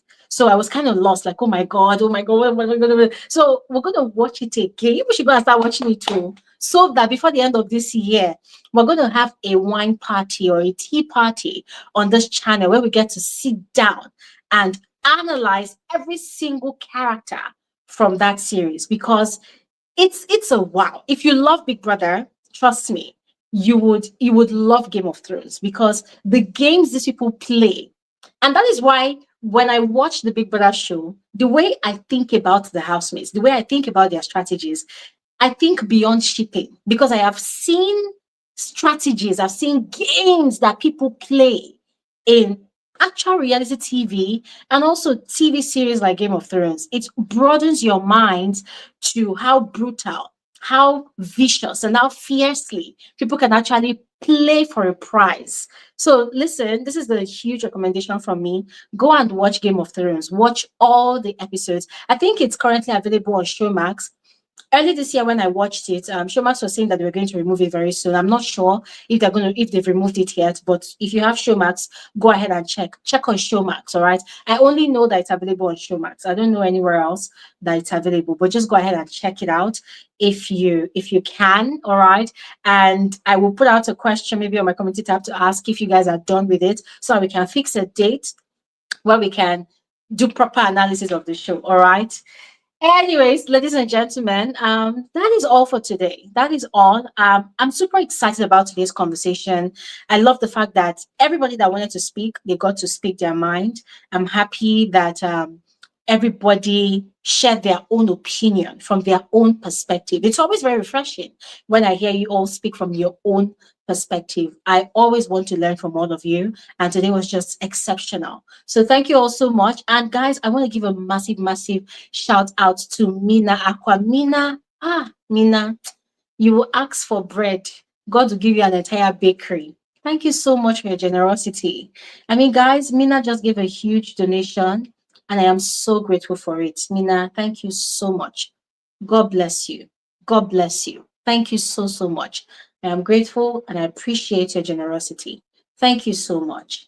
And yeah, to every single person that contributed to today's conversation, either by vocalizing your thoughts or by engaging in the conversation in the comment section or by retweeting or reposting or sharing, I appreciate all of you. Thank you so much. Thank you for your time.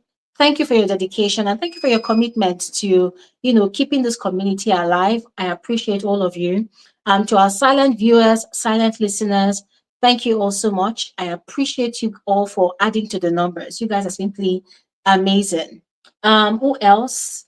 Oh yes, to those of you that gave donations today, thank you all so much. I pray for God to replenish where your resources are coming from. Thank you so much. And to the channel members, I noticed that we had new members. Thank you all so much for subscribing to become members of this community. I appreciate you people. You guys are simply amazing. Thank you all so, so, so, so much. And what else? Yeah, guys, please, I want to beg you people, please, can you be liking my videos? I mean, I'll put out a video and I'm seeing 50,000 views. I'm seeing more than 50,000 views, 40,000 views. But then I'm looking at the likes. I understand that. See, a lot of you have actually explained that, oh, Glory, when we see your videos, we just want to jump and watch it. So we forget to like. So please put a constant reminder in your head that as you're clicking on the video to watch, boom, just like it. It doesn't take anything from you. Just like it. All right. And I've told you all, liking the videos is absolutely free. It's like you go on Instagram and you like somebody's picture that you see or somebody's video. It's free. You're not paying for the like. All right. For me personally, it's more like your feedback that, oh, Glory, we actually like your content. It's either you like it or you don't like it, right? And I understand that I see a lot of your comments in the comment section. People say, oh, Glory, I love your comment and I love your content. I love what you're wearing. I love your wigs. Guys, I see your amazing comments and I truly appreciate it. And I want to thank all of you for that, especially. But please, like the video. Like the video. Like the video. Just click boom, boom, boom. And we can even begin with this live stream right now, wherever you are. Give it a like, give it a thumbs up. Just like it. Like it. Just like. All right. It's not that difficult. Just like. All right. And yes, we're gonna stop talking here now. Finally, I think I've said that like how many times now. We're gonna stop talking here. I will see you all on my next video today, week 8, Saturday night party. Looking forward to seeing whatever shenanigan is going to happen with these housemates. There was speculation that what's his name now, Jason J, will play part 3 of his sexual game. I'm going to be honest with all of you, I'm getting bored. Yes, I feel like when it comes to sexual content, a one-off time for the week is okay, and then it can be a repeat another week. So he has done it twice this week already. I'm beginning to get bored. If he does it again this maybe tonight after the party, I don't know if I'm going to enjoy it. I would wish that they play something else that's more active, that's more exciting, just like the first sexual game that he played during the week. I mean, that is just my opinion. All right. So looking forward to that. And then, of course, tomorrow, the 8th live eviction show of the season. Let me not heighten my expectations too much so that I do not get disappointed. So let me just keep quiet and wait to see what production has in store for us tomorrow. They should not fall my hand, though. They should not fall our hand, though. They should not fall our hand, though, because I'm not going to keep my mouth shut. If they disappoint, I'm going to say that they disappoint. But I'm actually looking forward, to tomorrow's live eviction show. And all of that said, thank you all so much. Once again, enjoy the rest of your evening. Have a fantastic, fantastic evening and have a fabulous weekend. Actually, enjoy your weekend though. You only live once. Anyways, thank you all so much and have a good night. Bye.